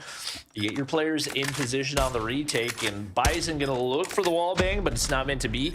Actually, a spot that I'm surprised I haven't seen more players try right there. And they're just hoping to catch somebody off guard, but especially with one player pushed all the way back into that tire area. Bison finding the opener could be crucial. You still got to deal with Gore way in the bag. And right now, Lydia's got an opportunity. No, it's Gore that gets shut down. Lydia's the one that's got to push up right here. You have your sniper holding the bomb site. Lydia gets that one. Can she find the second? You got to peek things quickly. And Onur's not going to go for the defuse, so it's not going to matter. Oh, she had a hunter killer. I believe that was an ace for her, if I'm not mistaken. Huh? What? Maybe a 4? I don't know. I had no idea, but I was so invested. I was so invested I wasn't even counting, but I'm definitely going to be looking back at that on YouTube if it was going to be an ace, but that's definitely impressive to have a hunter killer. Oh, no, off the smoke, gets a beautiful 2 newbies. Bouchon as well. And now you can see so much damage already. The third one for Onur. And a fast and quick round for Panic. Ready for the fight. Gore gets that trade though, but he's going to be alone with such low HP left. He's going to be hunted by every single one of the Panic players here right now. Gets the kill. Possibility to get that Bison. He does get Bison. And now we get to see it. He still wins it. A 1v1 situation. It's Onur versus Gore. Sniper versus sniper. Onur doesn't know where he's at. The rotation finally comes through. There's a lot of time left. And oh my goodness, both of these snipers are absolutely cracked.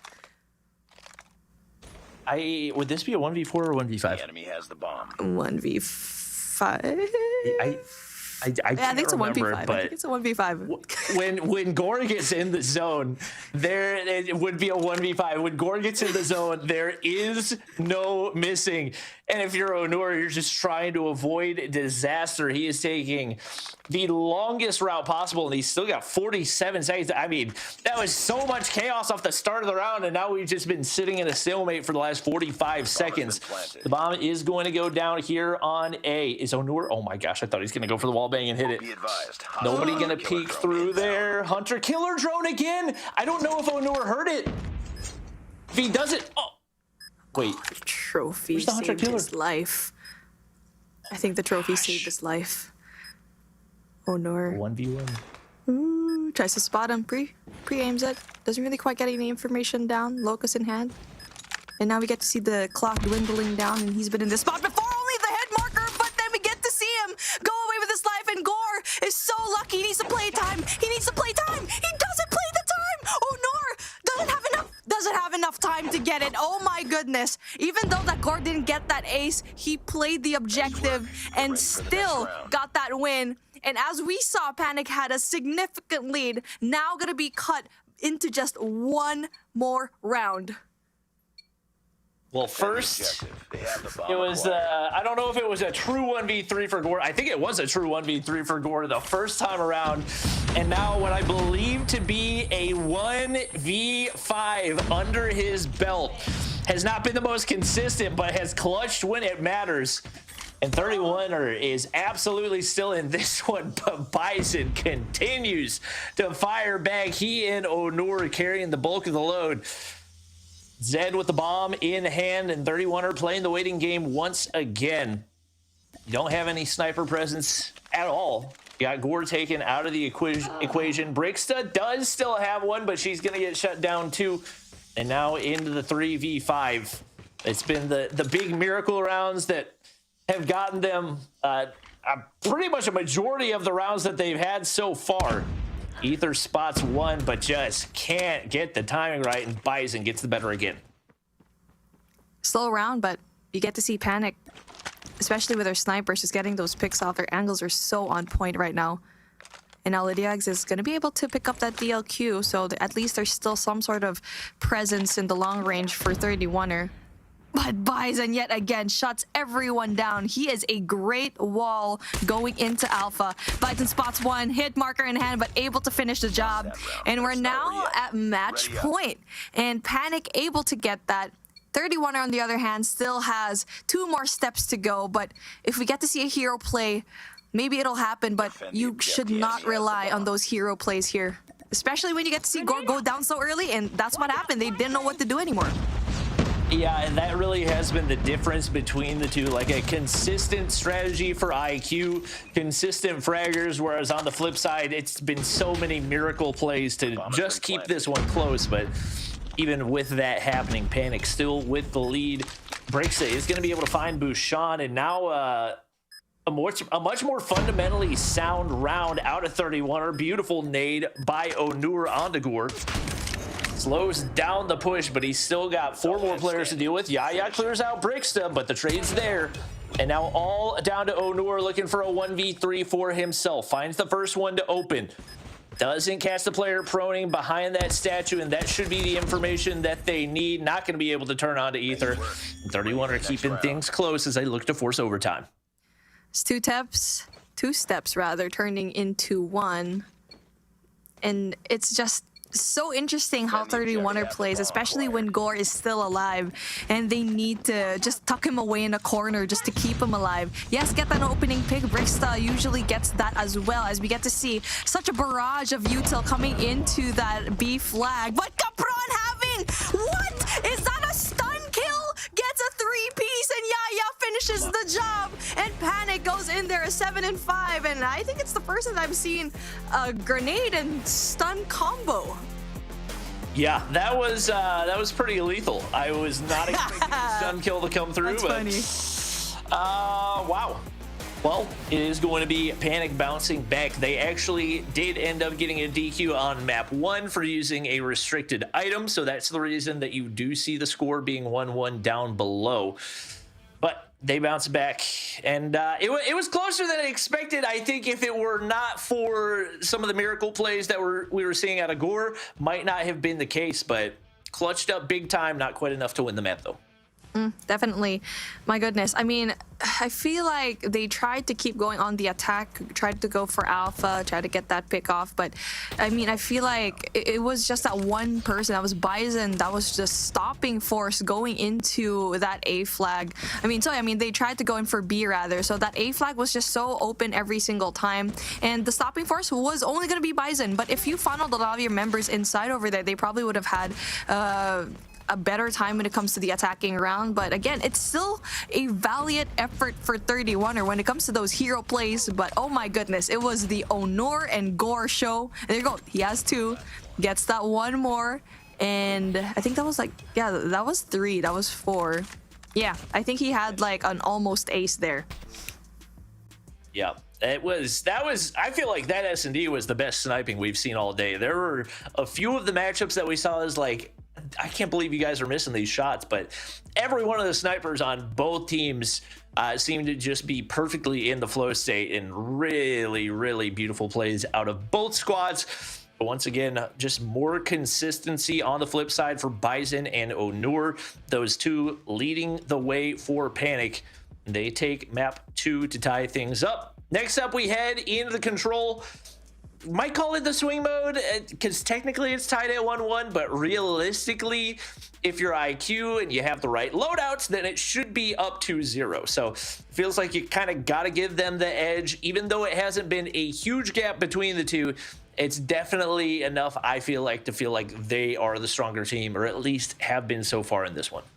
The interesting thing about Panic and 31er is that they're always just at a certain point in the middle of the game. It's like, yeah, they're going at the same points, they're level, but it's just Panic just going in there, just adapting a little bit faster and eventually getting the upper hand. And yes, unfortunately for them, they're going to be losing that Hacienda Hardpoint. But at a certain point, it was close, but then it was Panic that is always having the upper hand. And it's kind of the same case here in this Search and Destroy.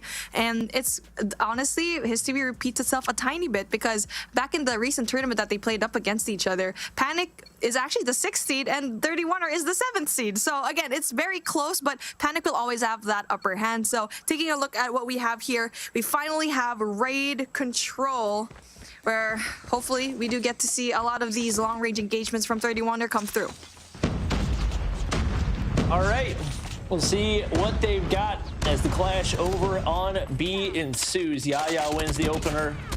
Start locking in some of that time, but Ether, beauty of a flank right there. He gets things cleared off, and 31er pretty dominant start here as they look to get the spawn trap set up early. Ether in a nasty spot around that corner. I don't think he's going to get spotted out, and they're trying to just play TDM if they possibly can on this one. Yeah, how did you win that?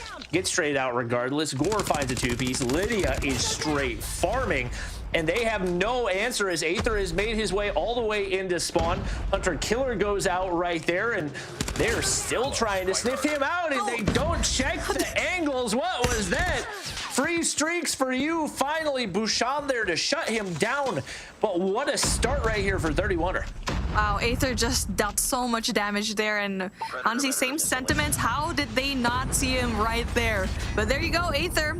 using that pretty, getting rid of Bison, and it's all just blue all across the board. They seem very comfortable in this defensive side here in Raid, and knowing very well that that spawn trap was definitely the huge reason why, as we see a 12 life advantage going to the favor of 31er. I mean, nobody besides Yaya has been able to do a thing for Panic. Brixta finds another one right there. Spawn trap's no longer in play, but just no real exit points and no map control right now for Panic as they finally get somebody onto A, trying to prolong this game, but Onur not quite going to be able to connect for the final shot on a kill there either. And looking like it might be only a matter of time with a 9 life disparity. It is IQ coming through with a couple. And Bouchon fires back, so maybe just a little bit sluggish off the start. Don't know what it was, but now down to 4. And it looks like this should be a locked-in round for 31er as they take a commanding lead. 3v13.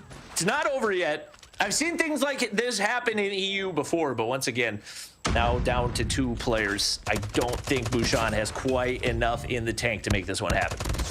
And let's see it happen. Onur still alive and kicking, but Brixie just ends it. So I really like that push from Brixta, and also either going in for that Bravo side. They could have given it away for free and given them more of an advantage a little bit, even though, yes, you've seen that life advantage dwindle, even though you're just a few people. And especially with Onur being one of the last people, he can definitely do something like that, but it's still a little bit too overwhelming for them to be able to get that first round. And now we're going to be switching things up. Panic going to be in that defensive side, and let's see. It's going to be a really quick push going in from either. He does have that Hunter Killer and War Machine to play with him. This is the time to bring it out. Yep, nice mid-map control right now for 31er as they try to maintain this lead. No captures quite yet, but Ether getting pushed up right here, and you get 1 player cleared off. If you can get that final kill, which they do, a big opening to start to get some of that progress over onto B. Onur, nice little mid push right here, but he gets spotted out by Brixta.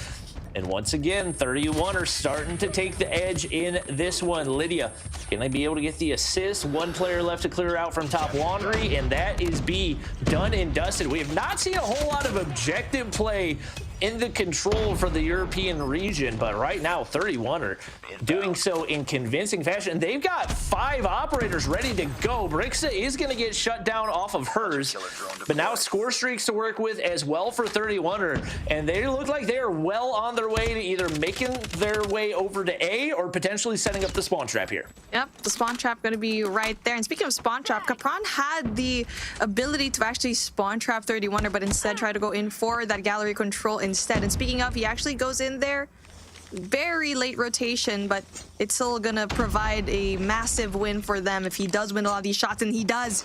He's gonna be the sole reason why they're being even in the lives. Capron's alive! That's gonna be huge. And now just 2 lives in between them. Still very doable for Panic to go and win. And now if you're gonna be 31er, you need to find a way to spawn trap, but Onur is gonna be in a really good spot right now. Yep, they're just trying to push through top laundry, but that head glitch on the bottom side of spawn is no joke to deal with. You got to try to apply pressure elsewhere. It looks like they're able to get somebody into the mid map right now, but perfectly placed nade by Yaya is going to take down Gore, and that a big chunk of time that they had to work with is now completely gone. Onur are going to find a 2-piece right there, and they've still yet to find any map control, and now we start to see those operators come out. I don't hate this move by 31er, but if you're going to swing, you better not miss. A lot of kills coming through as Gore finds a 3-piece with that Annihilator, and finally somebody onto the objective. Looks like they're hiding in the smoke right there, and Ether just trying to stay alive, trying to avoid the guns in the hands of Panic, and big shots out of Brixta. Right now, it looks like it's going to come down to TDM, and we're into a 4v4. It's going to be a War Machine coming out for Bison, and it's a tight one as we're now into a 3v3. Still out of time though. Zed was able to get that kill, but Bison gets the trade as well. Bouchon gets a huge kill. Oh, a 1v1 situation with 17 seconds left on the clock. Lydia, you have a lot of time. Find that information down. She also has a great weapon to try and get those long-range engagements. With 8 seconds though, she needs to step on it. Onur is in a really good spot, and Lydia still wins that gunfight! especially knowing very well she has the gun for those long ranges. So close to not making it. And so far, 31 are having that advantage of 2, winning that beautiful attacking round. And Panic seems to be like there's a little bit of a pickle here. Just one more win from 31 for them to get this control. The beauty of the HVK is the headshot damage from the large cal ammo, and she shows it off right there as the head glitch is no match for the Bison. Wow. That was an absolute beauty of a shot, and the operator investment pays off for 31er as they're looking to win this in 3 rounds. I didn't think they were out by any means when it comes to control, but I did not expect this level of dominance, and as expected, they're looking strong here on the defensive side as well. Yaya does find one to take down Gore, but Zed's able to keep things contested, finally clear it off. Bricksta reads the player in top red, and now looking to set up the spawn trap early once again. And here we go, player number 3. Just take a look at that. That's going to be taking a lot of these shots. That's going to be Bricksta. She's going to be in a really good spot, but everyone else from her team needs to find a way to get rid of all of these players that are spawning off of gallery. And there you go, Bison takes one. And they're not trying to go in for that spawn trap this time like what they did a while ago on the defensive side, which is good. They're not over pushing, and they're not doing the same play over and over again. They're leaving that one player though in Bravo to try and in for the defense just in case that Panic tries to go in there for a cheeky just ninja push into that Bravo flag. But fortunately for them, they're not doing that. They're all going all across that pool side into that Alpha flag, and so far it's still 31er with the life advantage. Yep, operator still out for Bricks. I think the claw gonna expire right there, but got a 4 life advantage, and we've yet to see an objective capture for Panic. Yaya shut down right there, and once again the full reset. Lydia slides the corner, and she has just been hooking with the HVK. Nobody has had an answer here in the control. Bricks in the inside of Zig, gonna win another one right there. Panic finally get on the objective, but Ether's got the read at least to try to find the player up in top statue, clears it off. Gonna be able to contest, hoping he can get reinforcements and try to avoid that objective capture, but he wins the gunfight by himself. Now a 3 spree as 31 are looking well on their way to the 2-1 lead in this one. A 4, make it 3v10. Couple operators out, Bouchon, Bison, and Caprox all have theirs ready to go, but they have got to get max value. They have a chance in this one, and with Lydia beaming one off the heady, that should be enough for them to lock in the win. Dang, what a good usage of your operators, and Lydia just seals the deal. And Lydia, honestly, there's 3 people that just stood out to me so much. Gore with the Annihilator kills, just able to use the operator to their advantage. Bricksta always with the flank, going in there for those spawn traps as well. Either with that first flank that they did, the first spawn trap where he just solo held their spawn was just absolutely insane. And obviously Lydia winning that 1v1. Man, you gotta be sweating when you're in those types of situations. And as we're seeing the highlights, speaking of, man, it was just so impressive to see 31er just absolutely just slay it. Honestly, I feel like this is a boost of confidence for them because it's going to be a 1-in-1. It could have easily just been a 2-and-1 right now, and obviously it's going to be a reverse sweep, but 31er with the advantage. And the next map we are gonna have is going to be Summit Hardpoint. And Summit Hardpoint is going to play at a much different pace from the Hacienda Hardpoint. So that's going to be at least a little bit easier for 31er to manage. I think coming into this one, we saw the way the Hacienda Hardpoint played out. The search and destroy, like people are expecting, okay, it's gonna be a 3-0 for Panic. These 31er players are not laying down, and I'm expecting with the way that they've been playing over these past couple of games, especially in the control, I think they might be able to close out the series. If I had to guess, they don't want to go to another search and destroy. They want to find a way to win things here on map number 4. Summit Hardpoint, obviously an all-time favorite for most Call of Duty mobile fans. It's definitely going to be a spicy one. Yeah, we've seen already one Summit map today, and we're going to be seeing our second one, the final one, to possibly end it. So for Hardpoint, I mean, it's a different, like what you mentioned, this is a completely different rhythm now. It's much more fast-paced, and like we keep saying and reiterating that rotation from P2 to P3 is definitely going to be very important. We've seen it. If you lose that, it's definitely going to be way harder to go and break into the hill because the spawn is going to be exactly there. And so, yeah, I mean, so far, I really like what I'm seeing here for 31er. They were kind of in the shadows a little bit, especially losing that Hacienda game, but they, you know, the universe was like, you know what, we're gonna turn things around. You're gonna be winning that, because obviously Panic used a banned weapon. I mean, a banned legendary utility rather. So it's really impressive to see how 31er is actually taking this whole series around. Too close. Fight harder.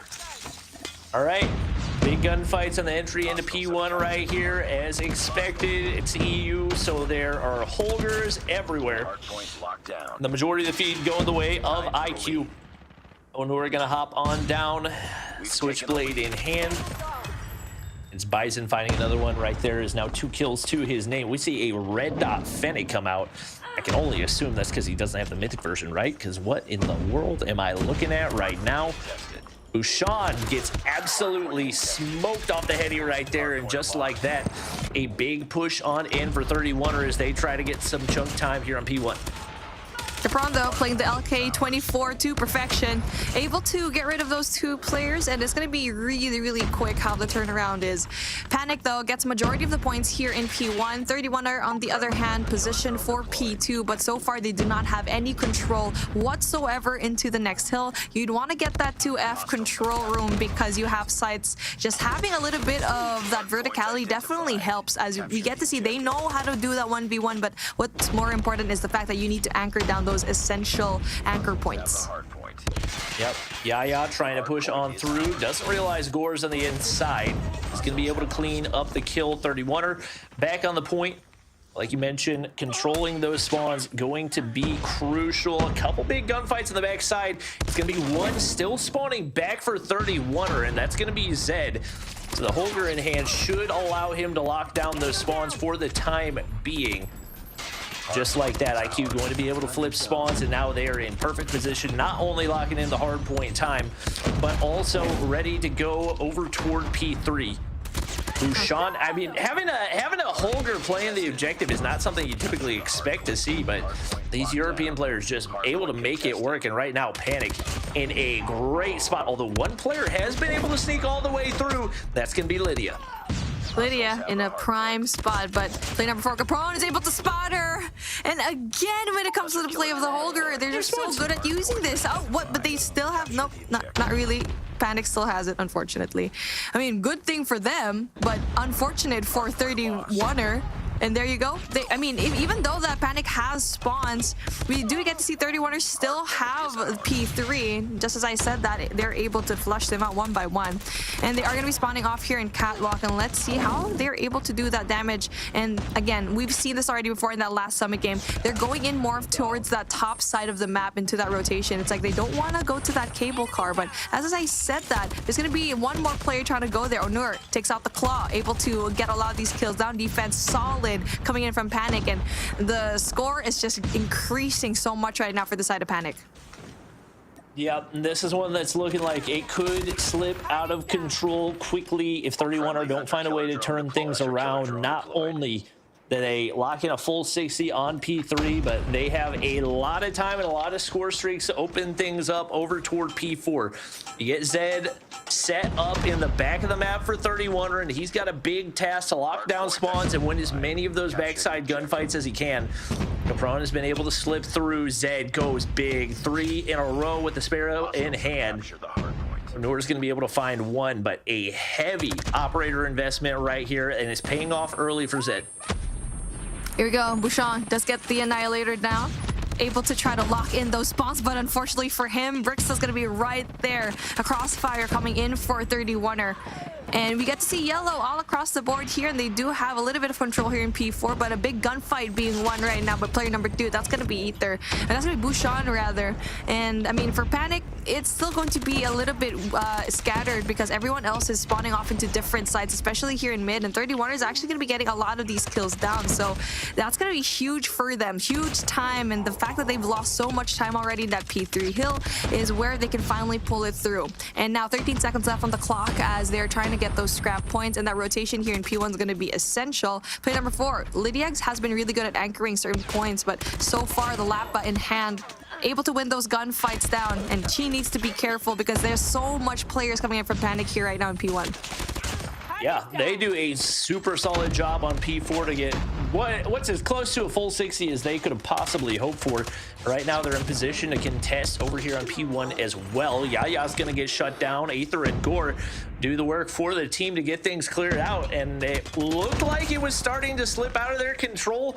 They do a great job of not getting shaken by that full 60 hold from Panic, and they are 100% back in this one as Aether tries to sniff out that one final player for Panic. Breaks the slides on through. It's not going to be her. It's Lydia. Finds a two-piece with the, like you said, the Lappa in hand. Not a weapon that we've seen used in competitive play at all, but she's leading the way. 17 kills on the board. And just like that, 31er has tied things back up. She's leading the way for those non-meta weapons, and it does. Honestly, she's proving that you don't need to use meta to be good. You just have to be Lydiax, especially when you have pinpoint accuracy using the HBK. It's not the easiest gun to use, and now she's using the Lappa. So that's going to be huge for 31er. They're getting the points down. This is going to be, I think, the 3rd lead change already for 31er, and Panic right now is in a really good position. But as you can see, player number 2, that's going to be Ether coming in from 31er, already going in there for the flank. That Purifier is gone. Bison with the War Machine. Gonna attempt a solo hold right there, but spawns do flip out. Aether trying to make a push on through, and Bison just not the timing to connect right there. Couple big kills for 31er. They've got the spawns over toward P3, and it looks like they're going to be able to break through for some time here as well. Still spawning over toward that green side. Onur with the claw up above. They look to clear things out, but doesn't have the angle to do so. Able to get one right there, but the info onto Yaya. He's going to be able to break for the time being. Turns and burns. IQ once again getting some chunk time, but it looks like, ooh, Pred comes through. Not going to be enough to break spawns though, and a nice setup right now for 31er as they're trying to see if they can be the team to take the full 60 this time around. Rixa gets a 2-piece coming in from that nade. Bushan wins that gunfight, and so far when it comes to getting the spawn, it just looks like Panic is just winning a lot of the gunfights, but right now it's not going to be the same case here as 31er is going to be able to have such a solid hold, but Onur still alive and kicking, but he does get traded out. And now it's going to be the opposite situation as Panic had such a solid hold a while ago. 31er now learned their lesson, went in there for the early rotations, brought more people down for the rotation.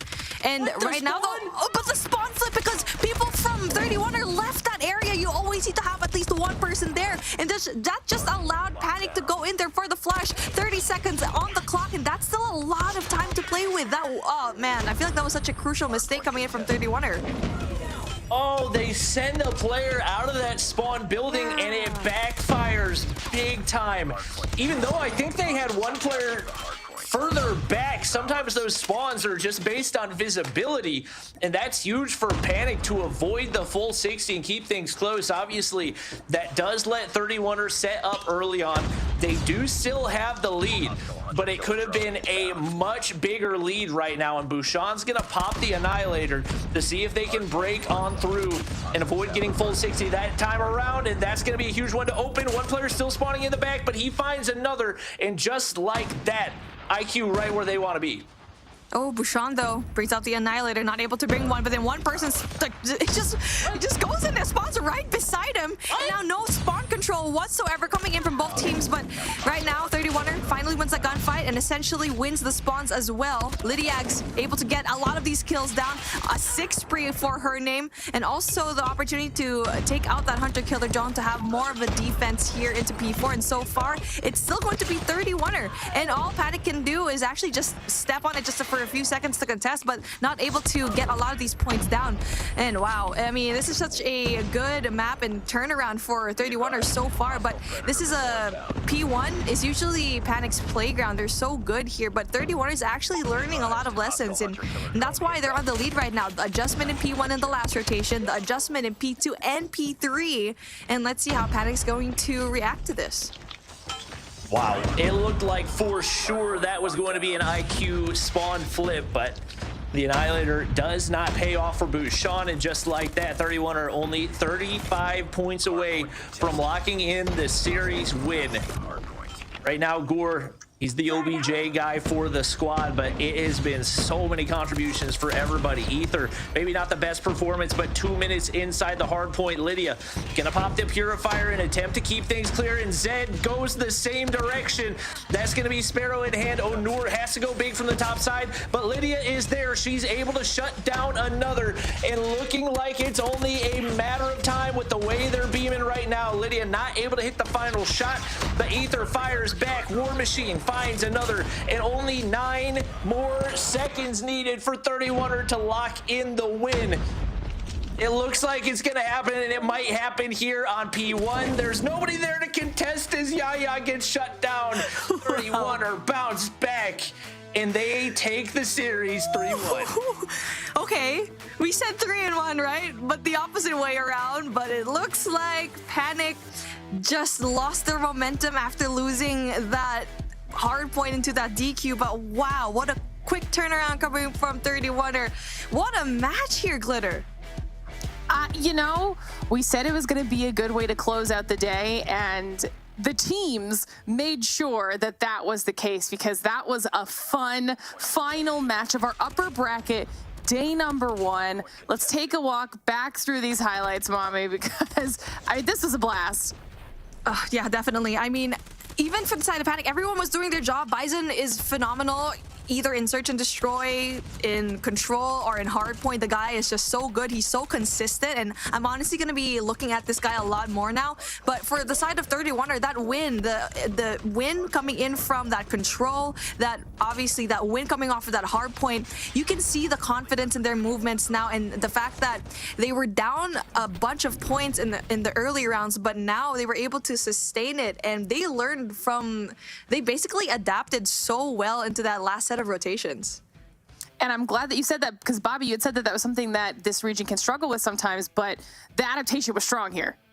Yeah, no question about it. I was really impressed, and even with some of the spawn mechanics not going the way of 31er, they still bounced back and were able to take that final P4, and ultimately that hold is what won them the game. So you've got to give them so much credit, bouncing back from a slow map 1, bouncing back from a map 2. Like, even though you're heading into map 3 tied 1-1, in your mind it's still got to feel to a certain degree like you're down 2-0, and the fact that they were able to dominate the way that they did in the Control, and then the convincing Summit Hardpoint as well, this is definitely a team that has earned their spot. Well, it doesn't mean that Panic's out yet, okay? We've said it all day. This was just the upper bracket portion of our competition. So while 31er will move forward and secure that 4th spot in the challenge, alongside exclusive Kings and 117, Panic will still drop down. They'll end up facing off against Venturion tomorrow. Then we've got Zidium down there against Lethal Esports, Mont versus Team Mobility GG, and Animus versus Vive Gracia. So that's what we're looking forward to for tomorrow. Let's talk about it a little bit as you give me your final thoughts on the day as well, Bobby. Which matches are you looking forward to, and what did you enjoy about today? I think that Team Mobility versus Mont matchup is definitely going to be a banger. I think both of those teams could be legitimate contenders for stage 4 spots, so that's going to be a fun one. Obviously, the match to watch, no question, was the Animus versus 117. Those two teams did not disappoint. I think Animus is going to bounce back tomorrow. I would be absolutely shocked if we did not see them in stage 4. I think most of the European region would. I'm hoping that we see a big performance out of them. Mommy, what about you? I want to see Lethal play. I mean, that Lethal versus Zidium gameplay. I'm looking at a lot of the names in Lethal Esports, and I'm actually not familiar with them. I tried to look them up so hard, but they're new faces. And yes, they're the team that kind of bumped themselves up a little bit here in the lower bracket because the team that they were up against, you know, that's a different story now. So again, it's an easy day one for them because they didn't have any matches. But obviously tomorrow, Zidium doesn't want to be here. So that's definitely going to be a fight that will make them learn. And obviously this is a reason why they're here. They're talented, and out of all the hundreds of teams that have made it, they're here for a reason. So I'm excited for that matchup. All right, well, that's pretty much all we have for today. We'll do one more reminder, chat, to make sure you guys are checking out all of our social media, because today was only day one of all of our action. We still have another day tomorrow, and then we have an entire summer of COD-M action that you're going to want to be staying on top of. So make sure you're following us on Twitter, Instagram, Facebook. Make sure you're watching us on every single live streaming platform you can get your your hands on. I can't talk. We're at the end of the day already. And make sure you're also joining our Discord server to hang out with the community, discord.gg/Snapdragon Pro Series, to find some friends, talk all things COD-M, just spend some time with us hanging out. It's super cool, and you can do so all summer as we've got so much more action in store. But today is done, which means our first 4 spots in the challenge have been solidified. We still have day 2 all day tomorrow to figure out who the last 4 remaining teams that we'll be seeing competing throughout our challenge season are. So make sure you are back here, same time, to watch the rest of that action unfold. As always, a huge thanks to our sponsors, Snapdragon Elite Gaming, Samsung Galaxy, and Monster Energy, for helping us make this entire thing possible. And of course, on behalf of myself, Bobby, Mommy, everybody behind the scenes, thank you so much for watching. We'll see you tomorrow.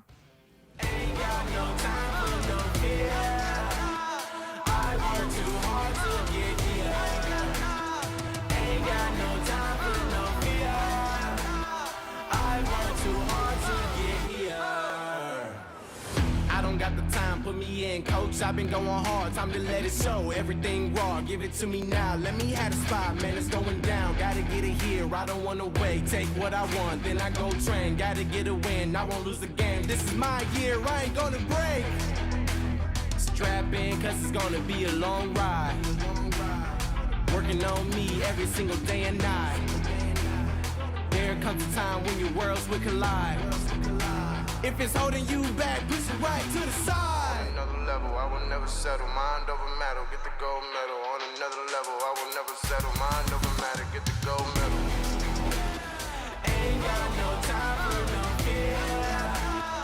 I work too hard to get here. Ain't got no time for no fear. I work too hard to get here.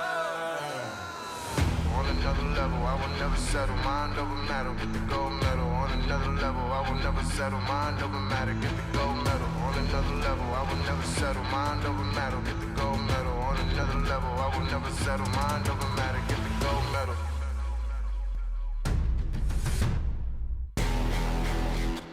Ain't got no time for no fear. I work too hard to get here. Ain't got no time for no fear. I work too hard to get here. Ain't got no time for no fear. I work too hard to get here. Ain't got no time for no fear. I work too hard to get here.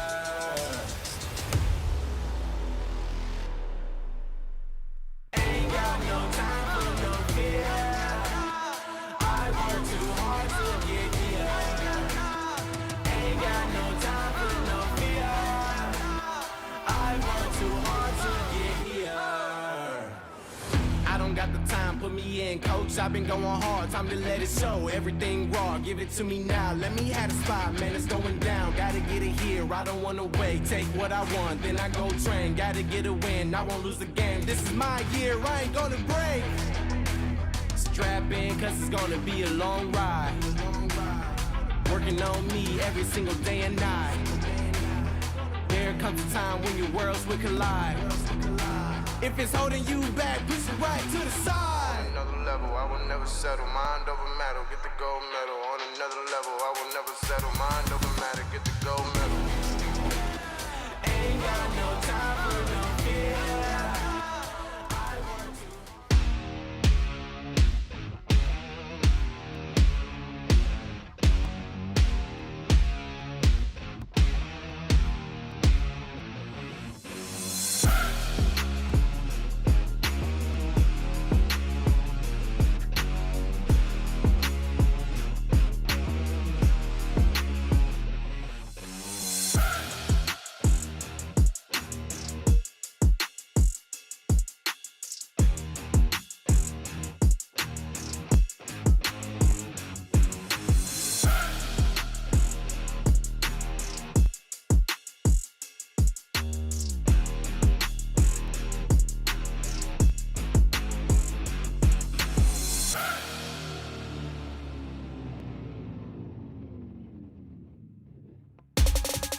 Welcome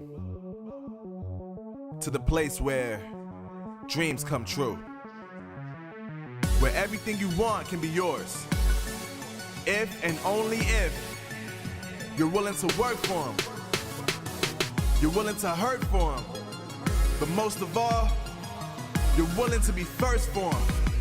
Ha, look, I'm going straight to the top. I don't know how I would stop, like it or not. I got some goals that I'm hitting. You hear what I'm spitting? It's hot. Look what I got. Whole lot of passion and pain. The road to success is insane. Stay out my lane, cause I'm on a mission. I'm getting what stands in my way. Yeah, I'm a beast. I wouldn't play with me, baby. The way that I'm training is crazy, and I do it daily. You wanna talk about drive? I got more drive than Mercedes. I've never been lazy.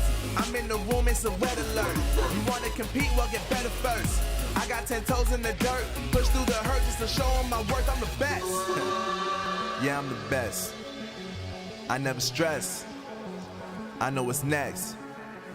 I'm who they test, like we playing chess. But I'm unimpressed, so now let me flex. Ha, yeah, I'ma work through the struggle and hurt, cause I know my worth, and I gotta be first. Ha, yeah, I gotta be first. Look, I don't want anyone's sympathy. I understand what it's meant for me. I give my focus and energy. If it's meant to be, then it's meant to be. But mentally, I'm undefeated. They hear that and say I'm conceited. Like there's no reason. Like I don't beat them and come back again just to teach them that when you work under pressure, you reach higher measures. They'll try and bring you down, but you cannot let them, and only get better and focus on cheddar. Eye on the prize and you'll become a legend. Like, when I'm in the room, it's a red alert. You wanna compete? Well, get better first. I got 10 toes in the dirt, push through the hurt just to show them my worth. I'm the best. Yeah, I'm the best. I never stress. I know what's next. I'm who they test, like we playing chess. But I'm unimpressed, so now let me flex. Ha, yeah, I'ma work through the struggle and hurt, cause I know my worth, and I gotta be first. Ha, yeah, I gotta be first. They don't know what's gotten into me, how'd I turn pain into energy. Through all the struggle and hurt, remember my worth, and that's why I gotta be first.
Welcome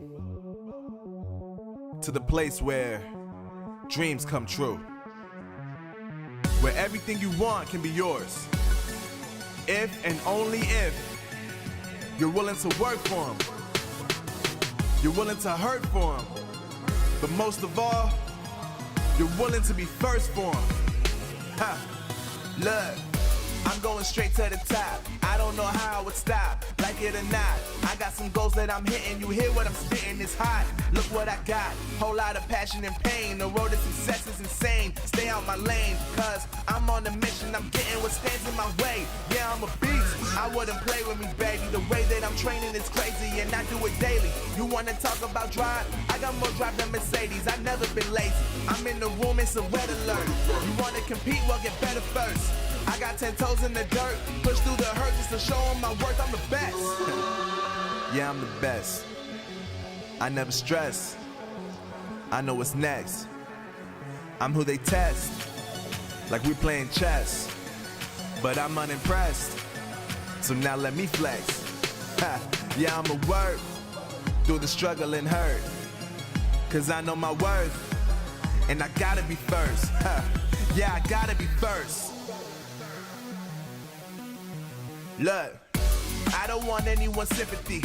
I understand what it's meant for me. I give my focus and energy. If it's meant to be, then it's meant to be. But mentally, I'm undefeated. They hear that and say I'm conceited. Like there's no reason. Like I don't beat them and come back again just to teach them that when you work under pressure, you reach higher measures. They'll try and bring you down, but you cannot let them, and only get better and focus on cheddar. Eye on the prize and you'll become a legend. Like, when I'm in the room, it's a red alert. You wanna compete? Well, get better first. I got 10 toes in the dirt, push through the hurt just to show them my worth. I'm the best. Yeah, I'm the best. I never stress. I know what's next. I'm who they test, like we playing chess. But I'm unimpressed, so now let me flex. Ha, yeah, I'ma work through the struggle and hurt, cause I know my worth, and I gotta be first. Ha, yeah, I gotta be first. They don't know what's gotten into me, how'd I turn pain into energy. Through all the struggle and hurt, remember my worth, and that's why I gotta be first.